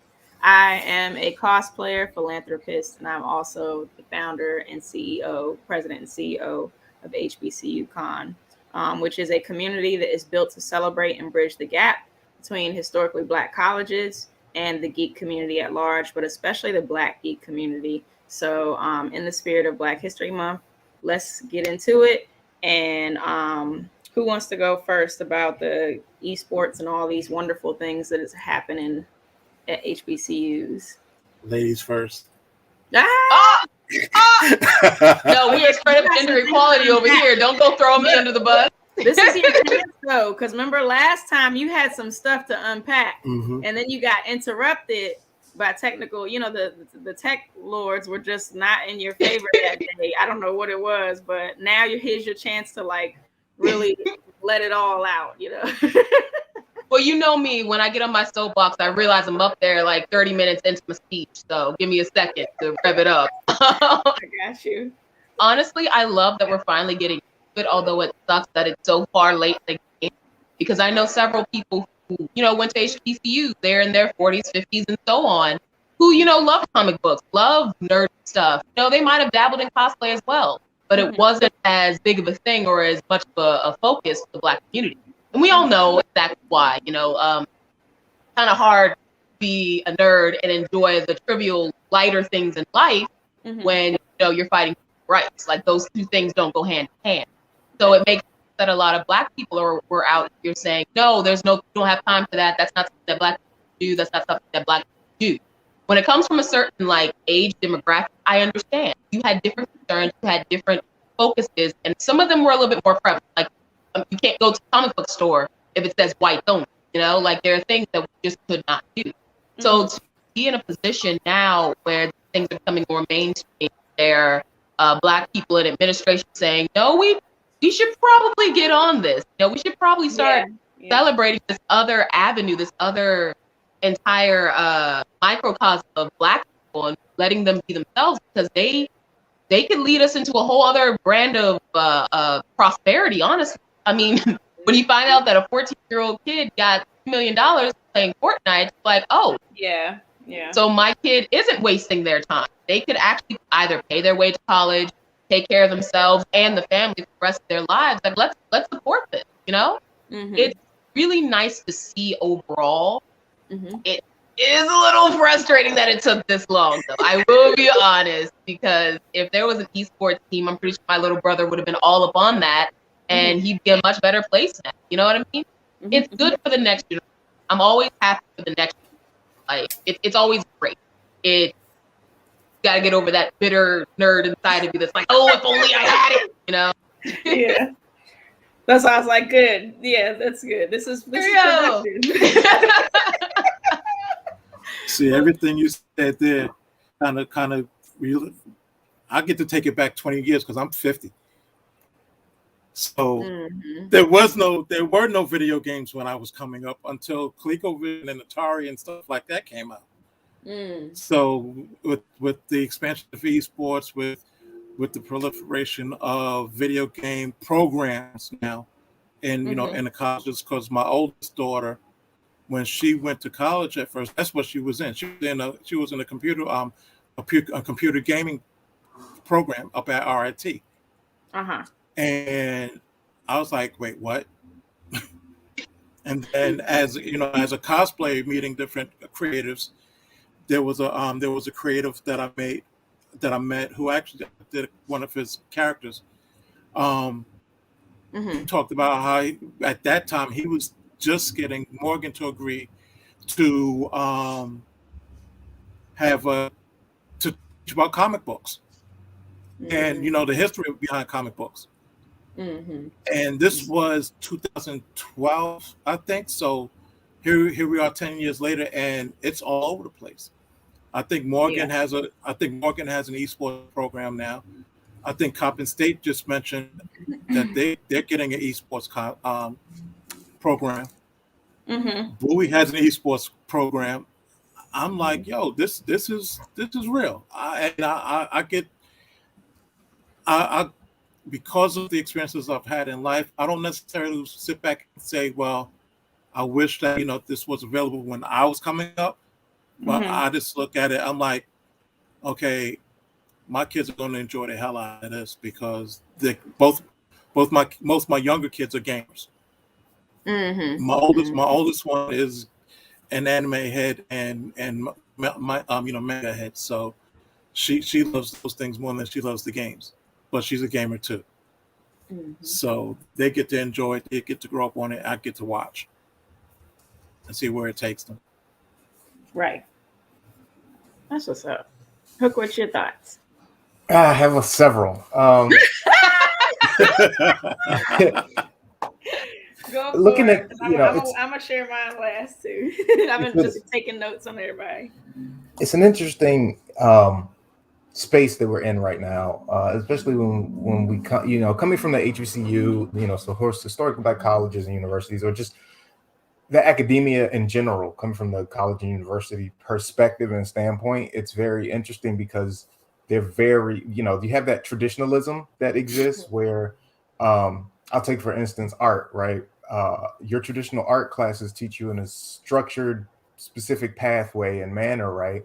And then fast forward to my experiences out here, or, particularly like out here in LA, it's hard to bridge the gap while you're as a student to see, okay, I did all of this life drawing and I drew this fruit every day till it looked perfect. And Rick and Morty looks the way it does. And it is the #1 show. People make millions of dollars off of this. And you get confused because the process right there, right, doesn't talk to you about some of the elements of what makes things marketable or successful in these businesses, right?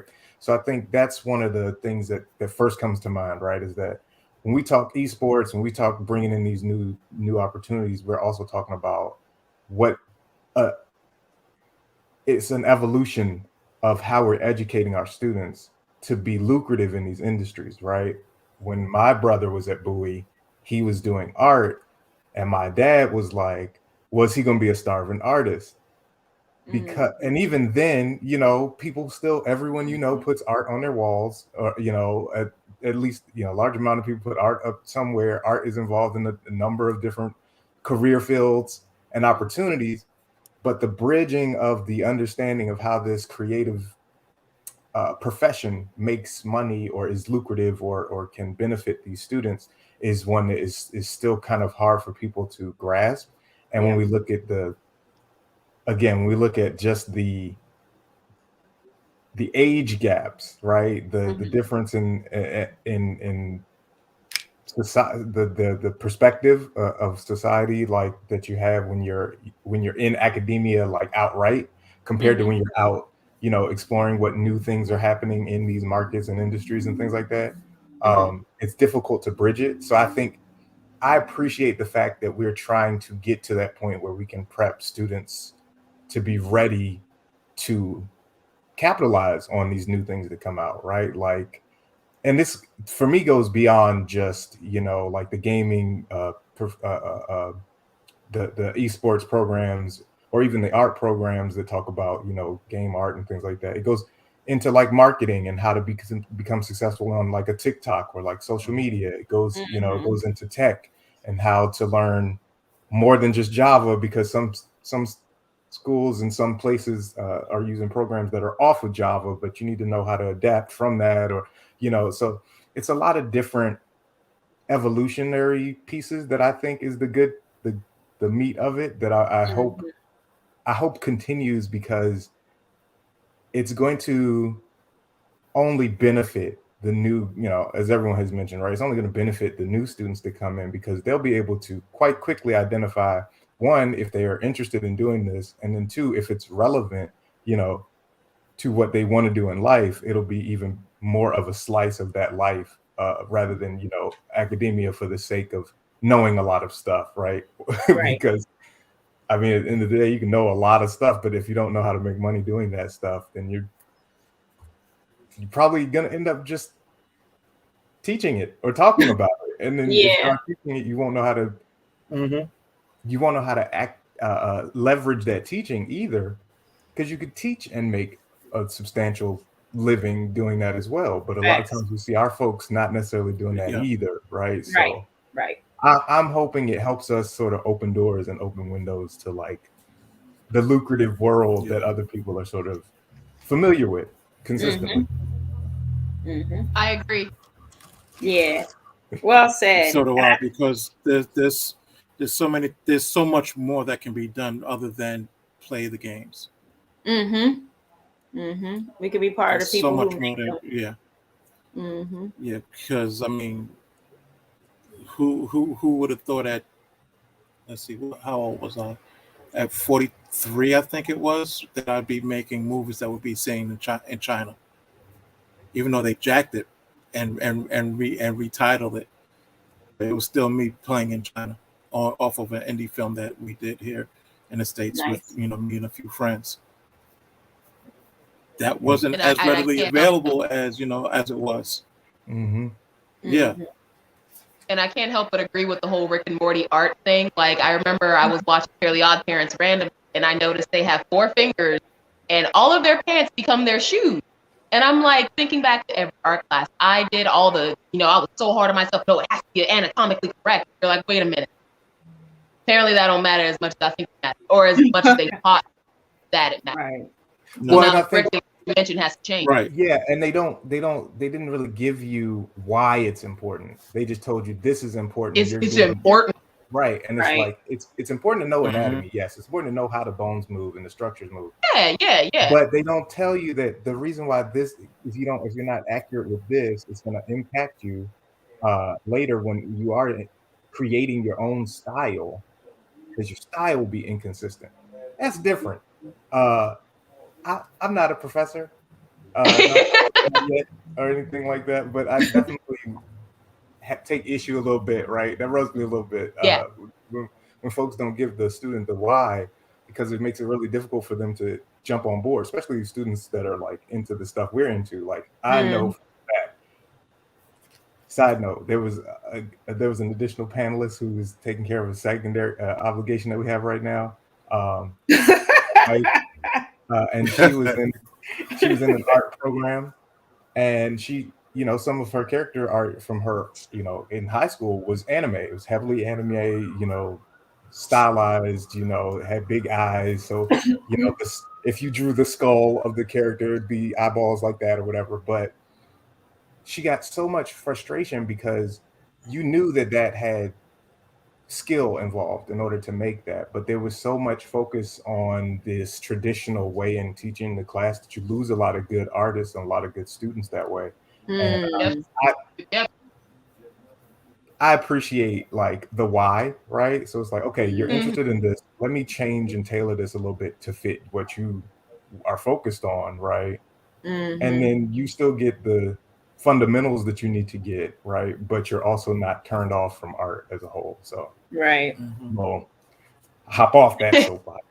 Yeah, it makes sense. It's like applications, like having applied learning. That I think that's so important, that real life implication. And that's something that kind of turns people off from any industry, whether it's the church or, like there's so many different things where like young, especially people in our generation, Generation Z, it's like, nah, I'm not feeling this, because there's got to be, better way about it, especially when you talk about this generation. Like college is way too expensive, and, people have to work in order to like survive while they're in school. So like the way in which we like get our education after high school is just different now than it was back then. And I know even for you, Wendell, like you were non-traditional, like you were kind of the outlier back in the day because you were doing all that stuff already. But now it's become very much like the norm because we don't have any other choice, you know.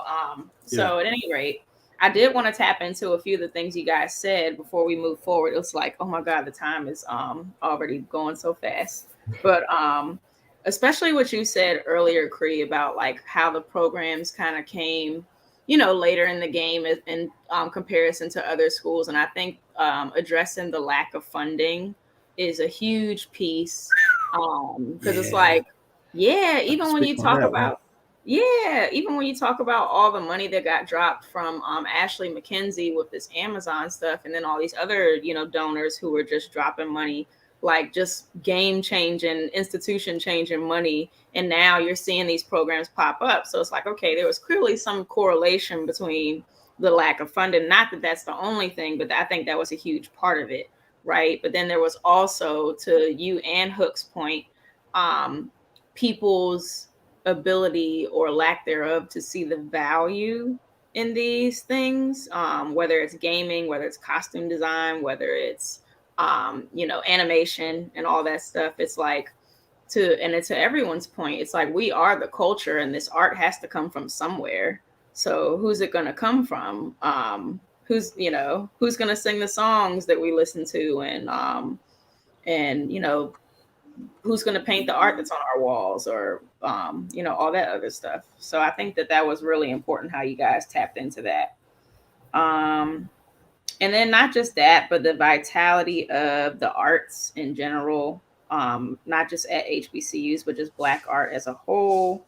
And like you said, Hook, understanding the why. I wrote that down because that just stuck out to me because I think that's so important.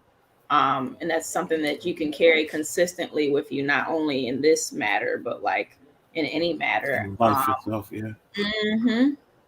I think it always helps things make a little bit more sense to people. And when it makes more sense to people, they're more willing to invest in it. So yeah, cool beans. That was all right. So, and I know that the athletics and stuff are changing a lot too, like the whole landscape of HBCUs, and then it's almost like we're seeing a new renaissance, the likes of which we haven't seen since the early 90s. And even with like organizations like the one you like, Disney on the Yard, and you know, just all these various initiatives, if you will, that are coming up, whether it's nonprofit or otherwise, specifically for HBCU culture. And I don't know, what are your thoughts on those things, and how do you feel like we should move forward in doing that type of work? And I think, can we start with you, Hook, because you're kind of like directly in that line of sure. Yeah. I'm not saying I was going to volunteer anyway, but yeah, I think there has to be this level of intentionality and thoughtfulness, right? I think those are the two biggest things. I think you had to do your homework, right? And one of the things, even with me involving myself with some of the work with like Disney on the Yard when it was very early, it was like I was cautious. I was cautious of making sure that these efforts were not performative, right? And it wasn't just we need to fill some numbers. So HBCUs, that's a thing. Maybe we'll link up with that, right? And that was never the case, but that's what you always, you know, are sort of weary of, because those efforts don't substantiate change, right? And I think in order for what we're asking for essentially, right, is a change in structure, is a change in how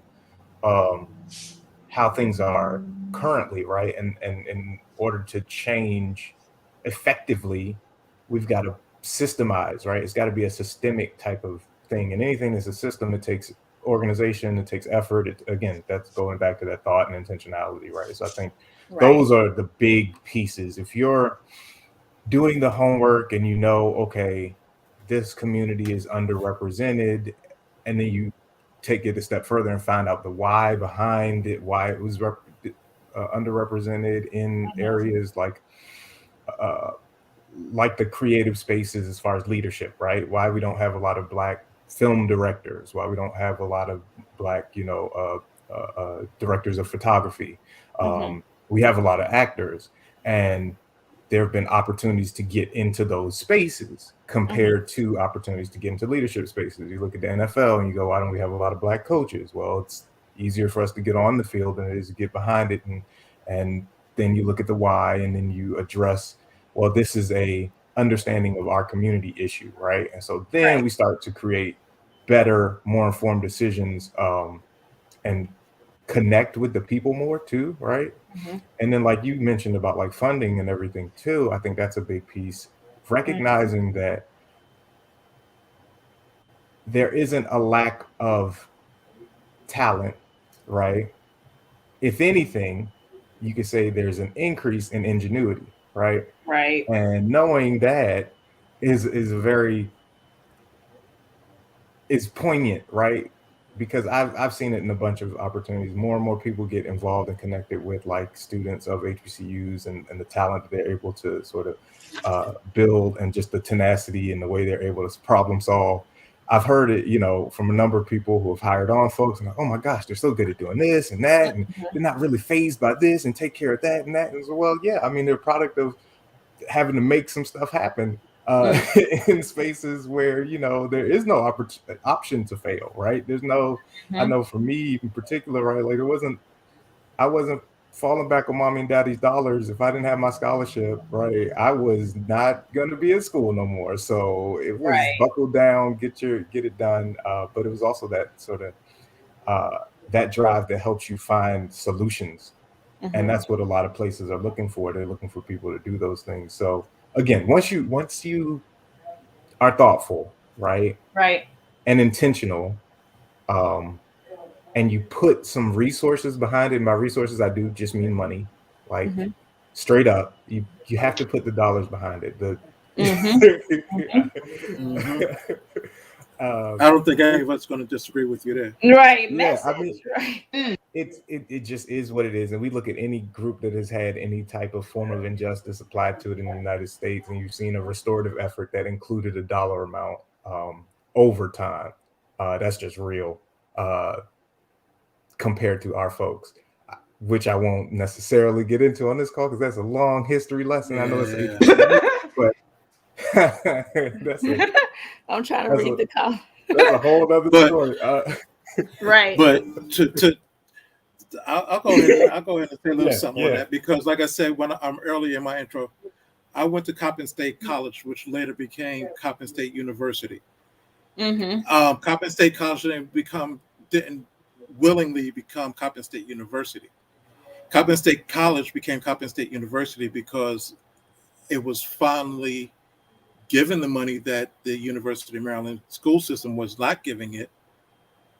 And as part of that process, they had to change the name and become University versus College. Right. So there's always something hanging over us when we try to do more. Yeah. And thankfully, Coppin State University is twice the size of what Coppin State College used to be today. Right. Yeah. Yeah, and I know typically they change it to a university when they start adding graduate programs there. Is that? Oh no, this was all about Coppin has one of the best nursing programs in Maryland. Right. But did they have any HBCUs? Yeah. They had master in nursing programs, or did they have just the BSN? No, they had master in nursing, yeah. And criminal science and other things as well. Coppin was a full-fledged, it's just that we weren't getting the loot. Oh, I see. So it wasn't even a matter of getting the funding. I think it wasn't getting the recognition. No, it was about not getting the funding either, because the way Coppin looked in 2010 compared to what it was in 2002 when I graduated, totally different school. And they're still building. I can't lie. Hook, you hit a personal button well with that. It's supposed to be about the Black community as a whole, not individuals. You watch that. Because the thing about the Black community is that we are performing. We do perform often. We are the loudest talk. Can make anybody laugh. Great dance. Like even the worst of us. Like if we know we suck at dancing, we can make the room laugh at how much we suck at dancing. You know, we've always been able to entertain the mass. You know, that's why we're the big center. Like whenever we make a trend, whenever we make a word, whenever we make a style, people want it. Like I mean, let's not pretend like Big Lips and Juicy Derriere isn't famous because of, you know. Yeah. So when we're talking about these institutions, we're talking about these things that we want like funded. It's like, why do we always have to perform to a certain point to get you to look at it? We have the credentials, we have the work ethic. That should speak for itself, but it's like for us, we always have to find a way around to get them to look at it. Like what you were saying earlier about the college turning into a university, it's like they weren't seeing us until we had to like really like shout and make them see, oh yeah, we do need some Black people involved. We do need to spread our net a little wider. It's a little frustrating to think that I don't think we'll ever as a community fully get out of the performative aspect of our personality, because that's who we are. And while it's great that we have that in our toolbox, we're trying to move into a position where that's not our only tool. Like what you were saying about, you know, it's easy to get on the field, it's easy to be an actor, easy to be in front of the camera because they see Black people as performers. They see us as trendsetters. They see us as, ooh, shiny, look at the dark skin, you know? Yes. Versus, hey, did you see how many tears that boy was like literally bawling in that scene? Do you want to talk about that? Do you want to talk about how hard that guy was running on the field? You know, you don't want to talk about any skill aspects. You want to talk about how entertaining they are, how explosive, fun to look at they are. Which is why whenever we have these issues, like a personal pet peeve of mine is when they have a character that's traditionally white film in comics and they change it to Black for the sake of diversity or fill a quota. Am I happy with the representation to a certain degree? Yes.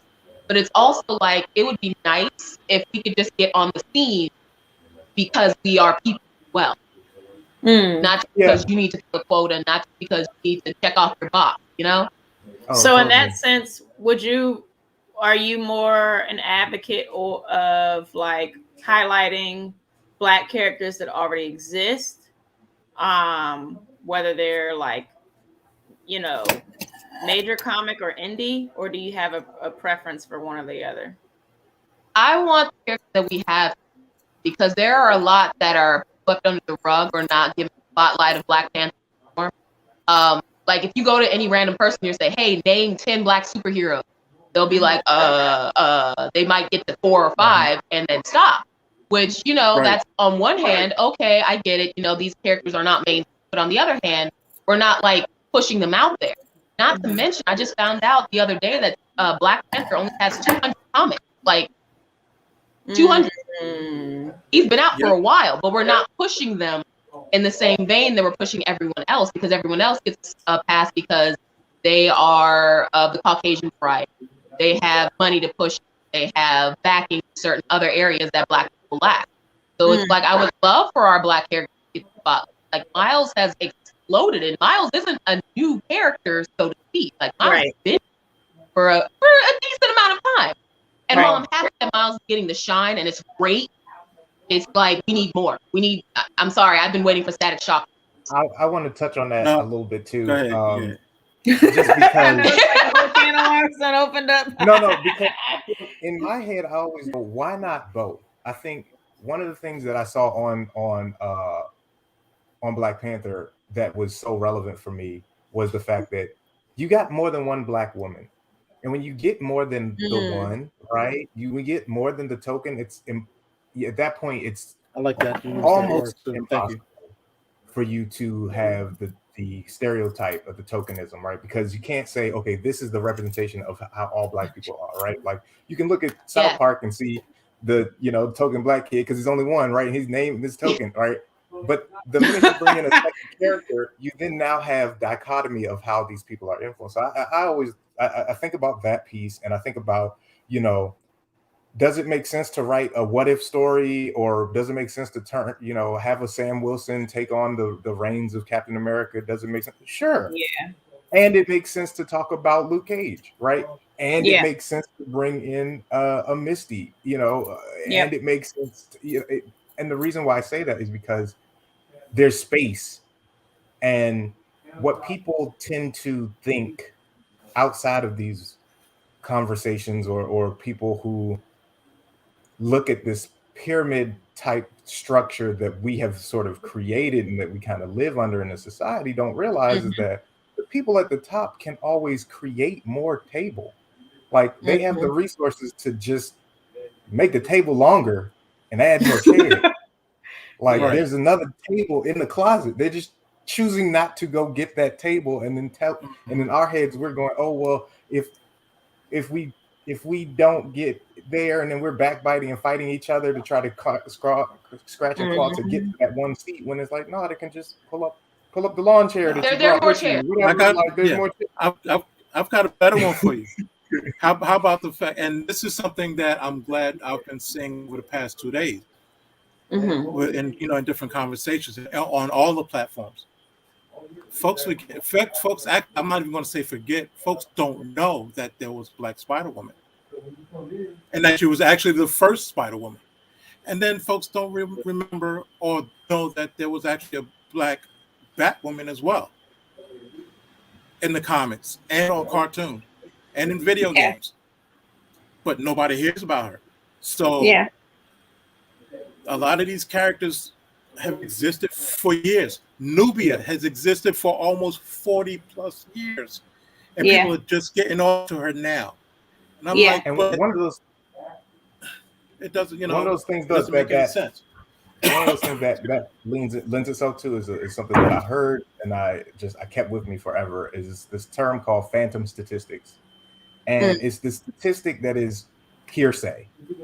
There's no real data behind it. No one really put a team together and got some research analysts, and they go and they use this assumption, and then this assumption exists amongst the people who make decisions about a Coco not doing as well as a Frozen, or and I use that example because I'm out of or an Encanto. Somebody gets mad that they holler at me, but it's the truth, right? Like people will look at it and go, they'll say, oh well, typically we don't perform that well in this market, but the research hasn't been done to say how much money we put in marketing for this content compared to that content over time. So of course we didn't do as well because we didn't push it as hard as we did. You could not walk down the street without seeing somebody with an Olaf backpack or something, right? Like that was intentional. And if we are as intentional with the newer content, people are going to eat it up, because the world as it is, with the media companies as big as they are and the brands as big as they are now, DC can make whatever it wants to be popular. Yeah. They can take King Shark and make him popular. He's hilarious. But what I've read him as a kid, I'm like, no, this is shark face dude. This sucks. Yeah. Put enough money and enough good story and enough good creators behind the character, which people is again care. But ultimately, to me, that's a dollar amount, right, of investment that you put towards this character, this franchise, and you will make it grow. And somebody had mentioned in the comments, I wanted to get it because I don't want to miss out on people's comments. Somebody had mentioned about Forbes, about how HBCUs have been underfunded for billions of dollars. And it's true, but to the detriment of whom ends up being the question. Because I start to think about the notable HBCU alum, as it were, right? We've got a VP who's a notable HBCU alum. Now, if they had been not underfunded, follow me? Right. For the years and years and years, for the, Bowie was founded 1865, and earliest school being 1837. Imagine equitable funding for places that are creating people who are inventing and leading and Stacey Abramsing and increasing the vote count and all. Like, we have no idea how much all of society would have benefited more from Right. that, right? Or let's take it to another. Let's take it from another angle. Mm-hmm. How about? And I'm taking it back to back to Maryland, because Maryland screwed a lot of pretty much all of the HBCUs over, because when you're giving one school almost 900 million for just their athletics program, and you're barely giving the other schools 90 million for their entire University scholastic budget. year, Yeah. there's a problem. Yeah. And that feeds into exactly what you just said, Dave, because it's like, wait a minute, hold up. University of Maryland is getting $900 million for their football and basketball programs. 0.6%. That's what Bowie State University was getting out of the higher education budget of the state. For the state of Maryland. I remember. You know why I remember? Because I was hot. And I was sitting in that room next to the other SGA president from Coppin State, and me and Robert looking at each other, looking at this pamphlet like, we're just gonna gloss over this point. We're just not gonna talk about it. So no one else sees this. And we're at a summit, but we're at a summit to come up with solutions as to figuring out why there's an education gap. Right. And it's so funny about how going back to Disney, because Disney is just such a great example of how if you give something enough money, it'll explode. Moana was so much better than Frozen. I will fight anyone on that fact. Okay, you know how every time I come on a panel with you, I'm ready to fight somebody. But seriously, that is my point in this panel. Fight on. Because you think about the elements, the culture, the creativity, the cohesiveness of the story, the music. Frozen has a good singer, but Moana has a good entire product. And yet it's not as popular, and yet it wasn't able to dethrone it. Encanto was, and I wonder why. Encanto was pushed. I don't believe they were pushed as much as Frozen. I will never say that. But Encanto managed to get their own brand of pushing. Like, they were able to go out here and be like, okay, let's show different body types. Let's show different personality strokes. And then when people watched it and found out it was about trauma, they were like, oh, what? Oh my God, I identify with that character. I identify with that character. And with that, they were able to circumvent. Say that, that's my baby. But we don't talk about Bruno. So I just was thinking the same thing, Sparrow, that we can support indie characters and the importance of doing that. And you had mentioned the whole table analogy, Hook. Yes, sir. And that was essentially, what I thought of when I conceptualized this, and when we were building this whole movement out, is building our own table and creating our own forms of media, spaces, fashion. When I think about Andre Leon Talley, what else do I have? Nonprofits and what have you. But then also finding space in those other areas too, because it's even if we do, with all the tables that we can build, we're still behind, until I was about to say that's the thing that's on that other space. Right. I'm sorry. That's what I was gonna. It's the same. It's a conundrum. We can film. I could go outside and film a million movies. I know plenty of Black guys very good with special effects. I can go out here and get a whole bunch of martial artists. I can get costumers. I can do a whole thing. But there's still that glass ceiling that we have to break, which is being accepted into the mainstream forms of income. Because I just feel there are just so many things that Black people as a whole don't know about, because we don't, unfortunately, have the access to such information that it holds back to us. Completely agree. We can do amazing things. And that's kind of why we need all different kinds of Black folk. I think if there's one awesome, and this will be our final thoughts, because we got 10 minutes before we. My bad. No, it's all good. Bring a smaller I want to give y'all a chance to say bye and I'm sorry. Go ahead. No, I think and this is kind of a wrap up for me, but I think that's kind of why I am encouraged to be a part of the stuff that we're doing with HBCU Con, right? There's all different kinds of Black folks. We're not a monolith, right? There's going to be folks that we need to, for lack of a better word, invade those white spaces and create an opportunity and bridge pathways for our folks to get them on the radar of the people who, you know, are holding the reins or gatekeeping for these different opportunities on those more mainstream scales, right? Then we also need those folks who are individually making their own content. We desperately need that, right, as evidence of the fact that look at what we're doing with this limited amount of resources anyway, right?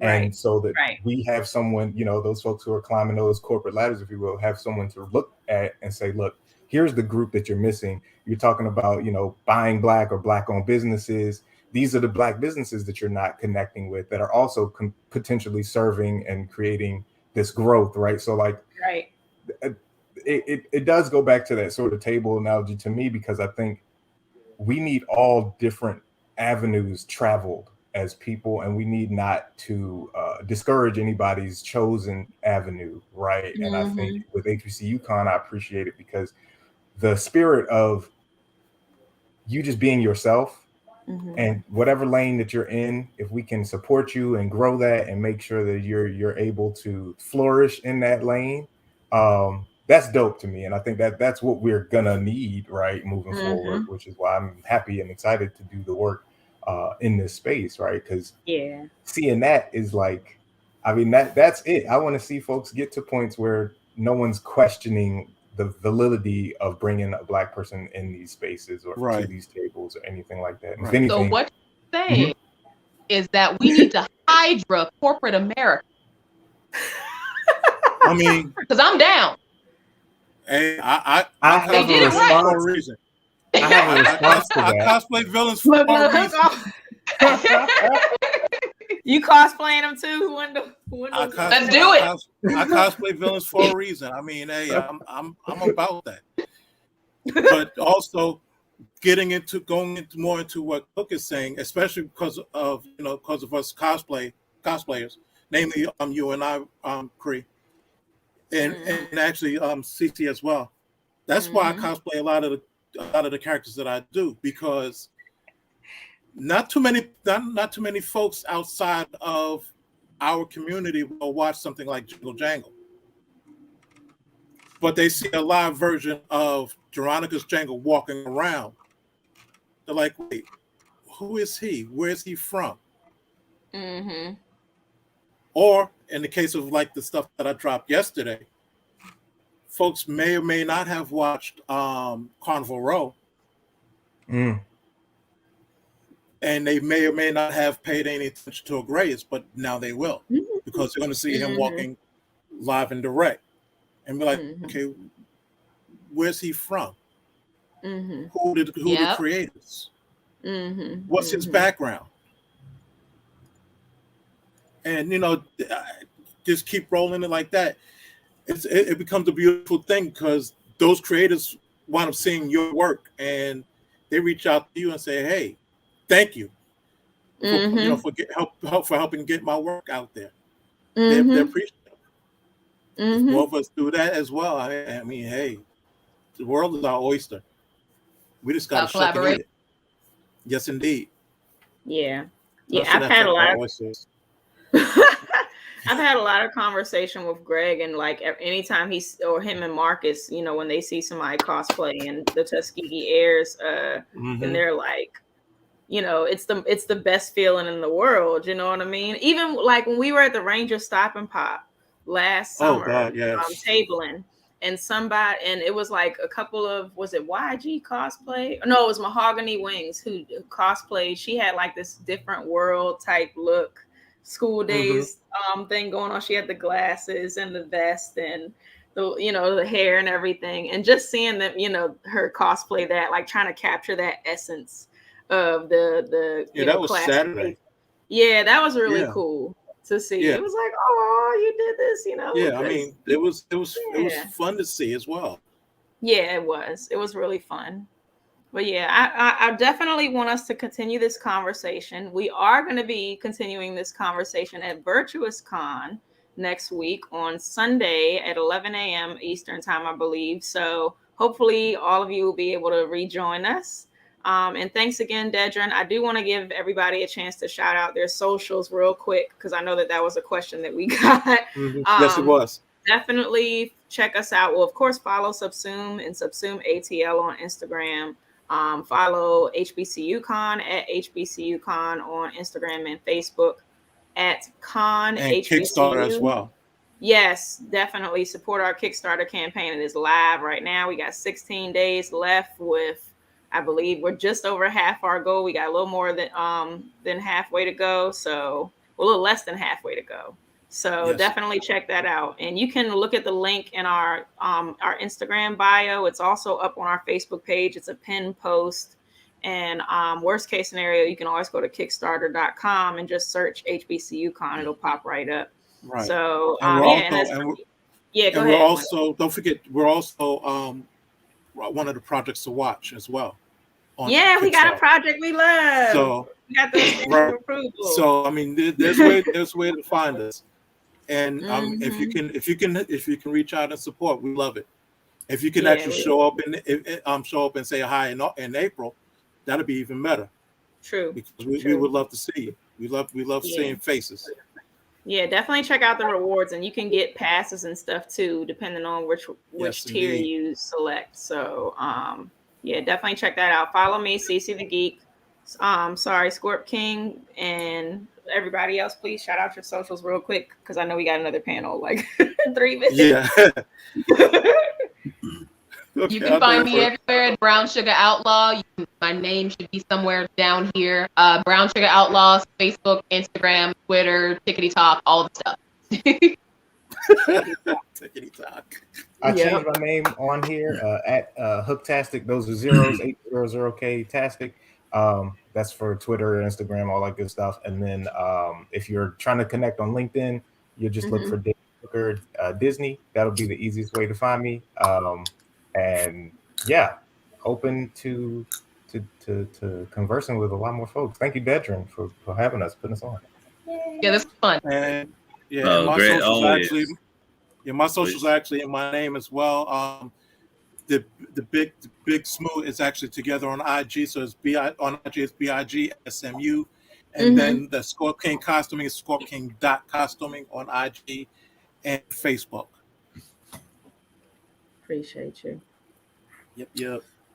All right, back to you, Dedrin. It's all you. No worries. I appreciate it. And of course, you dropped the link for the Kickstarter there in the chat, so everybody be able to take a look and support HBCUCon as we look to bring another year of excellence in. So we're very glad to be a part and have each and every one of you be a part of what we're building here with Black Futures Month.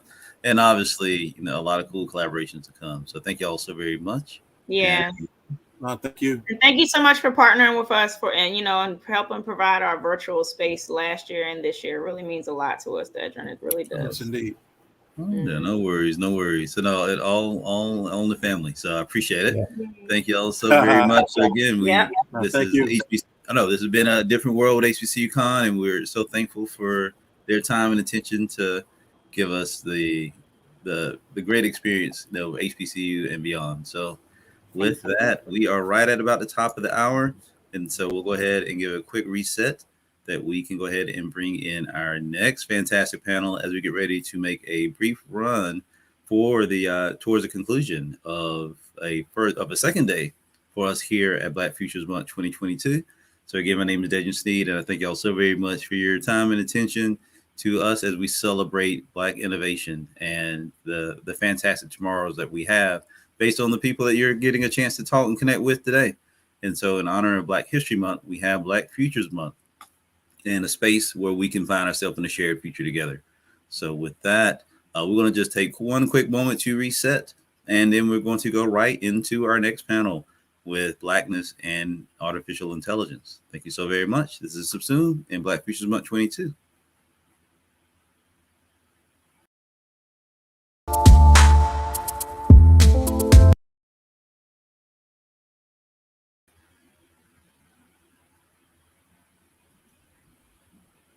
We're getting right to it with this panel. Good day, and hope everyone is doing well. My name is Dedrin Sneed, And thank you again for being part of our Black Futures Month 2022. Truly privileged to have these young ladies here on with us today. And we talk about Blackness and artificial intelligence. And speaking of intelligence and capacity, I want to allow for Dr. Cephas and I'm going to say, I want to ask Matale, if you'll just give me the right pronunciation of your last name so I don't butcher it up front. Nkande. Nkande, thank you. And Madam Nkande, we're going to ask you all if you'll just introduce yourself. Let's get a little bit to know about you. And then from there, we'll continue the conversation. Thank you all so very much. Yeah, so I guess Yes, ma'am. Please, Nashli. Thank you. Hey y'all, I'm Dr. Nashli Cephas, and I am artificial intelligence expert been at Amazon for over 5 years. I do a lot of stuff outside of Amazon too. I am the founder of a nonprofit called the Bean Path, located in Jackson, Mississippi. We've been in operation for over 3 years, and we do free tech help for people in the community. We were able to raise over $800,000 last year to continue those efforts, and really excited about that. And we're also scaling quite a bit. I am also the owner of 14 plus acres of land and 8 buildings in downtown Jackson, Mississippi, to build Jackson's first tech hub, live, work, play tech hub. And for those who don't know, Jackson, Mississippi is one of the most densely populated African-American cities in the country. And so I'm excited about, all these things that I've been able to do, having, got a PhD in electrical computer engineering, and was a CTO of a startup company called Part Pick that actually we sold to Amazon, and having worked at Amazon for quite a while, and seeing other spaces too, all around the world. I just wanted to bring that back to people who I know once they have those tools, you'll see some great innovation come about on the southeast side of the country. And so I am just grateful to be here amongst these great companies, great panel here. And I thank y'all so much for allowing me to come. I'm actually based in Atlanta, by the way, Atlanta, Georgia, with Dedrin, and originally from Jackson, Mississippi, which is why I wanted to kind of go back home and do that project. Thank you so much. And Masale, thank you again. So love to hear you and your story. First of all, Dr. Cephas, I love you. I know you know that I love you. I have followed you forever, pre-sale. And I think the last time we spoke, you were buying the building. So I have not kept up with you, Bill. So I'm very proud to hear that. Oh, God. And my battery's going out. So I'll speak quickly and then I'll go off screen for a second while I plug myself in. My name's Matale Nkande. I've worked in tech now for the last 10 years. I originally trained as a journalist and kind of wandered into technology by mistake when I got offered a job to work with Google in 2011. And it was, so most people don't know that all tech companies have a business side as well as a tech side. I was working on the business side. And during that time, was really connecting. Like 10, 11 years ago, there weren't that many Black people in tech, but it was really exciting. There were lots of startups. In that time, I'm based here in New York City, and we called ourselves Silicon Alley, and we thought tech was the greatest thing. I couldn't imagine not working for a tech company. I had kind of made it, but around 2015. Some colleagues of mine were using Google image search, which was really quite a new business at that point. I think it had just come out of beta. And when they put in the search term Black teenagers, mugshots came up. And when they put in the search term white teenagers came up. And that's where everything really changed for me, because I had been involved in product teams and particularly product launches. I still work with some product teams kind of on the side to as we're bringing products to market. And it was just very clear to me that was due to human intervention. It's human beings that create these tags technology just doesn't suddenly become racist. And that's where the combination of being a communicator, understanding what it is to communicate about technology and communicate to people that maybe have never even gone to never did algebra, right? You're really communicating to people in the most basic terms what it meant to have a technological future in which Black people can thrive. Did a bunch of research. Girl, I am so happy that you went through and got your PhD. Grad school, I don't know. They don't know how to treat the Black girls. Different Zoom. I'm sure you and I can speak about that for days afterwards, but kind of going through and going through research and academic research, wrote a report in 2009 called Advancing Racial Literacy in Tech.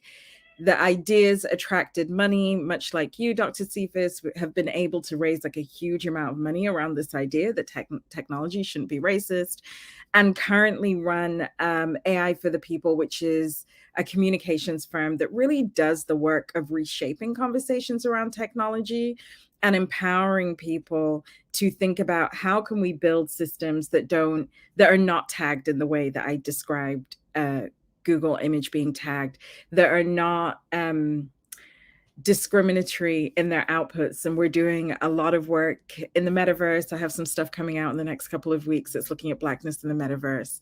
And I'm happy to be here. And I'm just honored to know you both. And Ms. Holly, if you need to take care of your point, by all means, I'll let you take care nationally. And Dr. Cephas, and I can always say Cephas, but Cephas, I know. I want to talk just real quick before we go into the deeper dive of where things are with artificial intelligence. Can you give us a little bit more about the beam path? I want to make sure that we do have a moment to kind of get insight from what you're doing, obviously in that tech space, to why the beam path and its development is equally as important, if not more. Got you. Yeah. So I mentioned that, it's, as she mentioned, it's difficult being the only ones, in a lot of these spaces, especially, throughout your entire career, really. And so I just got to the point where I was just like, I'm tired of, being the only Black person, tired of being sometimes the only female, sometimes the only person, born in the United States, sometimes the only person from Mississippi or from the South, and it's just like, I remember one of my internships when I was in undergrad. It was testing out the Bluetooth radio in the 2010 Toyota Camry. So, random story. I was working I won't name the company, but so they were trying to test people calling numbers via the Bluetooth. This was when Bluetooth was first coming out. Like, it was like a new thing back in 2008 or so, and they would use my voice because I was someone from the South, and it would never get my number, so I could never dial my home number on this system. And so, it just, after a while, you just think like, is this really the way it's supposed to be? And is there anything that I can do? And so I'm people who know me, I'm all about, bias for action. Let's do something. It may not be well thought out, but let's just get started doing something to try to change this. Yes, we know all the issues, we know all the challenges, but this little thing, as long as we can get something going, maybe it'll catch momentum and build like a snowball. And that's exactly what it has done. Creating the Beam Path nonprofit back in my hometown. And a lot of times people ask, why do this in Jackson, Mississippi? All places, like, this is not known for tech. It's known for a lot of other things that are not positive, maybe football or something like that. But I just think that this is actually the perfect place to do something like this, because these are the people. And I'm a gardener, and as you see, I'm a plant mom too. And so if you have the right tools, and I'm out there in the garden, and if I'm trying to use a fork to dig a hole, it's going to take me forever. I'm not going to know the full potential of what I can do in the garden. But if I have the right tool, I have a little shovel that has a little pointed end. It's like my favorite little tool out there. And I can go to town. I can really plant seeds, 10 times faster than I could with any other tool, then I can really capitalize on what it is that I'm putting into the work and what comes out. The same thing when you allow people and you teach them tech skills and tech tools, not to change what they're doing. We don't want you to stop being a creative. We don't want you to stop being in the journalist arena or in the medical field. We just want you to know the tools that are out there and available, because you have these problems that you want to solve, but you don't know, the potential. And so we can just tell you and connect those tools, then you'll realize the innovation that can happen from that, and encourage people to pursue those ideas, because you never know what might happen. And so that's what we started. We started doing free tech help in the local libraries. People could come in and get help with their business. They can come in and get help mentorship, guidance in their career from tech professionals. We can help you build a website, whether you're a kid all the way to a senior citizen or a sister in the church. Like, we're going to help you regardless. And so I think it was beautiful to see the crowd grow. Before we knew it, people were lined up outside the libraries to come and meet with us. And so I said, wow, we gotta expand, we gotta scale. So that's why I ended up buying the property. But that's kind of how it all started. And definitely, check us out, thebeanpath.org, or follow us on social media, The Bean Path, at The Bean Path. Absolutely. Thank you. I just want to make sure we got some point of resonance in that fantastic work. And obviously, for my twang as a devout Southerner as well, that's obviously an opportunity for us. But at the same time, it's not from capacity or intelligence. And I feel like a lot of times that's a misnomer that we find when we talk about tech. But we want to absolutely look at the same point of artificial intelligence and how the machine learning interprets humanity, especially Blackness. And I knew there was really no two people more qualified than the two people on this call. We kind of talk about that in that space. So I want to just take one moment of resonance for us to understand that we're talking to two highly educated Black women about the most popular thing right now, which is intelligence of machines and in the space of the future. So I'm just honored and thankful that I get to kick off this conversation to ask, what is artificial intelligence? I can give you the easy path. So easy. Artificial intelligence is when we give machines the ability to conduct tasks that we would associate with humans. So in human intelligence, we use things called neural networks, which are just like signals in your brain that will tell you to do something. So for example, there's a neural network that is telling me to open my hands, close my hands. In engineering, we can actually rebuild those neural networks using things called algorithms, which are kind of like the brains of cells. So you will create really like a long algebra, like math equation, and that math equation will tell your machine what to do. So for example, in something like facial recognition, these algorithms, which are just math models, they're just equations, all work together to make it look like your machine can see. And it is that active seeing that is the artificial intelligence, because it doesn't have a retina, it doesn't have a pupil, it doesn't have a human brain, yet it can carry out this task. And the way it carries out this task is through a process called machine learning. And what machine learning is that you just give the machine, I'm going to use facial recognition as an example. If I want that machine to be able to see a human, I'll just give it like 1 million pictures of what I consider as the designer to be a human face. So what has traditionally happened, and Dr. Cephas alluded to this, is when we're training machines, we just get people who are in the lab. And who's most likely to be in the lab but a white man? I did a report, I think, I want to say 2020, but honestly, since COVID, who knows? It could have been last week. It could have been 8 years ago, where we looked through, Google's brain, the people that were working in Google Brain. It was a public database. You could have Googled it at the time. And out of the 894 pictures, there was one Black woman. So when we talk about being the only one. We're talking about really being the only one.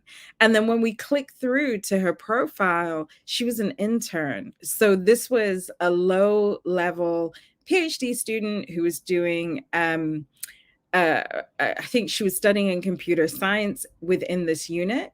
But when they're training who to look at as humans, you literally have maybe 600 white men to choose from, because to Dr. Seifert's point, everybody else was like a brown person from somewhere else.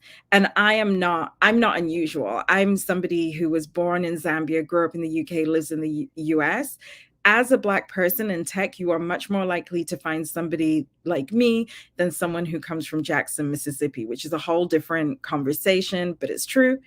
And when we're training these systems, we are also training them that white people are the only humans, that all faces are white, that you cannot recognize Black people, which means that when your system, when your computer vision sees a Black person, they literally don't know what they're looking at, because we have to remember artificial intelligence is just math that is trained to look at something through the eyes of whoever is training them. And those eyes are most likely to be white. So that I've given you facial recognition as an example. If you think about Siri, audio recognition, or even the GPS example that we were given earlier, that's another example of artificial intelligence. If we think about driverless cars, those sensors, what makes the car see the road? If we think about self-checkout, how does the checkout know what they're looking at? These are all examples of artificial intelligence units that people don't necessarily think they're encountering in their everyday life. So you say it out in the world and people are like, oh my God, what's that? And if you work in this field, you want to say you come across these sensing technologies in every element of your life. People just don't necessarily understand how they work. They don't understand the implications of us not being in those fields.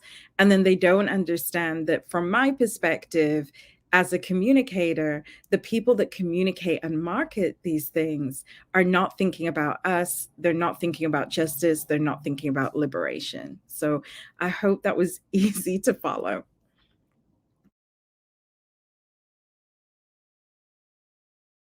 Absolutely, and thank you so very much for not only a great example, but obviously, walking us through exactly how these points of implicit bias may come to be, and something, as you say, is all around us. And Dr. Nashley, if I may, by all means, want to give you a chance to follow up or bring in addition. Yeah, sure. No, I think Tally did an excellent job of describing what AI is and some of the implications of when it's implemented in a way that does not incorporate many perspectives, both on the tech team as well as on the political side, on the government side, and her being an expert in the public policy side as well. You have to consider all these things. I think sometimes as a technologist, and I can see both sides. I as a technologist, we love cool stuff, right? We want to do cool stuff, and we just want to do it. We don't want to think about what's going to happen down the line. It's like, oh man, this is so cool. I did that. Bam, let's one more project under my belt.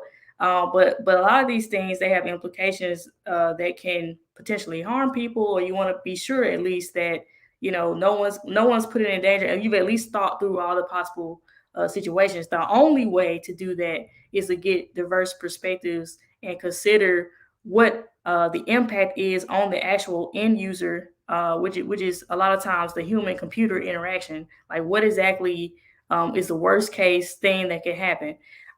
Yes, it's cool, but we have to think about those things too, and then also consider that on the regulation side, government, they're trying to enforce things about this technology nowadays. Now you see, leaders of top tech companies going to congressional hearings, and being asked questions about privacy and discrimination, and data, and we're all here wondering, well, what is actually going to happen? What's actually going to come out of all of this? And keep in mind that people who are making the rules and the laws a lot of times they have no idea how this stuff works. And so what can they do to help, if they don't get the proper education and expertise and people to help them as well? So same question you're asking, like what is AI? Like they're a lot of times they're asking the technologists that same question so that they can know how to, better help. And really everybody kind of has to help everybody because no one person has the solution. But yeah. And I would say that's why the beam path is so important, because if you can start to have tech hubs that are not on the East Coast or the West Coast, and they are grounded in the communities that actually use the products. Because if we're thinking about scale, you're really thinking about Black and brown people. We're the global majority, and any tech company wants to scale, right? That's what a unicorn does. That's what leads to potential acquisition. And I think knowing what artificial intelligence is as important as understanding how those systems get to us, like who's funding these systems, what promises are being made. But I could clearly speak about all elements of advanced tech all day. I think it's just such a poignant part to have when we talk about decentralization and what Web3 is trying to bring as far as from the technology standpoint, but at your point of the decentralization of equity in that space, that we think of the Silicon Valleys, or if we think of even maybe parts of here in Atlanta or abroad in these other spaces that we think of as tech hubs. But as we want a future, particularly for a future of machine learning, to empower everybody, that means that people that don't live in condensed city spaces, but may also be from what we consider more emerging spaces, where if we have a decentralization of this technology and the way the technology looks at us, wouldn't it be more of a space for us to have an equitable future? Like that people have a chance to have access and agency to these things. If we have a tech hub in Jackson, Mississippi, shouldn't that offset, well, again, what we have a majority of Black and brown constituents and people, citizens, and people that work and develop? Wouldn't that not help offset a condensed part of that happens in Silicon Valley? So I feel like it's like a redistribution that has to happen, obviously in the technology space, but it is important that in our physical space as well, that our community see and have access and equity to those types of opportunities.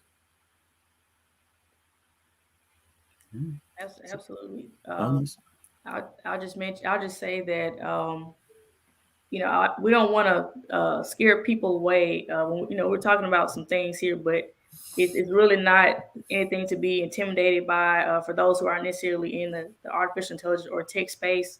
I actually love the fact that the metaverse, NFTs is really bringing tech more to an art space. A lot of us can relate to being creative. I play the piano. I love art. I love to listen to music. I love creating things and building. And that's really like technology is, again, it's just a tool to help you do those things a lot better.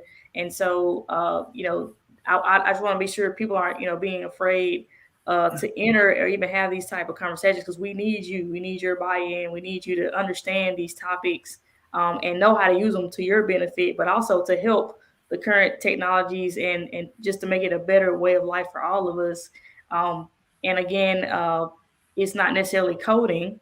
You can be in on the project management side. You can be in on the tech founder side. You could be in on the government, on the policy side. You could be the person actually consuming the products or providing feedback or doing testing and providing data and those sort of things. But it's many ways to get involved and be a part of it. Is if you have a cell phone, it's literally in your pocket right now. This technology. And so the second thing I'll just say is that, I'll put my corporate hat on, as large tech companies and corporations, we definitely have a responsibility to leverage all of these people that are using all of our tools in order to properly compensate them for the ways that they are helping us better our products. And this is something that doesn't get talked about quite a bit, but we want to ensure that it takes data to build AI systems. It takes data to build any model, whether it's a financial model or these COVID vaccinations that we're getting, they had to model this out after something, right? Someone had to do the test, and hopefully they were, compensated in such a way that they were satisfied. But keep in mind that, when you're using this technology, a lot of times your data is being used, is being taken, and it's being used to improve these technologies. But often we don't get the benefit of that improvement, especially on a financial scale. And so, this is something that I've been pushing for and definitely will continue, I think, as an industry, to push towards how do we properly and ethically source data as we need it to keep producing these products, but to also give some benefit back to the user and the person. So I just want to, I'm gonna just leave that right there. But yeah. Yeah, there's a lot there. I think for me, I understand what you're saying. Like, let's redistribute. Let's have tech hubs in Atlanta. Let's have hubs in Jackson. Let's have tech hubs wherever. It's not I'm averse to that, but it's if we still are engaged in the same, reproducing the same systems, then it doesn't really matter if you have more Black people in tech. You're just going to have more Black harmful people in tech, right? Just like I get so frustrated with this idea of Black excellence being about Black billionaires. It's like, what do I care if there are 2 Black billionaires and everybody in my city is getting evicted? Like, there's a structural change that needs to happen to make sure that, in my view, everybody has a house, everybody has healthcare, everybody has education, which is more important to me than hashtag Black excellence, right? Or and I think the same is to be said for tech. In terms of the metaverse, I am actually not going to talk about NFTs because I don't know NFTs very well. So I don't want to speak on what I don't know. But I do know that when we think about the norms of the metaverse, the VP of metaverse research was gang raped by 3 male avatars while she was in beta testing, and she wrote about it in her Medium. And so what that said to me, really as a social scientist, because what you have to understand is that Dr. Cephas is working in computer science. My expertise are in social sciences, right? And what do social scientists do? We look at what happens at a population level when you engage in a particular set of actions, and what implications does that have on that population? That's what social scientists do. We build data sets, we look at how you're behaving, and then we make back reports. And what that told me as a social scientist was, as Meta is building out this virtual world, they're not negotiating what does it mean to be a woman on the internet, right? What does it mean? Let's look at how women are treated on the Facebook platform, the issues that they have, the root cause of these issues. And let's have moderation practices to make sure that that can't happen, because that's not about the computer scientists developing a technology that is harmful to women. The computer scientists have nothing to do with it. The computer scientists just develop the technology. The content moderation people, the people who are setting up the norms for that virtual environment, did not protect that woman in that instance. And so for me, I want people to come in because we need people that are going to say, wait, hold up. How are we going to make this safe for everybody? And those are not the same people as the people building the model often. But I also want to encourage people who are going to be critical, people who are on the side of justice, and also people who understand distributed wealth. So this idea that we could be paid for our data is someone who is understanding the redistribution of power in these systems. And I just don't think that people speak about that enough. And I hate, because I did this when I was working for a large tech firm back in the day. I hate that I was just like, come work here, come work here, come work here. And that's the answer for Black people, because let me tell you, you make way more money as an entrepreneur than you ever would in anybody else's job. And if that's what you're trying to do, you probably want to build a company and sell it, or build a company and take it to IPO. Yeah, I'll just say I haven't spent much time in the metaverse. I recently got one of the headsets, and Saturday. It was last weekend. My friend and I, we went to a house party in the metaverse. Like we went to 2 clubs, and like we literally went out. We were like, okay, well, where's the Waffle House? We've been in here 2 hours already, you know. And I'm just like, wow, this is like next level. Which I know, you know, there are people that are very well versed in it. That was my first time actually just, you know, spending a lot of time in there other than just playing games, like being on the more social side of it. And yes, there are, while it was cool, again, we love cool stuff as technologists, but there's a lot of room for a lot of serious issues that can arise in those situations. Absolutely. Now I can say I do know where the Waffle House is in the metaverse. I can say I've at least been there once. And to that space and place, like you're saying, where we want to use this tech the right way. And we say the right way, meaning that we find our equitable share in how we're represented and have authority in that. So you know, that's good to hear. But as you say, it really is just important to at least be in the spaces, because there's not enough of us. Even if all of us right now charge to you know, our local place of learning or just started coding right now, I think we still be at a deficit. You know, if we looked at what the contemporary needs maybe, but the future for sure. And so it is important that everybody finds their space. And again, as was said earlier, it's not necessarily that you have to be a full coder or a full engineer, but you just have to be present, right? We have to have you and your talents be part of the sum equation of how Blackness is represented.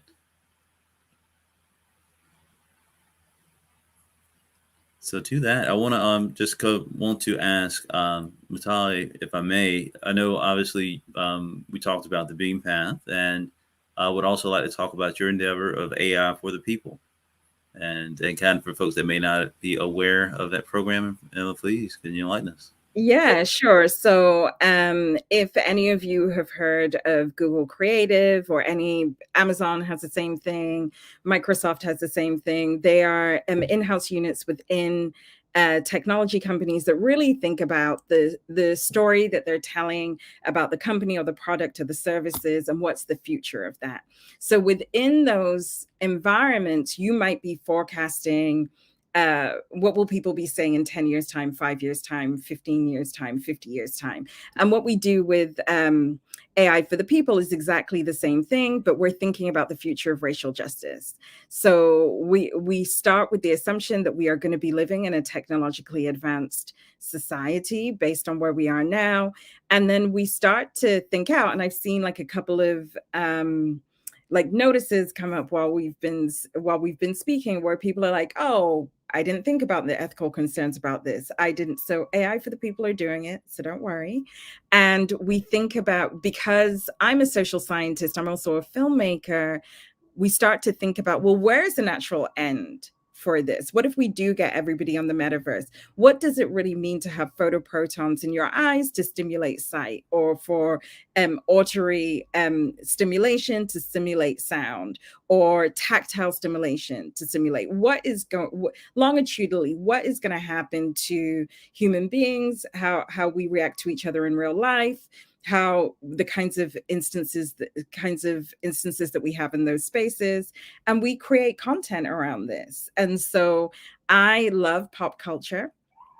So we use television, film, and journalism to really think about and illustrate these scenarios. So I always tell my team, if you use the phrase machine learning, we failed. If you use the term algorithm, you failed. If you use the term AI, you failed, because this has to be understandable to someone who doesn't even care about this stuff.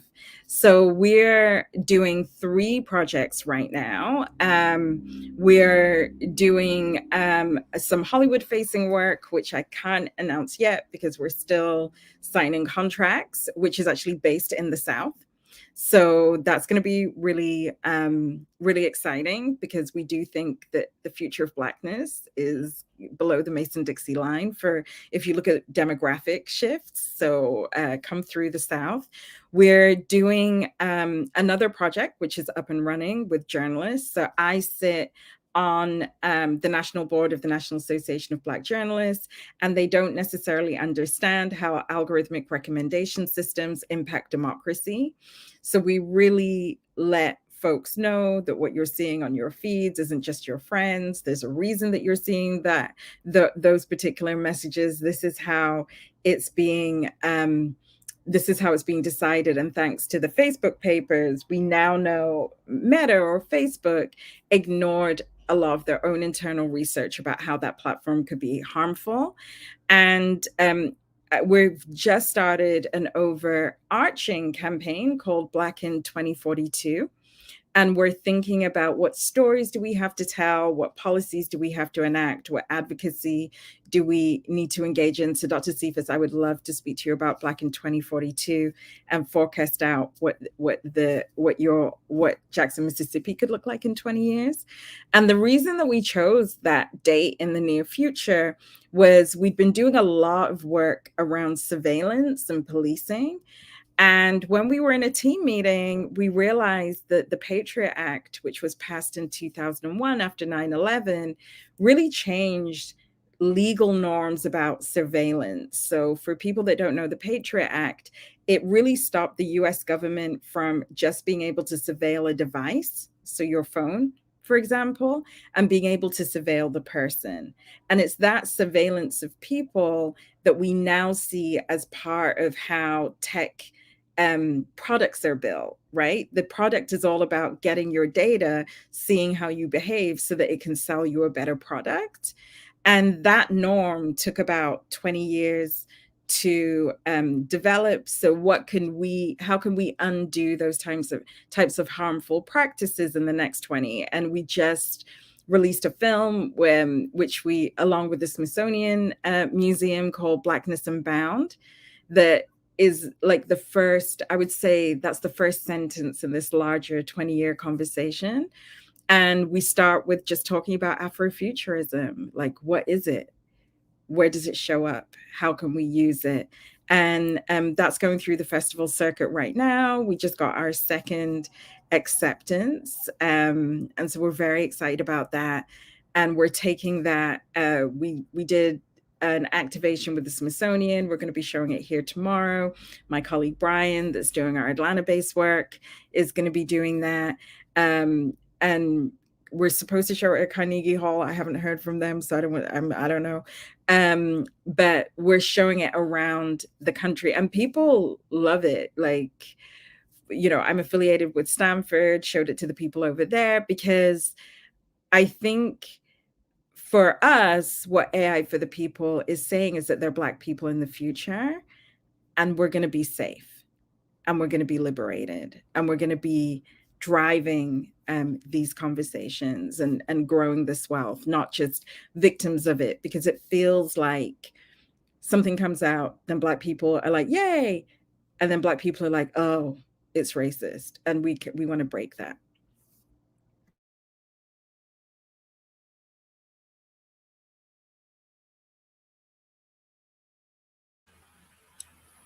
Just to kind of say, and I appreciate that, Matali, as far as I feel like, I don't want to say feel like, but I would thank you so very much, because of course, we all want to see the space where the liberty in technology and sense of self all converge. And I think that's why historically, for particularly the Black experience of looking towards the future, when so much of the present and painful memories of some parts of our past have only allowed us to look forward, thinking that even if it's a future we ourselves may not behold, that there was still some point of optimism. But at the same time, where we have these new data sets, where, like you said, like this large amalgam of what is expected of us that hasn't included us, and really is I really want to say dangerous, but it is dangerous. It's the idea of, it's a preconceived notion of Blackness, of what we as a people are expected to be and expected not to be. And by setting those types of precedents, I think so. Data sets. I think the issue, because the way that we design AI right now is that we're using and when I say AI, I actually don't even really like that term, because it means nothing and everything. But in machine learning, when we're developing machine learning systems, because I always threaten about, like, I'm actually a co-founder of a startup as well, but I'm just so exhausted. I never talk about it because anyone in startup world, oh my God, and different Zoom. But and in that we're developing a model. But when we think about AI, you're always looking at a historical data set to predict the future. And the problem with historical data sets is it's a snapshot in time, and then it catapults those assumptions into the future. So if I'm somebody that was incarcerated when I'm 16, it doesn't mean that I'm going to be the same person at 32. But if I develop a system that is supposed to give me housing benefit, that's supposed to give me food, that's supposed to give me, and one of the inputs is if I went to jail, I'm not going to get as high a score, so I'm not going to be given the best choice. That's when I get mad. So it's also thinking about what inputs do we use? What do those inputs mean? I do a lot of work in kind of fintech. And one of the things I'm always telling my clients over there is some of these inputs are nonsense. And they're like, what do you mean? And I was saying how the Berkeley, this team at Berkeley, business school were looking at a mortgage recommendation model, right? And one of the inputs in the model was we are going to give people more favorable risk scores if they shop around on the internet to see whether they can get a better mortgage. And I had to go in and tell that team, when you come from a community that was redlined, that even when we had the money, we weren't given loans, we are socialized just to take the loan. Don't be like, these white people may say, no, just take that loan. But you, in building that model and in making that an input, are saying poor people, people that don't have high levels of literacy, people who have been discriminated against, are supposed to behave in exactly the same way that people that have had every choice in the world can behave. And that's a value that has nothing to do whether this person will be able to repay the loan. And I think it isn't until you call out even the fact that the way some of these systems are designed doesn't make sense, then it's really difficult to see. But how many people have the level of knowledge that I would have in terms of what an input is? And that's why I really rely on these other nonprofits that are helping like draw back the veil, because all AI for the people does is to create the conversation. We create the movies, we create the TV, we create the journalism to get it out, but we're not doing this other incredibly important work. Yeah, let me just say those algorithms that go into awarding those loans, there's a whole nother, you say another Zoom.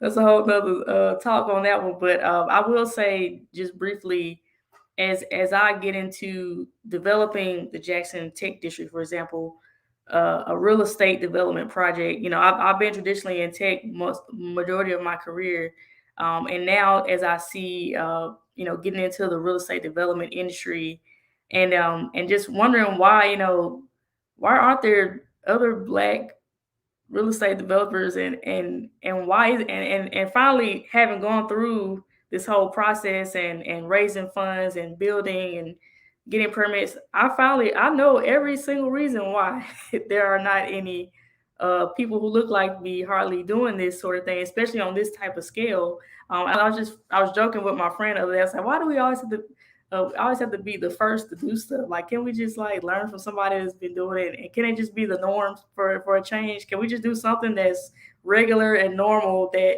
is of big magnitude, that will benefit our communities? Why does it always have to be the first? But I will say, along the lines of loaning money, banks, it doesn't matter what your net worth is. You could be a multimillionaire. You can have all the assets in the world. If they don't want to work with you, they're just not going to work with you. If they don't want to loan you the money, it doesn't matter what inputs go into that algorithm. If that algorithm says no, then it's just no. And you can't rebuttal. You can't do anything about it. You could try to raise awareness on the outside and try to, circumvent what's going on there or in the industry in general. But this is how it has been for literally 100 years or so. And so, you talked about getting caught up. We're if you think about it, hundreds of years behind, and trying to learn and catch up to some of these things. And someone asked me the other day, like, how is it that you're doing all these different things? I feel like, what choice do I have? Almost. I mean, when I get to a certain point where I'm done, and I need to take a break, step back, I will, and I do that all the time. But I'm competing against the people that have had generations and generations and generations of access to capital, access to land, access to opportunity and education. And yes, I have to kind of do 3 times the work of my counterpart to just make it, just to get on a level playing field. And so, just wanted to mention that piece about the financial lending, and it just kind of brings it full circle to why it's so important that we be involved in this conversation of technology, AI, machine learning, all of this. Yeah. And I would say, just to your point, even when you're someone who's successful, right? And you go to a financial institution and you have the money, they look at you like you robbed the bank. And you're like, no, no, no, no, no, no, no, no. This is literally how I got to this point. And I always feel that I'm never starting a project, I'm building a town. Yes. And one more thing, you mentioned us being put into a system that is broken, and we just further perpetuate the system. This has come from Black banks as well as other banks, by the way. I just want to say that, sometimes people just can't wrap their heads around, someone like us doing what we're doing, and because of what they're used to seeing. And on that, and I feel like we're going to keep doing that. Even when I started AI for the People, I went to Black people first. And they were like, she doesn't really know what she's talking about. No, no, no, no, no, no. We don't believe her. It wasn't until I think I'd raised at that point maybe 500,000. There was some number the white people had given me, because they were like, no, we think this is really important. Then I went to Black people. Then they were like, oh, that's really cool. So we also need to talk about internalized, like if you're going to come in, we have to do so much deconstructing of our own internalized anti-Blackness so that we can really dream. Because one of the things I loved about working in tech companies is the most average, random, yokel white person would have this big dream because they had freedom, in a way, an internal freedom that we don't have. So I hope in this conversation that we're not just telling you all of the bad things. Those bad things exist. We're all Black. We know that they exist, but invite you to dream about what good things could be. And then don't be picky when it's a Black woman that comes with the idea that is going to move the needle. Because guess what? It's always Black women. Just get used to it. Agreed and here. So, to that, that's why I know personally and professionally, I'm blessed to have a chance to connect and collaborate with y'all on several fronts. And again, why being very intentional to have you two just share a stage and just the back and forth, I know has enlightened and empowered everybody to, again, there's a positive to all of this, that we do have some space and some agency, but it is to be earned, because again, technology is not waiting for us. And neither are the opportunities before us. So I want to just take one last moment to go to you, Dr. Nashley, and then to you, Ms. Holly, to just let us know where we can follow you, where we can find you and further support you. And we'll look to close things from there. Yeah, sure thing. I am on Instagram and Twitter at PhenomenaShley, or you can just search for Nashley. I'm the only Nashley Cephas out there, I can guarantee that. Also, you can follow the Bean Path at the Bean Path, or the up and coming Jackson Tech District also has Instagram and Twitter at JXN Tech District. So thank you all so much, and I'm so excited. We're definitely gonna continue this. Y'all saw that back and forth. That's just a taste. So you got to invite us back next time. Oh, no. Well, I'm sure we'll be having some offline things so I can just be a fly on the wall and just get smarter. So for sure. So many Zooms, naturally, so many Zooms. For me, so this is the really funny thing. I study the internet. I actually don't like the internet or social media because I know what they do with your data. But we have just launched our new website, which is probably the easiest place because then you can link to our social media, which is AI for People US.org. So all one word, AI for the People US.org.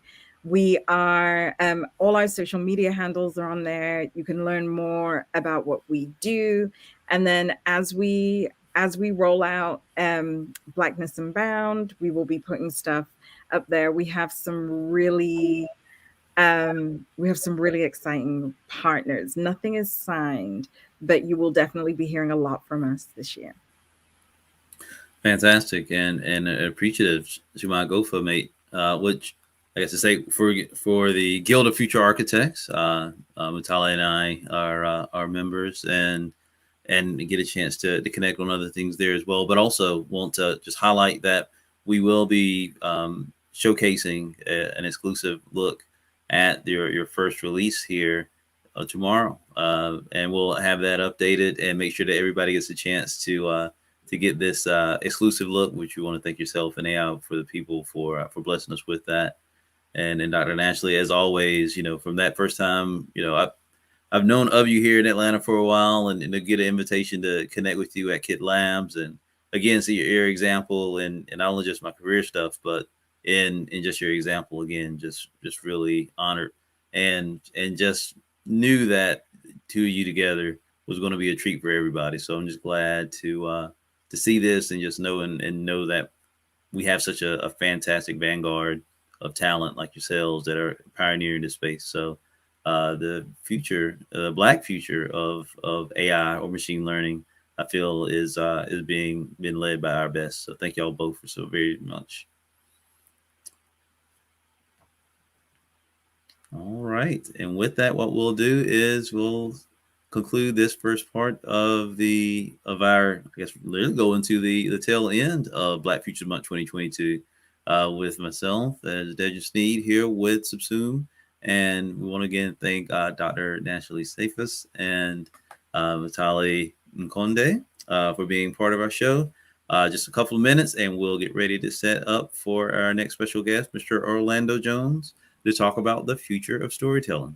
So thank y'all very much. Thank you. Take care now. And we will talk with you here soon. And thank you so much. So please stay tuned and stay included with us for Black Futures Month 2022.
And thank you all so very much. We appreciate your time and consideration of us. My name is Adrian Sneed, and we welcome you to the continuation of Black Futures Month 2022, where we at SUBSUME are looking to be the intersection of creativity, technology, and community, and making sure that everyone stays included in the creative and technical dreams of their shared future. And so with that, I'm very excited to bring in our next special guest. I'm already smiling, so I'm just going to ask this young brother to come to the stage, and I absolutely want to just say say thank you. I'm going to go ahead and bring him on, because now again, this is the geek out moments are beginning. Ladies and gentlemen, the Renaissance man himself, Orlando Jones. A pleasure to talk with you again. Hope you are doing well, good sir. I'm excellent. How are you? Oh, better not deserve, sir. I appreciate you. Thank you again. Before we get to the formalities, how was your show last night? Good, fun, crazy as usual. Oh yeah, I'm glad that the hometown of Carolinas treated you and the team there well. So everybody was good. Sorry. Good. Thank you. So with that, please, for those who may not be initiated just yet, all the proper bona fides to yourself. Please introduce yourself, and as I want to open this up and have a great conversation about storytelling with the storytelling master himself. I'm always curious as to who I should introduce. My name is Orlando Jones. I guess whether you have some insanity about my insanity or not, I started off as a advertising company when I was 18 years old, advertising production company. That turned into a writing job on a show called The Different Worlds, and then I moved from there to the pilot of Martin and the Sinbad show and the Ben Stiller pilot and Rock Live, and launched a network called FX into 18 million homes out of New York. And then we launched a thing called Mad TV, a sketch comedy show. And I found myself, as a writer, producer, actor, marketer, advertiser, won the first virtual reality Emmy in 2015 with my team. So, I started a transformative media company in 2016.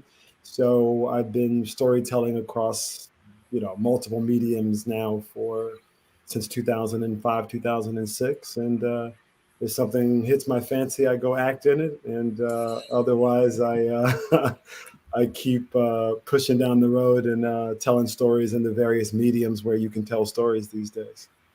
No, absolutely, and thank you so very much. And that's something that I'm very excited to highlight, and really what's made me just truly appreciate your masterfulness in many mediums of craft, but at the same time, your understanding that it is story, no matter what, that translates across this medium.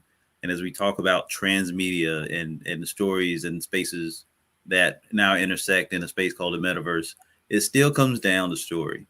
And so that's where we wanted to open this up and make sure that we are understanding how can we make our stories, particularly for those who may feel like their stories aren't represented or underrepresented, or perhaps misrepresented, can find a way to bring what's best about themselves and those stories inside of us into our shared futures. Mm-hmm. And so, please. Look, it's such an age-old conversation, but such a new one for every generation, right? Mm. The older generation always looks back at the younger generation and screams, "What are you complaining about? It was harder for us." And the younger generation always screams back, "I'm not talking about you, I'm talking about me." Yeah. Please provide some mentorship. So, I feel like in that sense, we're in a different age, to be really honest. And I was fortunate enough, I think, to realize that in 2005, because it was clear to me that the mobile phone, your home screen, was the device that you looked at more than any other screen in your life. So when you're walking into a world where you're very clear that the number one screen is your cell phone, the number two screen would likely be your computer or your pad, depending on if you have one or both. The number, shall we say, 4 screen now would be your gaming device. Again, depending on if you prefer the gaming device more than the computer or the pad, or if you have all of them. And that means the number 5 screen in your life is television, and the number 6 screen in your life is movies. So you're never going to reach as many people on the 6th screen as you will on the number 1, 2, 3, and 4 screens. That was clear in 2005 in my world as a storyteller. So I was like, how do I begin to try and storytell where audiences are, right? And there was no longer the world of a different world where, I came into Hollywood in the biggest night in television history. I didn't know where I was. Cosby, Cosby, A Different World, Cheers, Wings, LA Law, Dan Rather. Thursday night, 40 million people. Nobody changes the channel. That world of network television where 40 million people watch the same thing is now what we call the Super Bowl. And it's only 30 million. Right? So we've dropped off from the biggest event in television in 2022, which is the Super Bowl, from what used to be just a Thursday night on NBC. Wow. And those people are now littered across those 4 screens that I spoke of. And they are now consuming media based on how they curate, not based on how you want them to curate. So to see yourself as a storyteller that only tells stories on the 5th and 6th screens where all of the marketing budgets and media attention is focused has absolutely nothing to do with your ability to tell your story in 2022 with the tech tools you have available to an audience that is waiting, that doesn't really care so much about any of that. That's strong. And with that, speaking about audiences, because we have so many choices and spaces that we're seeking out story, do you think that we always hear like audience tastes are changing, right? Obviously we've got more options and more opportunities. In your professional opinion, have we gotten more refined or defined about how we take in story, or is it something different? Man, I'm always amazed by people arrogant enough to pretend they know what other people want. I don't know what that means. What I can tell you is this: I'm a fan, right? Oh, I got here. I saw it. I was a fan. I wanted to do that, and I feel like everybody got here because they're fans first. So, with that said, I can't tell you what fans want. But I can tell you fans are pretty active and they're pretty vocal, at least your hardcores, about what's important to them and what isn't. That doesn't mean that the mainstream media listens to them as they scream out, but it does mean that fans are very clear about what some of their wants and wishes are. And sometimes that's a fringe audience, right? And sometimes that's a large part of your audience, right? Figuring out which audience you're talking to, which audience you want to talk to is a typical thing.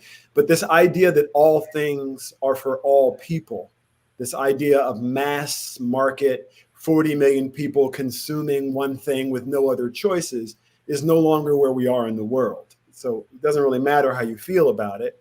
And the idea that you now curate your own news cycle, your own music, you curate your information, right? And you often curate an echo chamber, right? People who love Fox don't curate MSNBC, right? Right? So I do, because I want to hear all of the voices, because otherwise I'm only hearing part of the conversation, and I don't want to be in an echo chamber where I only hear what I think coming back to me, right? That's not an actual conversation. A lot of people don't do that because why would they? Why do they want to hear the thing that makes them mad? So because technology has changed that aspect of fandom, sure, I think there are things that there's data that is available, right, to help you understand these things. But the idea that you're going to tell a group of people what they should or shouldn't like and why, when they've already been often underrepresented or misrepresented. And most importantly, as long as we see diversity as purely Black and white and pretend that there are no other aspects of diversity, particularly disabled Americans or disabled people around the world who make up more than 20% of the world's population and are vastly underrepresented compared to any other group, particularly as people to tell their own stories. We hire able-bodied people to tell the story of disabled people. So this idea of diversity only being in this myopic little point of view is a little insane. Oh my goodness, am I ringing? My apologies. that's a here for the point of representation, and that's no problem at all. So please, as you were, please continue. No, I just think that's important to remember. So the one thing I will say is I had a stand-in background guy who worked with me on Sleepy Hollow. And we talked a lot about this. Oh my goodness. I apologize. All right. Hold on 1 second. I will make this. But all right. Hi. Ladies, I'm going to call you back when I get off my call, please. Okay?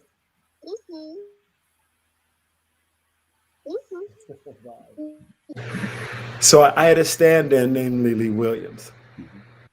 And we talked about these ideas. How do you storytell in the 21st century?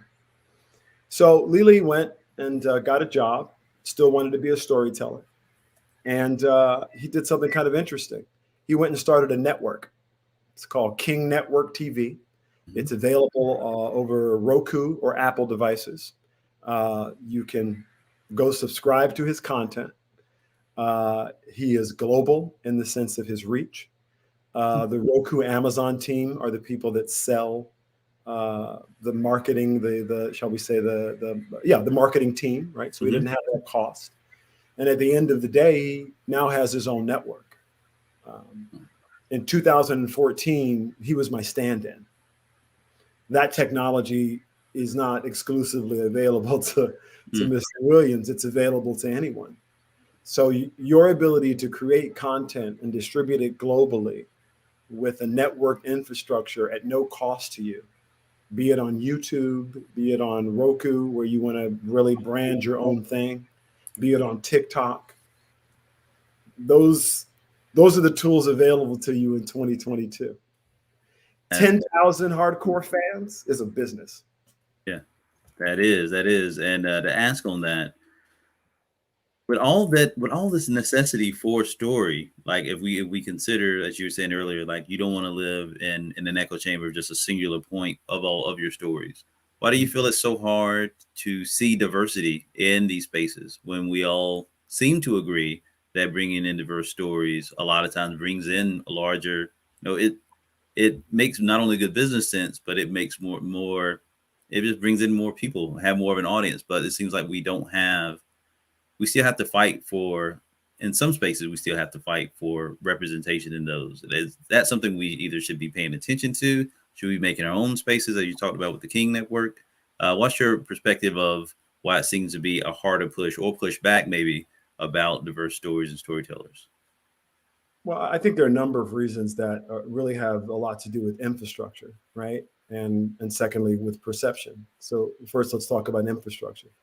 And what we're talking about is mainstream, big budget, Hollywood, right? Show business, as it were.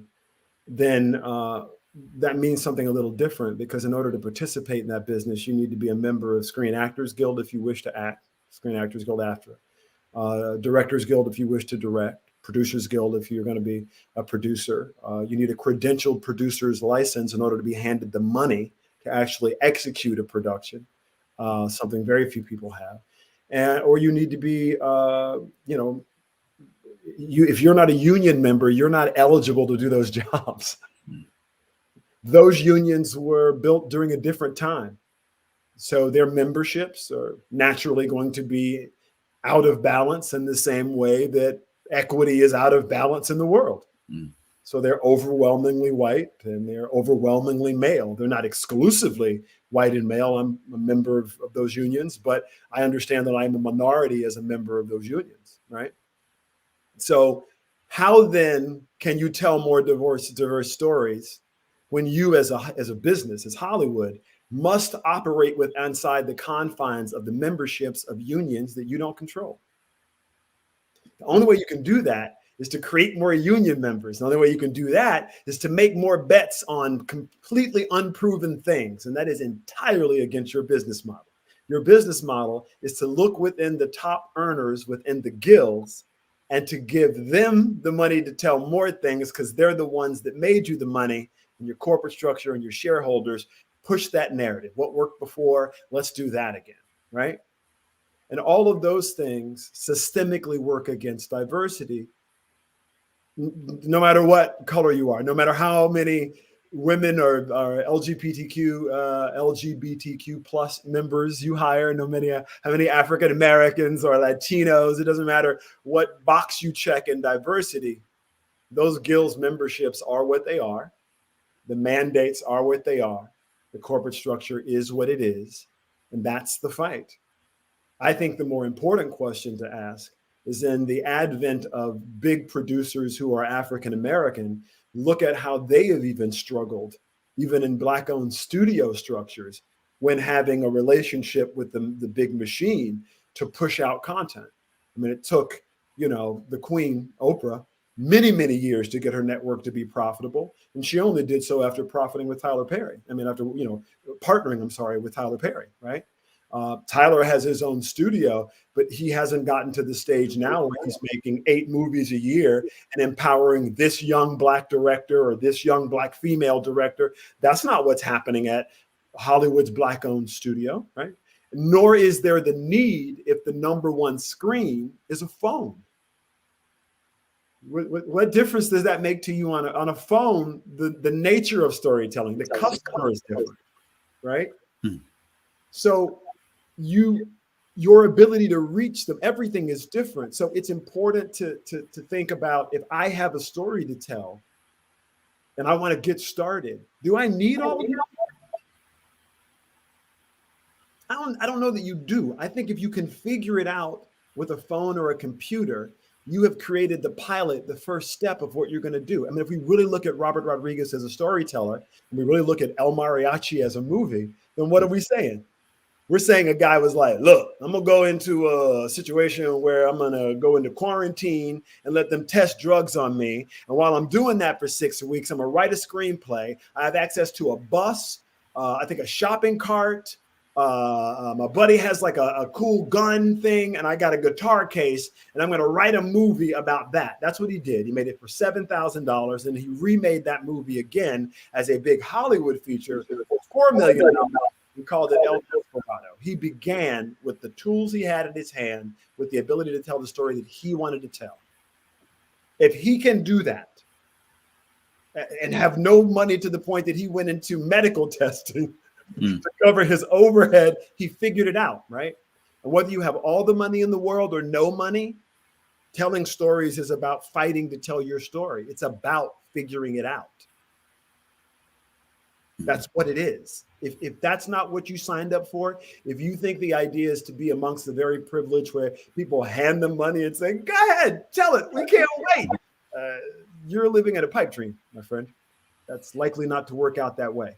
You have to fight your way here. There's no other way. Oh, absolutely. And I mean, there's so many awesome points I want to go back to. And you said being able to basically use what is in your arsenal, what's in your toolkit to tell the stories that you can tell right now.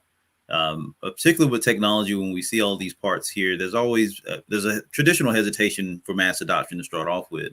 But a lot of times for, just we'll say like the Black community, or for a lot of underrepresented spaces, going into these technology spaces to leverage getting to that first screen, or making use of the tools and things that maybe are more readily available in general, but adopting them as part of our stories.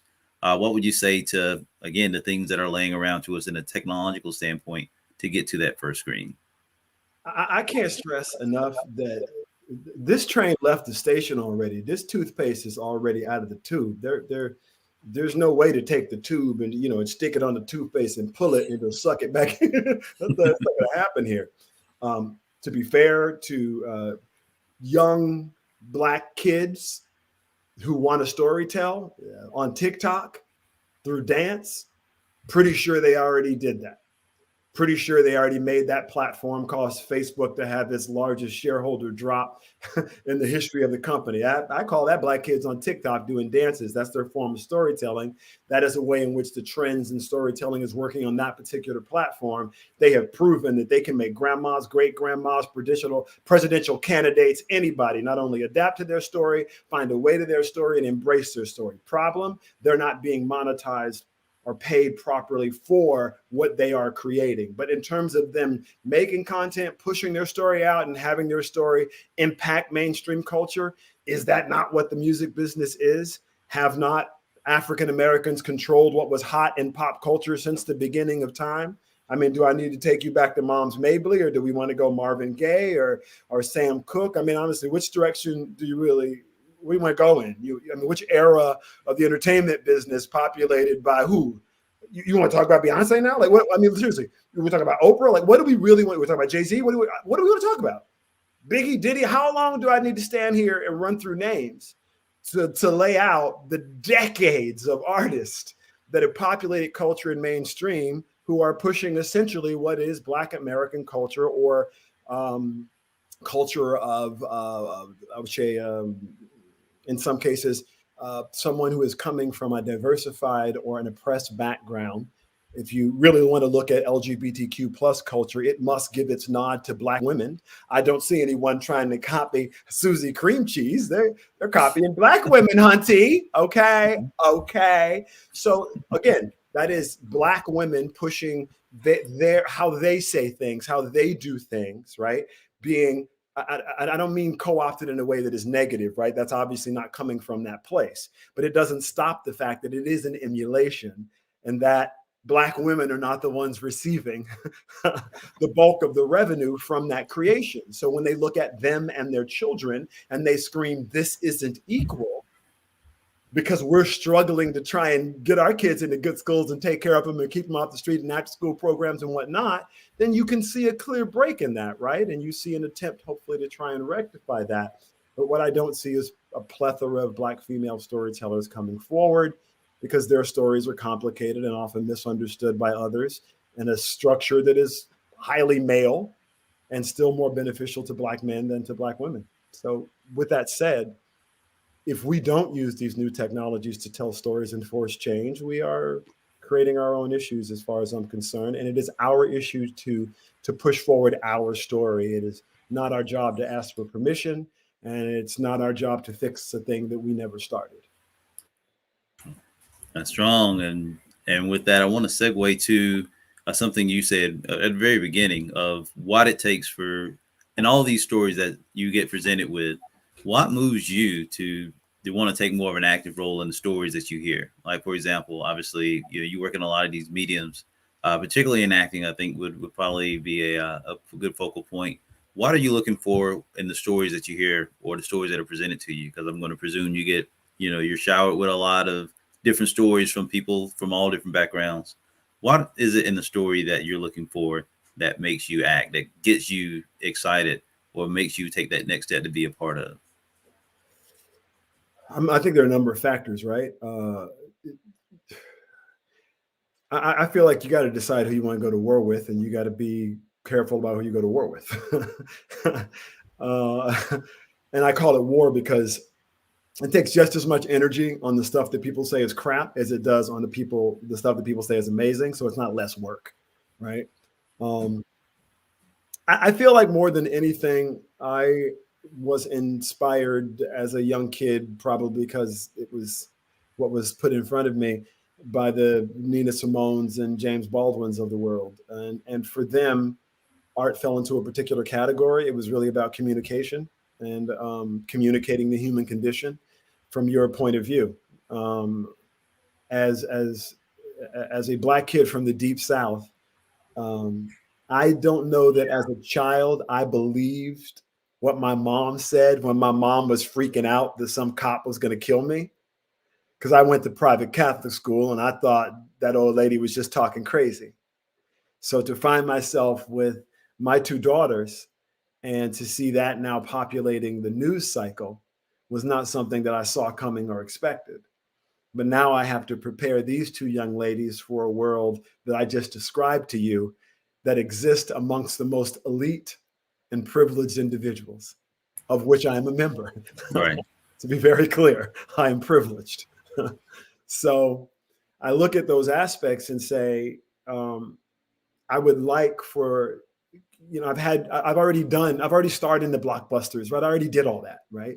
That's not exciting to me, to be honest with you. I'm excited about stories that connect in a way that is authentic.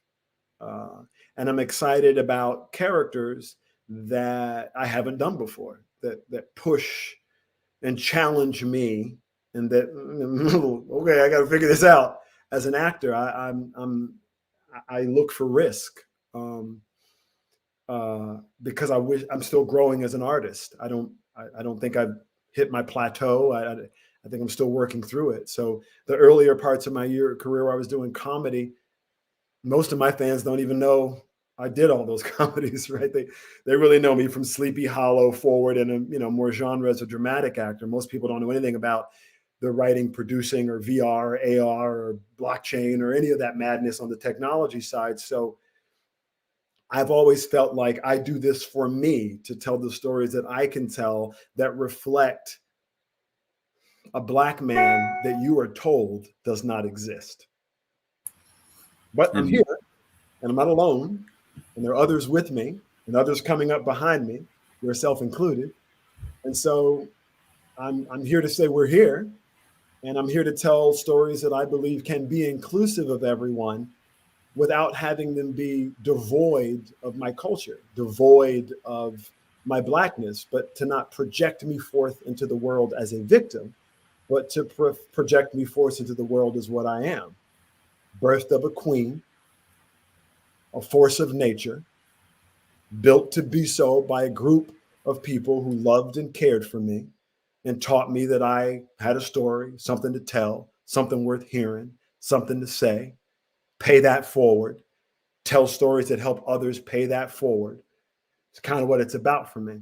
But again, my parents laid down that legacy, and I had a blueprint to follow. I'm privileged, right? So I'm just trying to do the best I can with what my gifts and tools are, because I ain't worried about nobody else. I got my gifts and tools. And those ideas, along with just what I think I can be the most successful at, is what I try and bring to a project. I ain't trying to outshine nobody. I'm just trying to come be as good as I can be. So the short answer to it is, I look for a project and I ask myself one question: can Hulk come smash? If Hulk can't come smash, Hulk come smash. If Hulk don't think Hulk can't come smash, Hulk trying to figure out how to smash. Like he got support to smash. Oh, Hulk come smash. Hulk don't want to fight to smash.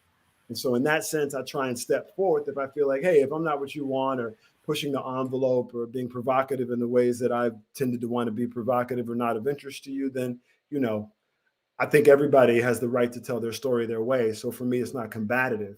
It's just, if I'm here, I want to rattle the cage, and I'm going to do my best work. And hopefully that's what you want of me too, which is why you asked me. And I feel like that's often the challenge, right? To try and do that, while at the same time not trying to make yourself the center of what's going on. You're joining a team in the entertainment business, and you need to know that. Doing things on a more individual level allows you to be a lot more selfish. I work with a team, so my dad's a coach. I want the team to win. So I go into war with the teams that I believe can win, with the budgets that they have to produce. And that's it for me. If you've got the budget to produce and the budget to compensate me for my time based on the budget you have to produce, I'm not going to ask you to pay my full boat fee. You're trying to make something for $1 million. I'm here to be on team, right? But I got to believe you can pull this. Otherwise, it doesn't matter that you got whatever nominal fee, because I'm not going to get the back end that I want unless we can really get there. So I need to understand that infrastructure is there. And those are all the things that go into all decisions for me. So money is sort of a concern, but it's often secondary to believing those things, and wanting to have those type of partners who really have a story to tell and are not interested in compromising their story. For me, those are the best storytellers, the ones that are really fighting for the thing that they have to say. Well, it's a beautiful residence, sir. A lot of things I could pick to that. One, obviously, being that the team is where we're looking towards, and as far as the team of who you're trying to interact with and trying to build and develop with, not only just from a creative sense, but from a cultural sense. And right now, particularly when we're reflecting on Black History Month, And what we wanted to look at Black Futures Month of how we can honor the legacies of those, like you said, that blazed this path and made these steps that we take that much lighter towards a more brighter future. What can we do with the stories that we have to help really, I don't know if I'm going to say this the right way, but it's such a necessity for us to kind of, when I say us, being intentional to say for us, for Black Americans, that the stories that we see and get a lot of times are negative, right? Then because just the way that our news cycle goes, the way that reporting, and even just more of a localization of the things that get shared, a lot of times it seems like there's more negative than good. And so, like we've always used, which is art and media, to not only resist, but also to make sure that those misnomers are always, always combated. So thinking to a James Baldwin or Nina Simone, who brilliantly used their talents to show humanity first, and then in its essence, Blackness, to then be parts of social change. How can we use our stories now to help take those next steps and necessary steps, it seems like, to be part of some social change, and again, have that future where we can all get along? I have no idea. And I don't want to conflate social change with entertainment business, because those are not the same thing. Yes, sir. And I want to be clear that I don't think it is fair in 2022 to talk about the world in 1990s terms. And let me qualify that by saying this. I remember being in the rooms with people in the 90s and us talking about how we didn't have to deal with any of the things that people had to deal with back in Martin Luther King's day. And so we were going to do it, right? So I want to be careful not to put ourselves in a world where we say in 2022 that those are the same circumstances with storytellers like Ava DuVernay and Lena Waithe and what have you, who are Black female storytellers, who are, Shonda Rhimes, who are telling stories. And to say that those stories that they are telling are devoid of culture, I don't think is necessarily fair of them, right? But again, I think that we have to stop pretending that the business that was built on FCC rules and businesses that was built on paying me $5.99 or $14.99 a month that have some interest in these same concepts. They don't. That's not what they were built for. So to ask them to do that is a little nonsensical. They're just not going to do that. Even if they wanted to, they don't know how.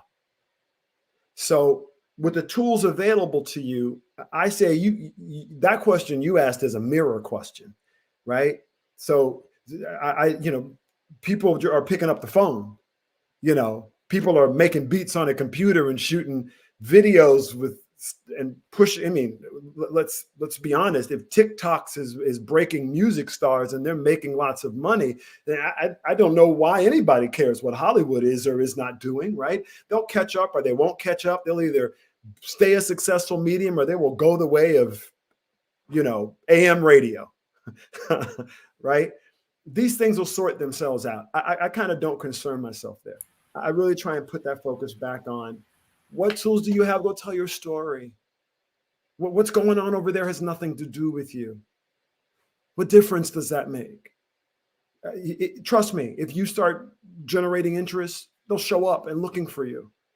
Look, when I knew Darius Rucker, we called him Hootie because when we played basketball, he had big eyes. So when you put the shake on him and drain one, he'd be like this, and I'd be like, Hootie! And we would laugh, okay? Then he would start playing frat parties at University of South Carolina. And then he started putting the records into a record store right down the street from that campus. So when record labels were running around looking to see what was selling, they found out that the number one seller around the University of South Carolina was some band called Hootie and the Blowfish. That's how that happened. He was selling out in the local record store, and they were like, how come the artists we pushing ain't selling out in this store? Who is this? Right. That wasn't because he was trying to figure out how to sound like anybody else. We was on the basketball court in Charleston talking trash, right? And we teased them the whole time. We were like, how come you got the whitest band in the game? You're this soulful guy with the whitest band in the game. We clowned. Oh, my goodness, did we clown? When David Letterman was like, it's my favorite band, we were like, of course, right? And then he flipped and became a soul singer. Then he flipped and became a gospel singer, and he's still touring. But to say that Darius Rucker of Hootie and the Blowfish didn't just fight through all of it to find an audience that would listen to him so he could sing and tell his story. All right, I'm sorry. Worry not about all that foolishness. Do your thing. You know, as many problems as I ran into, even when I was dealing with American Gods playing Mr. Nancy, I am mindful that I did get to do it. And I'm mindful that you did see it. And I am mindful that before you couldn't have seen anything like that. So sure, it made waves. Yeah, great. Price of the ticket. I got nobody to be mad at. I thought it was going to make waves. I was right. But truth does that. And that's my job as an artist, right? So I do my job, I make the waves, I try and make them the right way, not the wrong way, try and do it with some perspective, try and do it in the way we can all find a way into it. And if you don't find a way into it, that's fine too. So I kind of feel like you got to take responsibility as an artist and decide what story you want to tell, who you want to tell it to, and that your story is important enough to tell to 20 people, just 20 million or 200 million. That's not important. What's important is the one that you connect with. So that I don't know why we keep jumping past that. Everybody wants to, you're amazing, you're awesome. No. You only need to connect with one. Change one life. That's it. Pull that off. Job well done. Great work. And I say that to really just resonate on what you were saying earlier. And the idea of waiting for permission is something that I feel like for a lot of independent artists, and a lot of times that we talk about on our space for artists that are looking to build that following, right? Because a lot of times we look at now social capital. How many followers do you have? How many people are doing things based off of your actions, your interactions? But as you say, like making that small, more intimate connection is what story was always about. But again, not looking for the thing that's 5 miles down the road, but what's one step ahead of you. And so again, I appreciate that clarification. And absolutely. And the metric is engagement, right? Right. 20 million followers doesn't mean anything. I think Justin Timberlake might have 20 million followers, but he can't sell 20 million records, so they're not all engaged. That's true. Right? Whatever that engagement number is, that's the number. I'm so sorry. You did really good. You know, and obviously want to give a shout out to Ms. Waith and Ms. DuVernay. And again, to clarify, we're absolutely thrilled that we do have pioneers, particularly Black women pioneers of all sex and gender and identification to carry on and carry forward, you know, those legacies that we talked about in an initial point. And are absolutely thankful that we see progress. So I want to make sure we have progress, but again, to that point, to quantify why is it that progress seems to only be very narrow? I don't say narrow-minded, but maybe just maybe not as focused. You can say limited. I mean, listen. I think limited is a better progress, word. right? But he ain't stopped complaining. Right there, you go. Right? It was progress. He's since she's got to have it. He's been screaming, "I'm struggling to get my movie made." Right? That's true. So you know we're moving, you know, but we're not there. We'll get there, you know. Particularly if we expand our notion of diversity past Black and white, that will help a lot. Again, there's a beautiful, brilliant palette of shades in between that, as you said earlier, you know, we don't want to overlook, nor should we. So let's try to start at the bottom, and the least story member, the people who are the least active in speaking roles on film are women. It's just simple. So, and then if you look amongst women and say who's the least, you would come to Black women. So, right, and now pick women of different shades and colors and go down the diaspora, and I'm sure there are plenty of other women who are not Black women who will say, "What about me?" You know, and they're right because you're just running down the list of women. But to be fair, it generally operates from darkest to lightest. I see. For more, that's a fact. So since that's how it operates, we kind of know what we have to do. Darkest to lightest, right? Able-bodied to disabled. Disabled and darkest. There you go. Or not able-bodied, I should say. And darkest, that's where you are, right? Now move up from there in terms of payment and exposure. It's a simple metric. So let's talk, we appreciate it. I know you've been talking about how we as creators can find ways and really get our narrative out there. What about yourself? The master of story. What type of stories are you telling, or what kind of projects are you working on that maybe we can connect on? And we also want to welcome our guest. We do have time for a question in, if you'd like to ask one of Mr. Orlando Jones. And again, I'm happy to sit here and just soak up this game and kind of consideration. So just want to ask, what type of stories are you spinning for us now?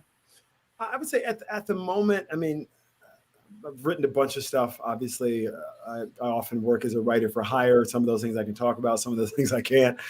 I'm excited about the project I just wrote for Matthew Knowles and Beyonce and Solange, because it tells the story of the paternal side of their family. Excited about the project I'm doing with Debbie Allen, Hollywood High, which talks about Hollywood High School and the diverse artists that came out of that. And of course, Debbie Allen's role as a mentor and teacher to so many young artists over the years, myself included, on a different world.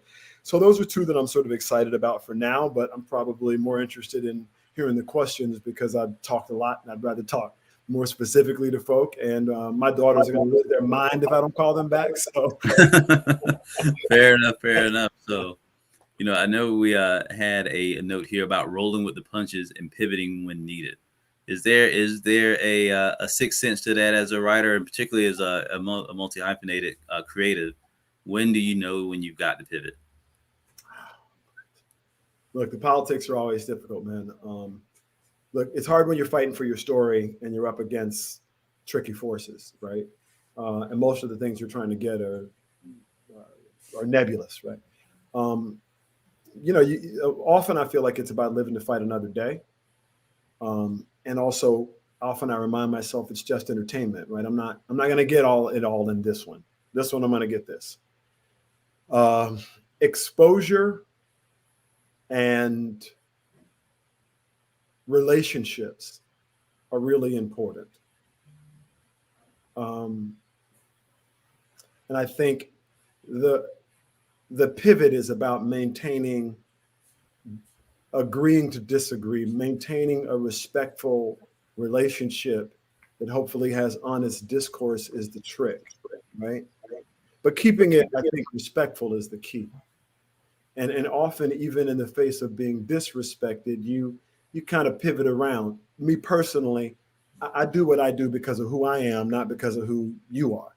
So just because you treated me like an asshole don't mean I'm going to treat you like an asshole. I mean, you might push me to the point that I decided, okay, now I feel like you campaigned for this ass whooping, so now you're going to get elected. But for the most part, I'm probably going to take the high road because of who I am, not because of who you are. It ain't got nothing to do with you. So that's kind of how my approach to it, right? I expect it not to be fair. I grew up in a world when not everybody got a trophy, so I don't expect to get a trophy. Even if I win sometimes, I might not get a trophy. That is, I didn't expect fairness, so I don't have any expectation that I'm going to get some special thing. Now, if I do, great, but I don't expect it. So, Hulk come smash no matter what you do. My belief is that you can't, I'm not to be contained or stopped by anyone. I don't care if I have 90 minutes on screen or 8 minutes on screen. Hulk come smash. That's it. I really put my attention there because that's something I can control, right? So I look at it and say, hey, I was in two scenes in the entire first season of American Gods. I still got more press than anybody else on this show. That was not my intention. My intention was to bring that work together in a way that it resonated with people. I came smash. It didn't matter that other people had multitudes more time than me. It wasn't about that. I supported and celebrated every one of them because it's about the team, right? But I couldn't stop the energy that was coming back to me.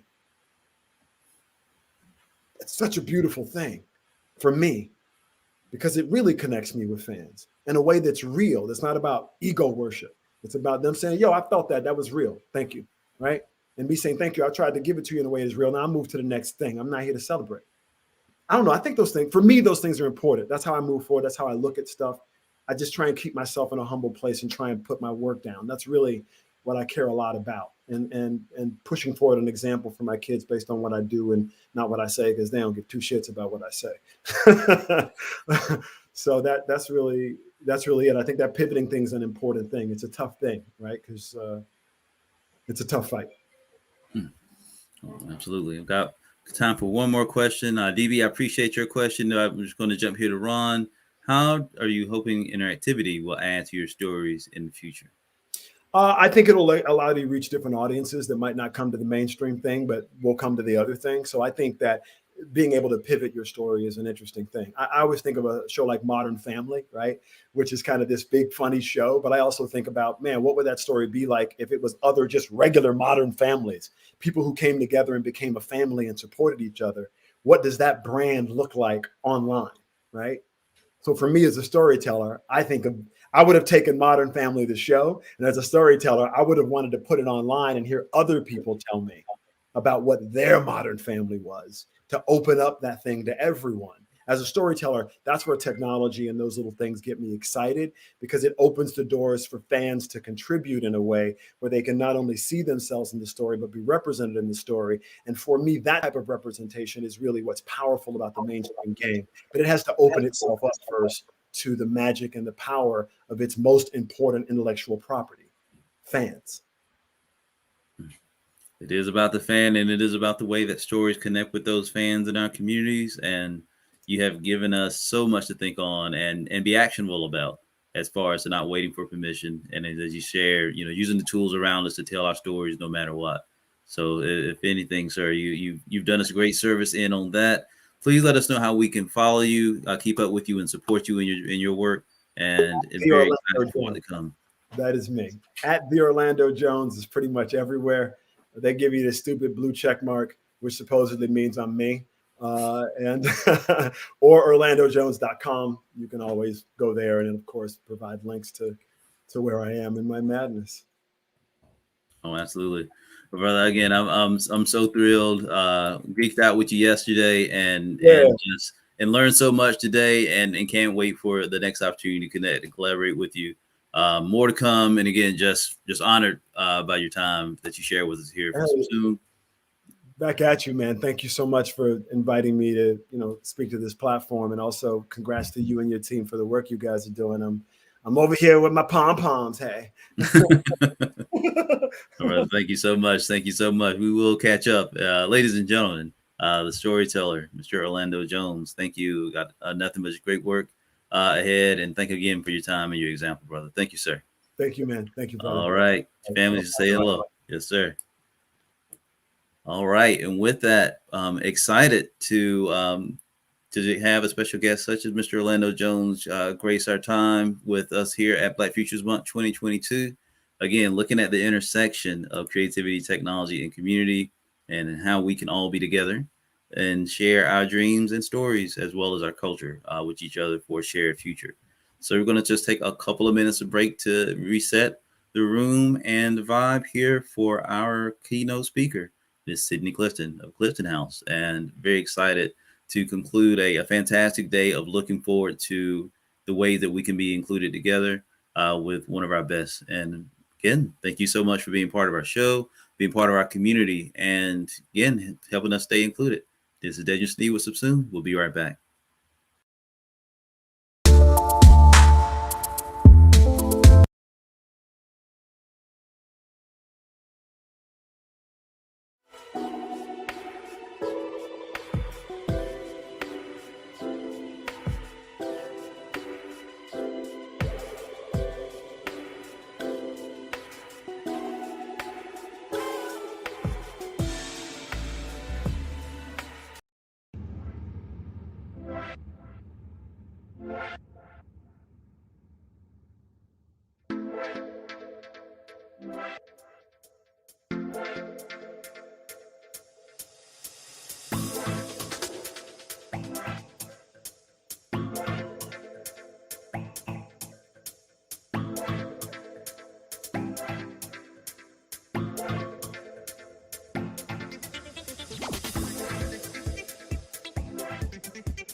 And thank you so very much for again continuing to join us with Black Futures Month 2022. This is Dejan Sneed with SUBSUME here in Atlanta, Georgia. Hoping this message finds you well.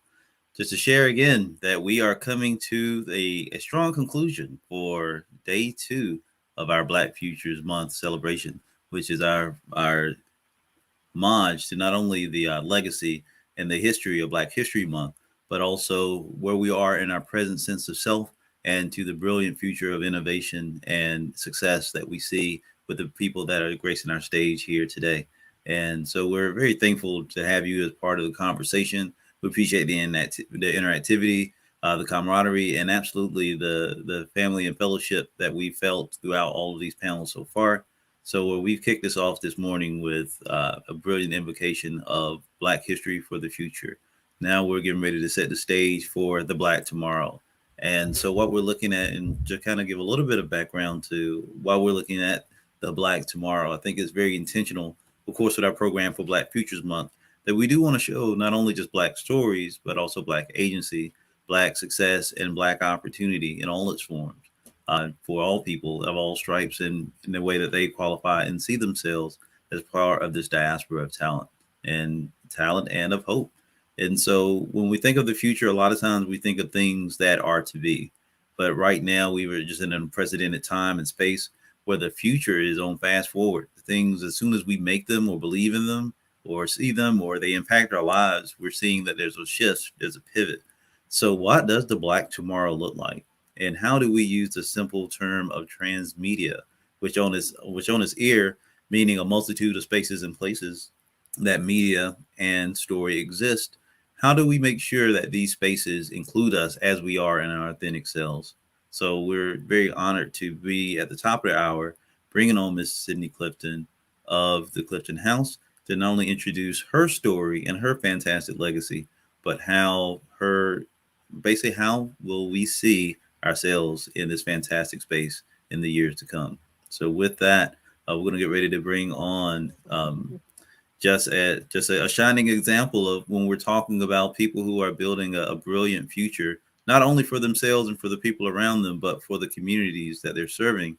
I really couldn't think of anyone else to bring to the stage outside of Miss Sydney Clifton. So it is such a pleasure to see you and talk to you again. Hoping that you are well, and thank you so very much for being our honored guest here today. I am well, and believe me, I am honored to be here. Thank you so much for including me, and thank you for everything that you are doing for our community yesterday, today, and tomorrow. It is, I'm just empowered by your example as always, and thank you so very much. So for those who this may be a first opportunity to hear from you, and I would love to again make sure that we honor all that you've done and all that you are. I know we can't do that with just a simple introduction, but if you'll just please give us a few things about yourself, and so we may set the table for this very the conversation I'm very much looking forward to. Certainly. So my name is Sydney Clifton. I am the daughter of the late poet Lucille Clifton. Let me know if my audio is working properly. I have a long legacy of storytelling and poetry and creativity and the intersection of creativity and activism in my family. My father was not only a philosophy professor, but also a visual artist. He was a sculptor and painter. He actually painted this painting behind me. This is Bisa Butler on this side. But I grew up in Baltimore, Maryland, was born in Buffalo, New York, grew up in Baltimore, Maryland, and my parents were shining examples of the power of creativity, community, and activism all in that one space in the house I grew up in Maryland. So my parents also introduced my family and my 5 siblings and I to the 7 principles of Kwanzaa when we were very young in the 70s. And of the 7 principles, certainly Kujichagulia, which is self-determination, and Ujima, collective work and responsibility, really resonated with me. And I carry those forward to this day. So I started out in my sort of teenage years, I wanted to be either an architect or a midwife. Those were my sort of career goals. And I recognized that I also wrote in my career as a writer, then producer, and now a producer of primarily animation, but other content for over 20 years. I find I've been both. I've been an architect in that I have built foundations for properties to be produced, but also a midwife to where I was a facilitator of someone's vision from conception through delivery. So I really have sort of done the thing I meant to do. It just showed up differently for me. In my career, I have been worked at Film Roman Animation Studio, which is a studio that produced The Simpsons and King of the Hill. I started there as a coordinator. I worked my way up to executive vice president of creative programming and production, they called it. I was at Bento Box Animation for 4 years. I became a art recruiter and a mentor. I spoke at and vetted portfolios at art schools all over North America, where I sort of ignited my love of mentorship. Which really came full circle for me, thinking about what my parents did in the community in Baltimore, in our house in Baltimore, that we moved to when I was 8 years old. My parents lost the house to foreclosure in 1980. So meanwhile, life goes on. So I started my career as a producer, produced over 100 something hours of television, of episodic long form, also ebooks. Have been a voice casting director, voice director, done writing development, worked with graphic novels, love poems, poetry, writers and writing, and have been a visual artist myself. Am currently the producer of a series called Harriet the Spy on Apple Plus TV, a 2D animated series, but also am senior vice president of animation and mixed media at the Jim Henson Company, where we are committed to positive storytelling in all of its forms. I personally am very excited about, although I can't sort of disclose the projects we're working on, some of the people that we are speaking with and working with include Cherie Renee Thomas, Kalamu Yasalam, Nalo Hopkinson, Kwame Alexander, LeVar Burton, Blair Imani.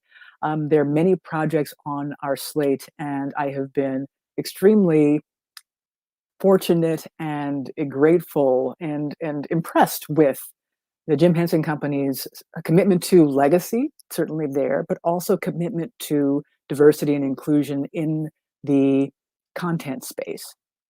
And for myself, as someone who is a mentor, artist, legacy holder of my mother's and father's legacy, that's extremely important to me. That legacy building, the futures building, the importance of giving back is the thing that spurred me to create the Clifton House in 2019. In 2019, on the anniversary of my mother's passing in February, I was moved to reach out to the owner of the house that my parents had lost to foreclosure. I'd gotten her contact information. She told me that the house had gone on the market that day. I said that I wanted to be then considered a buyer for the house, because that for me was clearly a sign and signal that this house, this place was calling me back.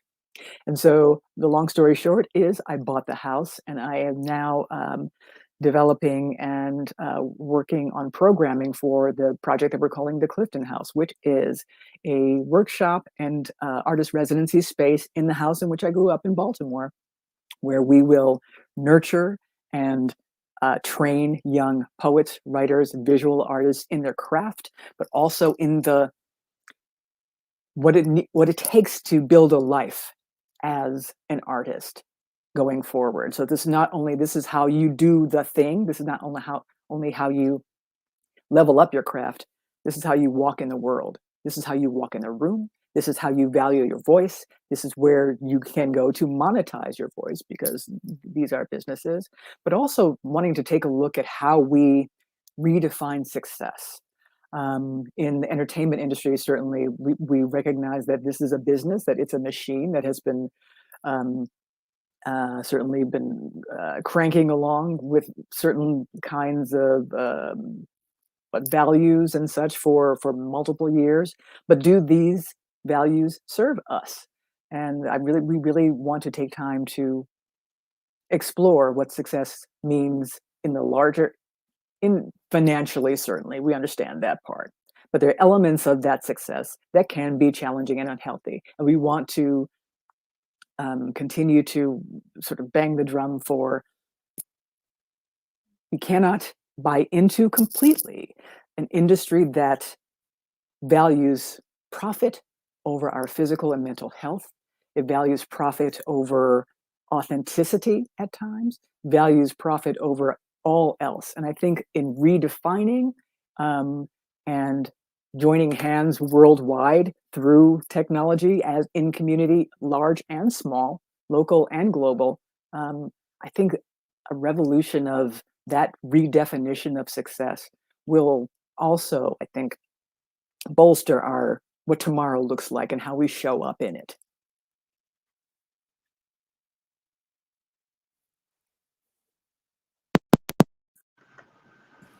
Thank you so very much, and I do appreciate you, ma'am. I was just citing that it's refreshing to hear that we do have more than one point of success, right? The idea of, particularly for artists, I think when in the contemporary sense, when we're looking at the valuation of art, particularly we're now looking at it from a transmedia or digital space, we're seeing stories of people who just drew stick figures and now they sell for billions of dollars because they're using a blockchain platform of NFTs. And now the idea is that, well, if your art isn't $1 million, then it's not valuable. Yes. And the idea of people's stories and legacy, as you say, should in themselves be goals and ambitious goals that not only should people try to reach, but we as a community should try to help people reach. Absolutely. And to your point of buying into a system that by its definition cannot provide those things, lest it be destroyed, right? Yes. Is that it's not built, it's not a sustainable model for a lot of our contemporary ways that we contemporarily take in media, take in data, take in, honestly, our communication of each other, that it's not built to be restorative. It's it's built only for consumption. For real, absolutely. And I also think when we think about ourselves as consumers of content, in whatever format that is, visual, written, musical, etc., I'd like us to also be discerning about jumping onto bandwagons because they are popular, which again goes back to the sort of this is a machine that feeds on itself. It feeds on the profits. It feeds on people's behavior that has historically been, this is the popular shiny thing. We all want the popular shiny thing.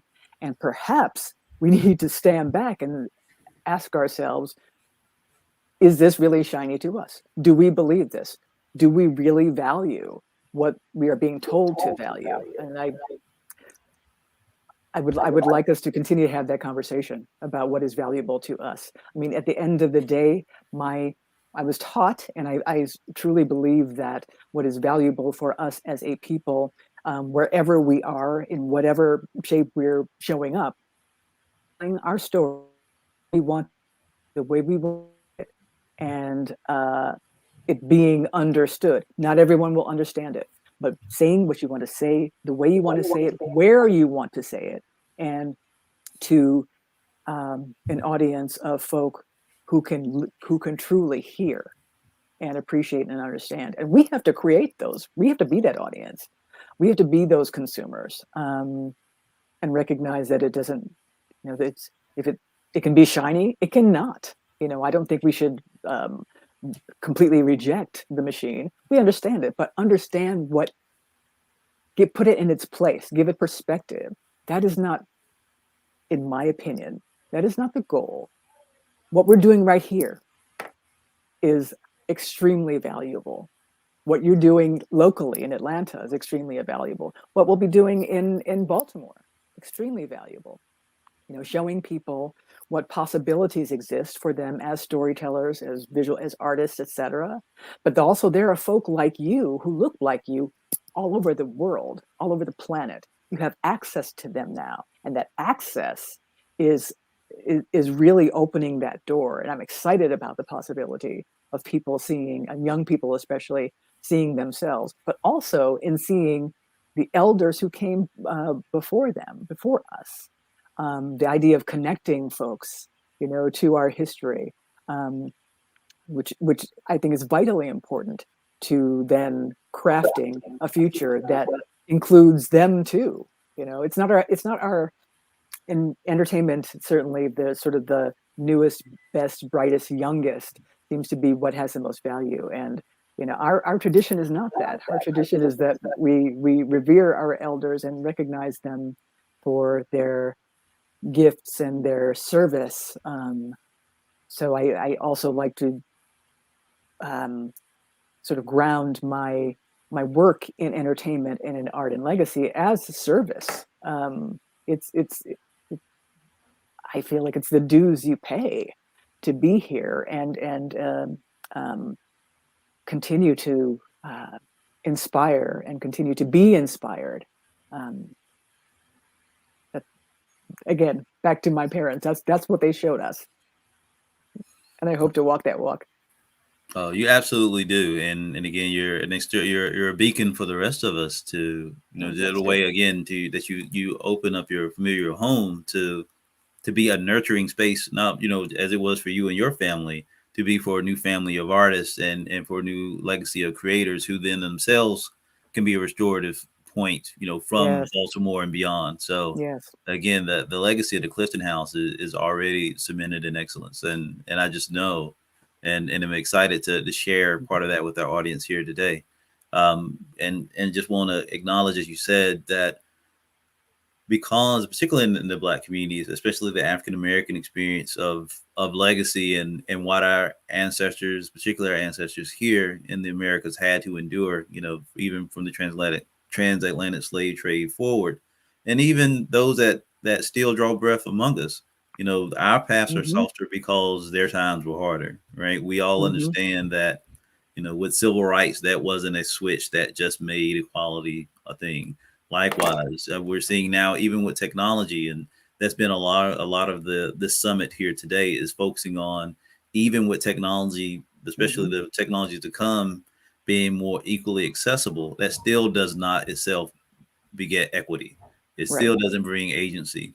It doesn't even bring a voice, right? It is us to be able to utilize these tools to again make it a space and a place that can be honorable to the sacrifice of others and in service of others. Mm-hmm. And so that's where we're always looking towards the tomorrow to try to pay it forward. Yes. And so just kind of, and again, thank you. I just want to just open it up as far as some of the projects that, again, I know understanding may be specific to the Clifton House. What are some things that you might be envisioning that would be that the community might be able to look forward to?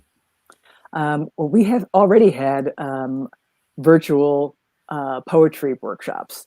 Those were amazing. We had Frank X. Walker, Tony Medina, and Shauna Morgan lead 3 pop-up workshops. We'll continue to do those. We are partnered with Howard University Graduate School, who will be throughout the year doing additional virtual and some hybrid workshops as well. We are planning a slam poetry workshop for young people with poet Gail Danley, who was the slam poetry, I believe, winner for, gosh, I've forgotten what year it was, but essentially she'll be doing that live from the Clifton House, and there will be some students in the space, but also others who can Zoom in. There are some restorations going on in the house because the house is 113 years old, by the way. So there are some small upgrades that we need to be doing, but once we have those done, and we anticipate that probably Q2 of this year, we'll be able to have in-person artist residencies in the space. So that I'm very excited about that. And our goal is that artists can come into what we're calling the Lucille Clifton Suite, was essentially my mom and dad's the master bedroom, and essentially be in a place in Baltimore City, which is beautiful, but which still has Lucille's vibe absolutely in the house, and just do the work. What we're also asking artist residents to do is to lead workshops or events or have readings in the house. The house has hosted a group from We Need Diverse Books. It was children's book authors and illustrators who had a dinner and a small private reading in the house. So all of these kinds of things are available. We actually, if people want to hold meetings or smaller events that are creatively sort of aligned, the house is available for that. We also have a gallery space on the second floor of the house, and we will be hanging shows there. Super excited about that, about being able to not only feature emerging or established artists, but also featuring some of the art from the students who will be in some of the workshops. Circling back to the Howard University partnership, we're partnered with them to not only lead some workshops, but also publish a annual chapbook, probably starting in 2023, featuring the work from the students in the poetry workshops. We're having conversations with Toon Boom. I think I can say that. We're having conversations with them about software, and we'll be also doing training for potential for new animators, people who want to work in the animation space. We'll have workshops for people who want to work in the graphic novel space. What is important to me to note is that although my mom was a poet, that was her craft, and that was the way that she processed her art and her world. It was not the only art that she respected. My mom was also a serious R&B singer in the house, but she also, so music was part of that, part of the fabric of my growing up. So we'll probably be hybrid until end of Q2. Our goal is to have a grand opening on June 27th of this year, which is my mother's birthday, live at the house. And, you'll be hearing more about that, sir. You and I are already in conversation about ways that, yes, certainly COVID notwithstanding, your gifts and your experience are vital as well to the not only the local community, but the global community. So we have lots that we're planning. I am completely excited, and I also invite people who are interested in participating or in hearing more. Certainly, they can feel free to log onto the website, which is thecliftonhouse.co. www.thecliftonhouse.co, not com. And you'll find other information there. But again, I am delighted to be just another resource for the creative community locally and globally. There's much to do. Much to do. So yes, ma'am. I'm going to put that link in the chat for us here in just a moment. But I wanted to also just look to your own creative endeavors. You know, and of course, a lady of many talents and many spaces, where creativity is just such a major part of us. I think just in the sense of Blackness, right? Not definitely not compartmentalized as an entertainment space, but because our stories and our dance and, you know, these are ancestral legacies that, you know, of the things that we're able to keep of ourselves, you know, really do resonate with us. You know, hearing about poetry and these points here.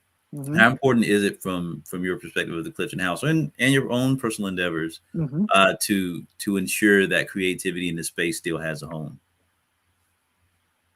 Creativity in the Clifton House space? In the Clifton House space, and that could also expand to the work that you're doing more professionally as well. My apologies. Yeah, absolutely. No apology necessary. I think for me, creativity is the way I walk into a room. The bottom line is I open myself. It's a decision. I feel like it was something I was just sort of steeped in. I think based on who my parents were, I really didn't have a choice, honestly. But it is my connection to creativity and my connection to what feels to me like just paying attention and listening and being able to really lock into my mom has a line in one of her poems, like not the shapes of things, but the things themselves. And to be able to translate that and to be able to see the beauty in it and to be in service to that thing is just the way that I decide to show up. It's a way to decide to show up. So what it can mean is everything from I also write, primarily prose, and that may show up as essays, but I'm also visual artist. So I have multiple projects around my house that I've painted or I've done as collage, and it's whenever the spirit strikes me, because I do not call myself I'm a writer, I'm a this, I'm a that. The label is not necessary. I mean, creativity for me is what strikes me at that moment, and and sometimes I'm called to do something with a thing, and sometimes I'm not. But when you are called and you answer, it's because you are an artist, and that's the way you just show up in the world. So the other ways it could show up, it certainly can show up as a craft of a sort. But for me, I think it also shows up in the kinds of conversations I like to have. And what I've done often is it was a conscious decision to, even in business, to not separate from, I certainly am not inappropriate in business meetings, but it is important to me that when I'm connecting with a person, I really find that those points of connection, because at the end of the day, there's some point of connection with anyone. I may or may not want to have that connection again after the conversation, but there is a place, and that's reminds me of conversations that I'd worked with Maya Angelou on a series in her home in North Carolina, and something that she would often say is that the mantra that we are more alike than unalike. And I think in various degrees I see that to be so, but in a conversation I really want to connect with that human thing in the other human, and that is important to me because it feeds me. It reminds me of almost like why we are here and what the service feels like, and it just feeds the creativity. And I learn something. I learn something from everyone I meet. So that lights me up. That's the story of life, right? Is that with our human existence and our interaction with each other is, and again, I know we're talking about this in the middle of a lot of tech conversation today, but I think it's always been that point, and I'm glad to see that all of our experts agree that humanity is the solution for the future. It is not a race or an exponential growth of the things that should be making life easier, but a lot of times are separating us more than putting us together. So it is, again, a reward to understand that, the presence of others, especially in shared spaces, is still going to be vital. Yes. In that part, if anything, is going to be the commodity of the future. And while we're excited to think of Blackness in the future, which is just indelible with that type of relationship and conversations, not only from our families, but just from our point of survivability to get to here, is that we have something special right now. But I think it's the idea of how we navigate these waters ahead that will really kind of set the destination or where we end up. And I feel like that the Black creative community really is going to be the steward of that ship.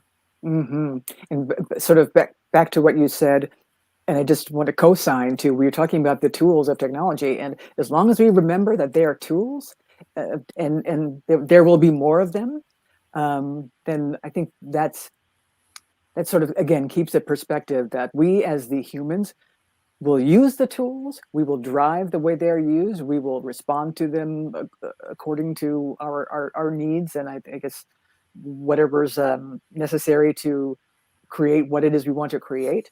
But they're just the tools. We drive, and our connection, I think, ability to do that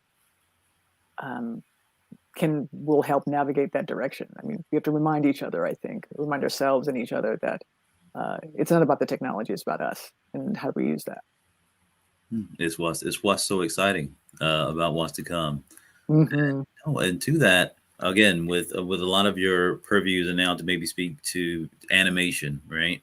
So when we think about transmedia and mediums, it's not even the rise. I think it's more of a general adaptability of the way that animation has been utilized in popular culture, especially here in the pandemic, not only from a use and consumption standpoint, but a lot of technologies around that animation shares, such as gaming, as television and these other parts that in the pandemic now have seen a meteoric rise in use.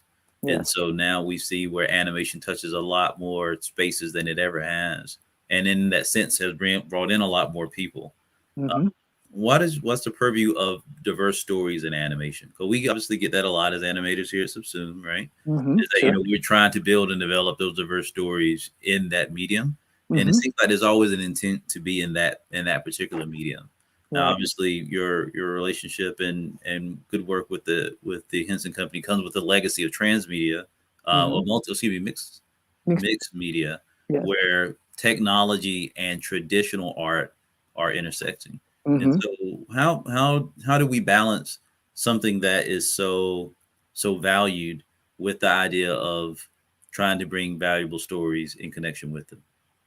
I think from where I sit in entertainment, there's definitely the intention of diversity. I also, one of the things that we're working on at Henson is, what does that mean exactly? Because we want it to be authentic and not performative. We don't want to do this because it's in the style and it looks good. It has to be really honest. And the other piece of that is, to whom are we distributing? And so what I'm experiencing in this space is so many people wanting to provide opportunity to diverse storytellers, to storytellers of color, North America, worldwide, to hear. And I'm excited about those stories and storytellers. And I want to make sure that the people to whom we're telling the stories understand where the stories are coming from. Because in many places, if we're going out to pitch, for example, pitch to a distributor, if the person in the room, if the distributor is does not have the lived experience of the storyteller, it may or may not land. And what I encourage the buyers, for want of a better word, is to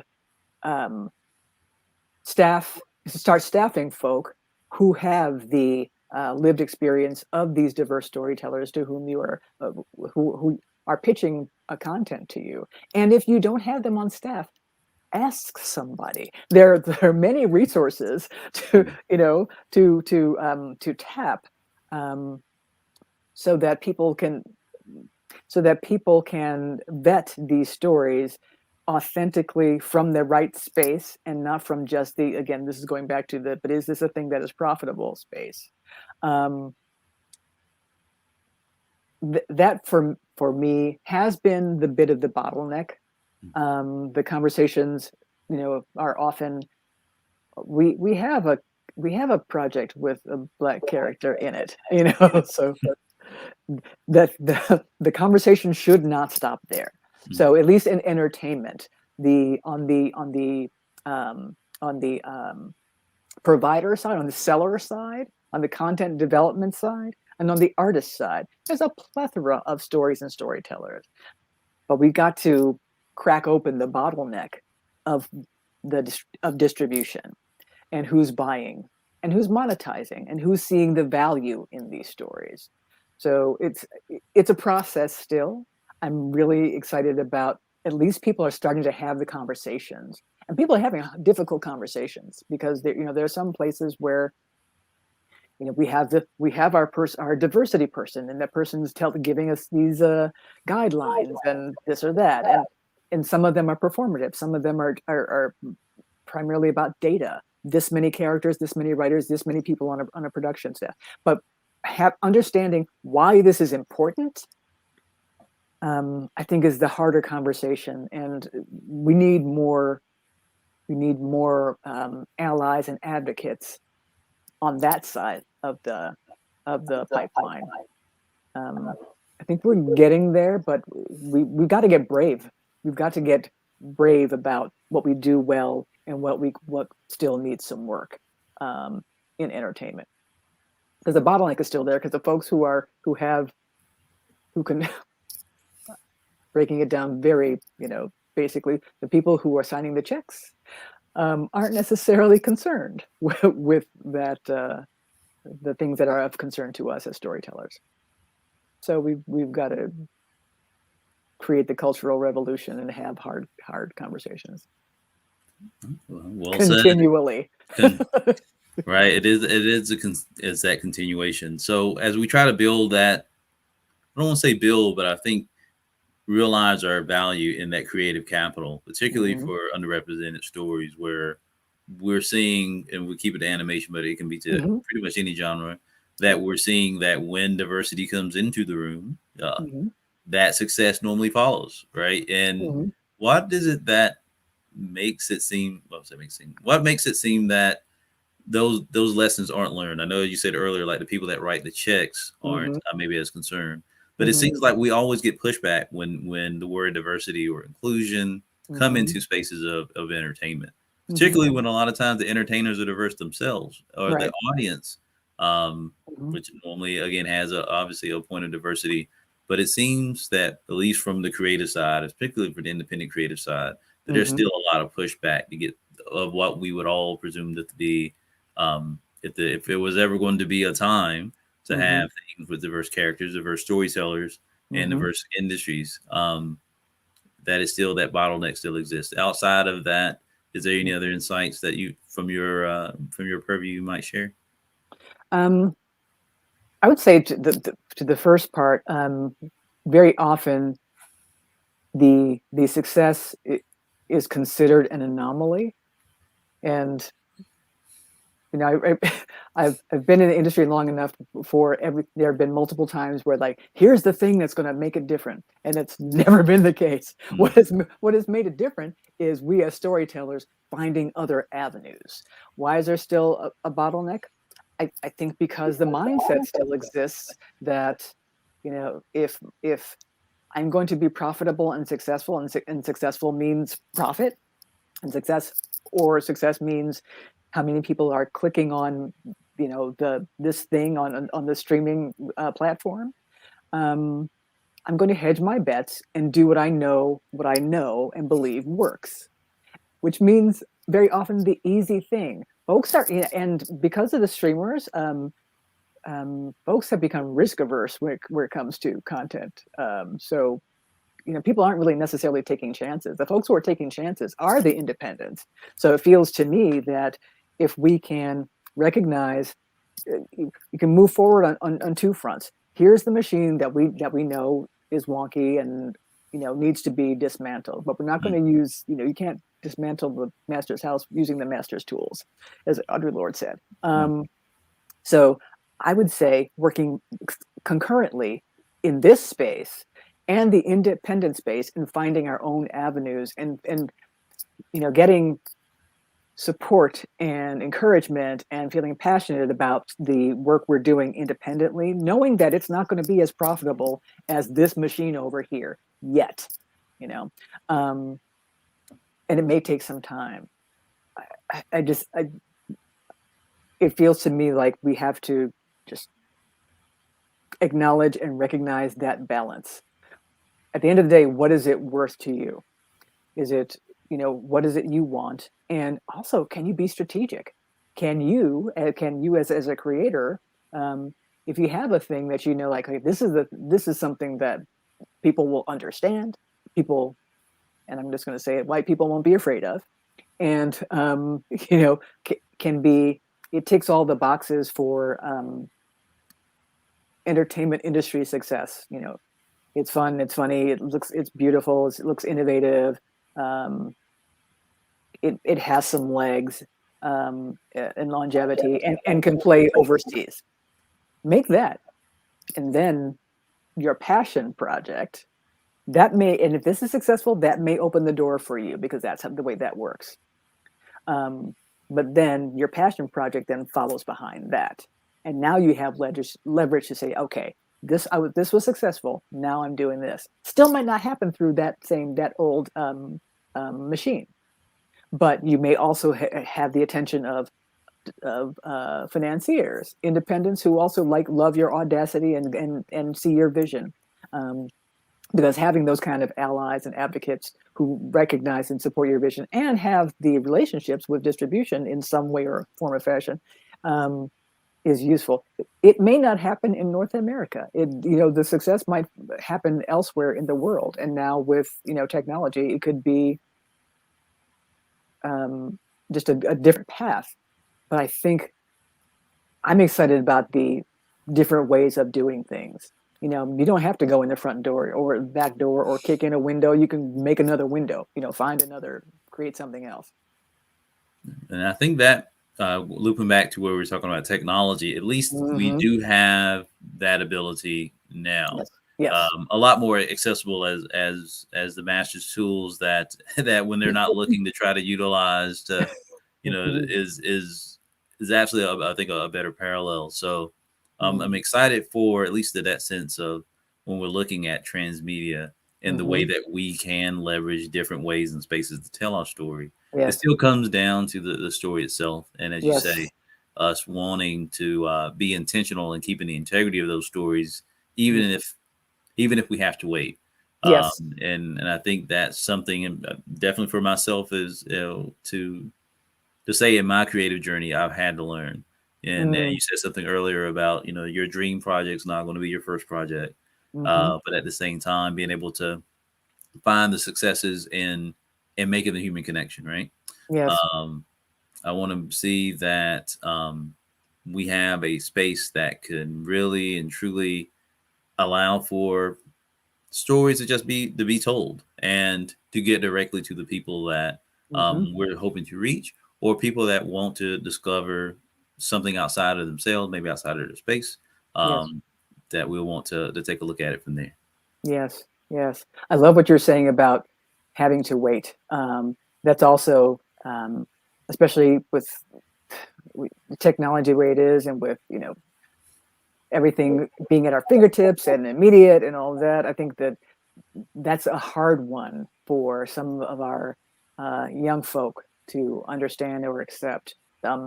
very often because they don't have to wait for anything. And I think Mhm. that has been the biggest probably lesson, one of the most valuable lessons I've had in my career, certainly. When I think about my mother and her poetry career, she's someone who, she was writing since she was 12 years old. And actually, after she passed, she was awarded the Robert Frost Medal for lifetime of service to the poetry community. My mother did not write poems to be famous. She wrote poems because that's what she was called to do. And because the way she spoke to others through her poetry, and because it resonated so well, and she worked on them. She didn't just sort of like, here comes a thing, and she never worked on it again. My mom edited and moved words and changed things, and that's what the masters of their crafts do. But she only read a poem when it was ready, and she said, told her ready, she wouldn't. And the goal was about that, the quality and the craft. So time, that was never part of it for her. I think we could all remember that, waiting is part of, I think it feels powerful, actually, in a way, the ability to do that with authority and grace. No, that the word authority and I use synonyms with agency is Yes. absolutely it is the hallmark of true power, right? It's the idea of when we say true power of being able of freedom, while not of oppression, Yes. right? So we want to make sure to clarify that when we're saying power, it's being of a wholeness of self and of community, that the things that you do or don't do don't negatively impact the path of another. Yes. So, Yes. So absolutely being able to move with that type of agency with your story and with your craft, I feel like is every creative's dream, and I think honestly right, because as you said, your mother and thankful for her craft, again, moved in her own being more so. It sounds like more so than to go to a goal. It was a journey more than the destination. 100%, 100%. That's again, which is a beautiful sentiment to have as within your family legacy, and obviously within the legacy of the Clifton House. 100%. And the Clifton House was something that just came to me, and I think it's because you were talking about it being the journey. When I bought the house, first of all, that was a symbol of reclamation. That the house had been off market for 40 years. I waited 40 years for that opportunity, and when it came, and when I was listening and paying attention, because which goes back to that the artist's piece for me. Moved to do something, did it, reached out to the person, was able to buy the house, and then it was just a reclamation of the house that I was like, this is going to be a nice, Airbnb, and now I've done this for my family, and I feel proud about that. And then being able to just sit in that space, recognizing this is what this house was when I was a kid. This is what it must be for the legacy and for the community going forward. And that again is about the journey. It wasn't like I'm going to do this thing. I've never felt that. Frankly, I had to remind myself of that waiting exercise, because when COVID hit, everything shut, like many plans. Like I was trying to be open 2 years ago. It's like, oh, you know what? This is what it takes right now. And that's okay. House isn't going anywhere. The legacy is not going anywhere. And my intention and passion and commitment aren't going anywhere either. So just be in the journey. Use the tools like this, like the virtual workshops we're doing. We have the tools. We have the ability to be of service, whether the house is open yet or not. And once it's open, so are the skies, it feels. That's and to that we hope and look forward to the a resounding opening and embrace from the community and the artists that'll grace those grace the suite and the rest of the house, for sure. Now, when we talk about a legacy such as this, which is going, I can already tell just from the energy and obviously the legacy that starts it, is going to be a great part to that. For other communities that are looking to try and bolster and find themselves in a similar space. Obviously, people, wealth, and opportunities aren't always distributed evenly. Do you see a way that, and it doesn't have to be animation, because again, I think your expertise, lies in a lot of different mixed media spaces. Is there any place or space right now that you're seeing a lot of innovation that is allowing a little bit maybe more access, or you're seeing a shift in maybe the traditional roles or storytellers? That's a great question that I probably don't have an easy answer to.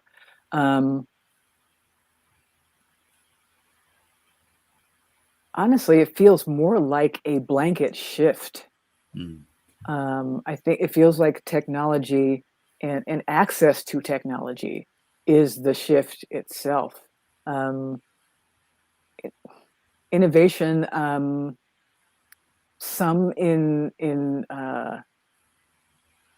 gaming, actually, some in gaming, but also I think in animation based on graphic novels, and also the shorter form storytelling. I think I find interesting in animation because it's accessible anywhere. And I sort of remember probably 10 years ago having conversations about short form entertainment, and people were talking about, and people can watch them on their phones, and but how do you then how do you direct something on a screen that small? I think people have figured out what brings folk to a smaller screen, and clearly it's working. And us OGs, it might have taken a minute to like really want to consume content that way, but all of my children consume content in that manner. So I guess it wasn't as big a shift as people may have thought. But I think it's just the technology, people excited about the tool. I don't know that I think the storytellers have always been there, the artists have always been there. At this point, it's just with individuals doing amazing, audacious individual things using what technology is available. And once more technology is available to more folks, that's what I'm looking forward to. Not only seeing what people will make, but seeing how people have conversation around it, and then what the next thing, what the next iteration of those kinds of stories. If people are talking about episodic content, are they talking about mixed media, where certainly we're already using virtual teams for animation content, but I'm excited about, and one of the workshops we're planning at the Clifton House is to create an actual global series of shorts, with different people doing different parts, etc. So I think the technology is the thing, is what's exciting, and the alchemy around it. It feels like folks have always been there, honestly. So long story, that's a long way to say, I think technology itself is the thing that's exciting. What people are doing with it, depending on where they are and depending on what their lives are, is where I'm most excited. I don't know that beyond gaming and short form content, that seems to be the most interesting thing. But I'm also the intersection of visual art and animation, to me, is supremely exciting, and throwing music on top of that. Those media in game and content are things I'm excited about personally, and I'm working on personally. Oh, that's great to know. And again, I know there's some projects that'll encompass all of that are on the docket here pretty soon. Right? Yes. They're very, very good to hear. And I want to obviously be respectful of your time. And again, just being able to have this type of conversation is absolutely a privilege. Just before we close out, I'll give an opportunity if we have a particular question in the chat, I could absolutely hoard all of your time as but I do want to give that, but it just kind of in the close, and we'll see if we have anything to resonate to end. Thinking of the Black tomorrow and the legacy of the Clifton House as it appeals to a shared future. What is your hope for the way that the Clifton House will be embraced by not only just community, but I think as in a larger resonance, because you're looking at a global impact already from your work. Obviously, your legacy, the legacy of your family. What is your wildest dream for the Clifton House? Oh my goodness.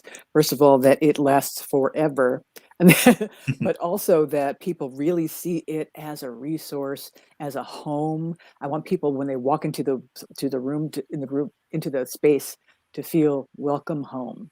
This place was it's almost like a sanctuary. It's a womb, but I also want it to have very clear and concrete information, equipment, it provide access, it provide networking, it provide rest for people, and that they leave the place empowered, more intelligent about their craft, have with clear direction and information, and perhaps new things that they hadn't thought about, a new sense of agency in their lives, and also have just a new network of people to whom to reach out. The local community in Baltimore has already been extremely supportive. We're also partnering with the local elementary and middle school that my siblings and I attended to host workshops there. So we have that acceptance and support. The current mayor of Baltimore, is planning to do a walkthrough of the house and sort of lend his support. We have partners in the area with the Enoch Pratt Library in Maryland. We do an annual event. We're actually doing one next Sunday that celebrates my mom's legacy and work. So there's that. We also have huge support from the National Trust for Historic Places African American Cultural Action Fund. We've received a grant from them. We received a grant from the Andrew Mellon Foundation, and the president of the Mellon Foundation, Elizabeth Alexander, is also a poet. So we definitely have a groundswell of people who, based on their relationship with my mother and or her work, want to see us succeed. And we just want to have additional individual and corporate partners who understand the value of being a space, a brick and mortar space, where artists can feel that sense of, we are here to support you and we are here to set you up for success. But also, if you just need a quiet place to sit and be, so that you can tap back into yourself as an artist, maybe you've forgotten it, maybe you didn't know it was there. This is a place that can reignite that for you.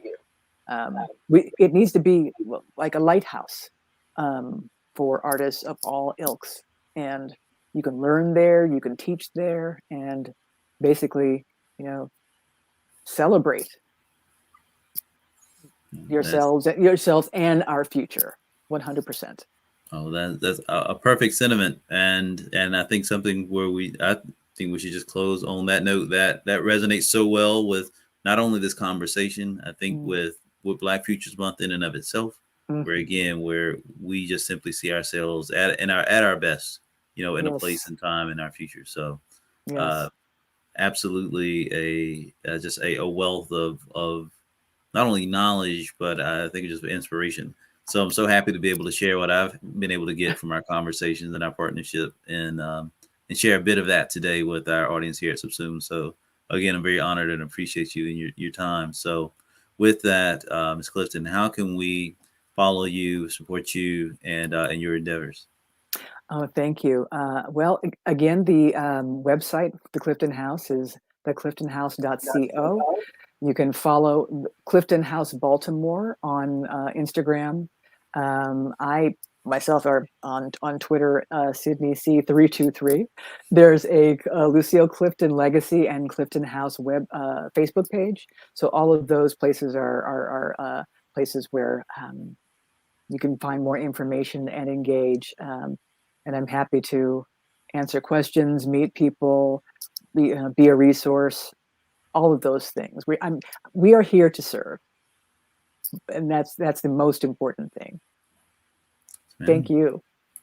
Thank you so very much. I appreciate you and your and everything, in all things. So to that, just want to return your time, and again, I'm sure we will be speaking soon.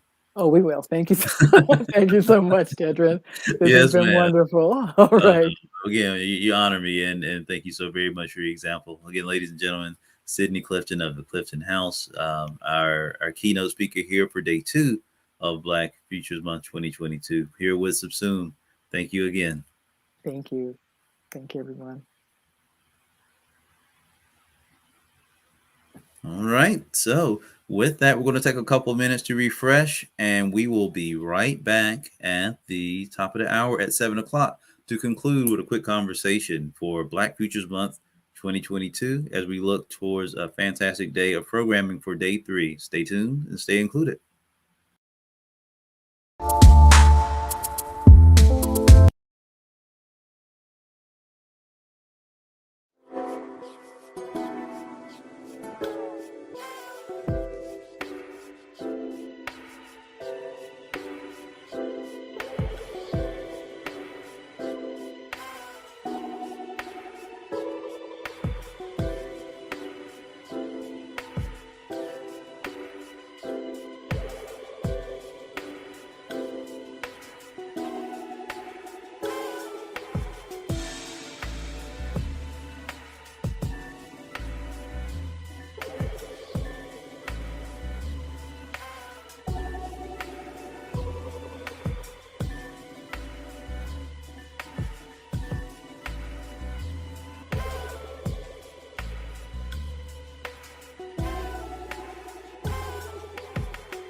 And thank you, everybody. I appreciate you still hanging out with us for Black Futures Month 2022. This is Dedrin Sneed, and I'm so thankful that you all are gracing us with your time and attention to be part of the Black Fantastic and the Black future of creativity, technology, and community. And so this has been a jam-packed day number 2. I don't know what to say outside of just wow. We had a fantastic kickoff yesterday with the Kubert School to find the way to draw inclusive characters and do a few giveaways, which we'll have by our ticket count here later on this evening. So again, thank you so very much for showing up, being part, and being interactive with us. Just a quick rundown of what we saw today and what we'll have for tomorrow. So again, appreciate everybody's patience and support with us as we make this event not only for us but for our community, which is our most important point.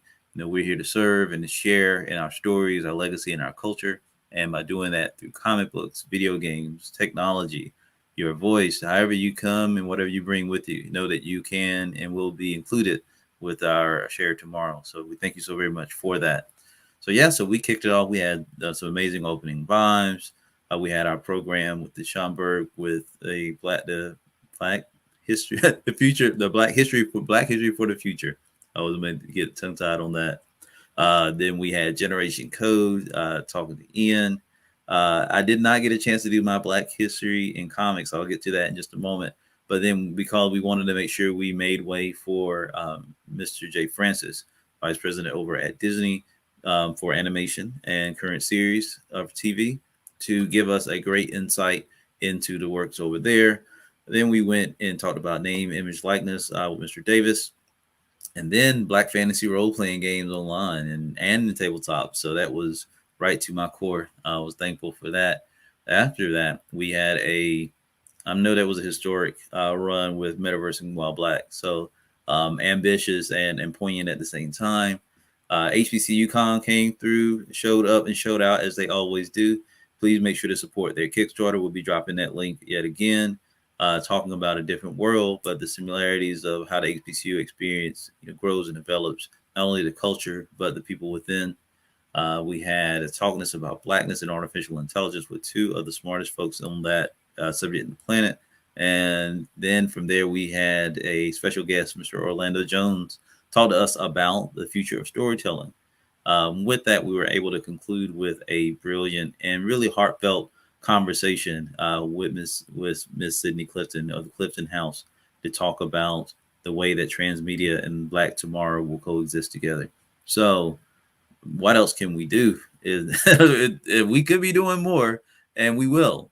And so I want to just address a couple of things as we not only let to conclude today, but get you excited for what we have for a action-packed and completely full Sunday. So I know a lot of times we think of Sunday at the convention days as a kind of wind down. It is complete opposite, because as we drop this list of fantastic talent that we have on the way, it's just going to be a continuation of the excellence that was set by our guests and our community here today.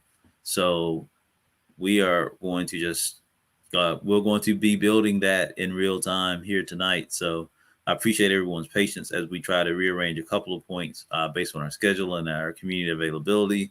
But tomorrow we're going to just have a kickoff very similar to where we have our SUBSUME vibe to open things up. I know that we're going to look to open up with an interactive meditation session that's going to be tech enabled. So please take a look at our schedules first thing in the morning. We'll be emailing those out. So again, another reason to get your tickets and also be included on subsumesummit.com, where as soon as we get those updates, we'll make sure to post those. I know that we also do have we have a couple of technology engagements that we weren't able to bring to full scale today. So I do apologize for the opportunity to maybe not have everyone share in our digital space there. We do acknowledge and apologize, but based on our current head count, to make sure that we got the main show together for the stream was going to be our most important part. But we will absolutely make sure that anyone that doesn't get our VIP tour of our new SUBSUME space in Oculus will absolutely have a chance to be first in line when we open this again in the next couple of weeks. So with that, we want to go ahead and conclude and thank everybody, each and every one of you, for not only being part of our SUBSUME Summit, being part of Black Futures Month, but just for being part of our community, or we are all looking to have our stories shared and to stay included in the things that we love. And so with that, I just want to thank our staff on day 2, thank all of these fantastic speakers, everyone that dropped a note in the chat. There's so many positive comments. We are building this thing to be sustainable. I hope it comes across that we really have some special things ahead. These people are not here for show.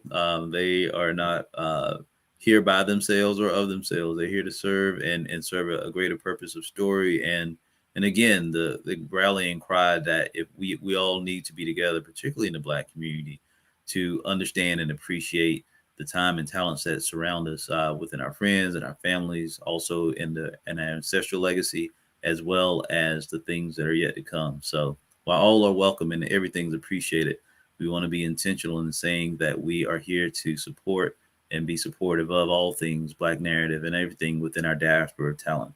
And so with that, all things are possible. And with that, but none of this is possible without you. So thank y'all so very much. I appreciate the time and attention. I'm going to stop rambling and get right back to work to building tomorrow. So that is what I do. I'm here to build tomorrow. And so this is Dejan Sneed. I am the founder of SUBSUME. SUBSUME is a technology platform that looks to connect everyone in the metrics of creativity, technology, and community by using comic books and video games to build the workforce of tomorrow. I thank y'all so very much, and we will talk with y'all. We'll go ahead and vibe, and we are out for day 2 of Black Futures Month 2022. Talk to you soon.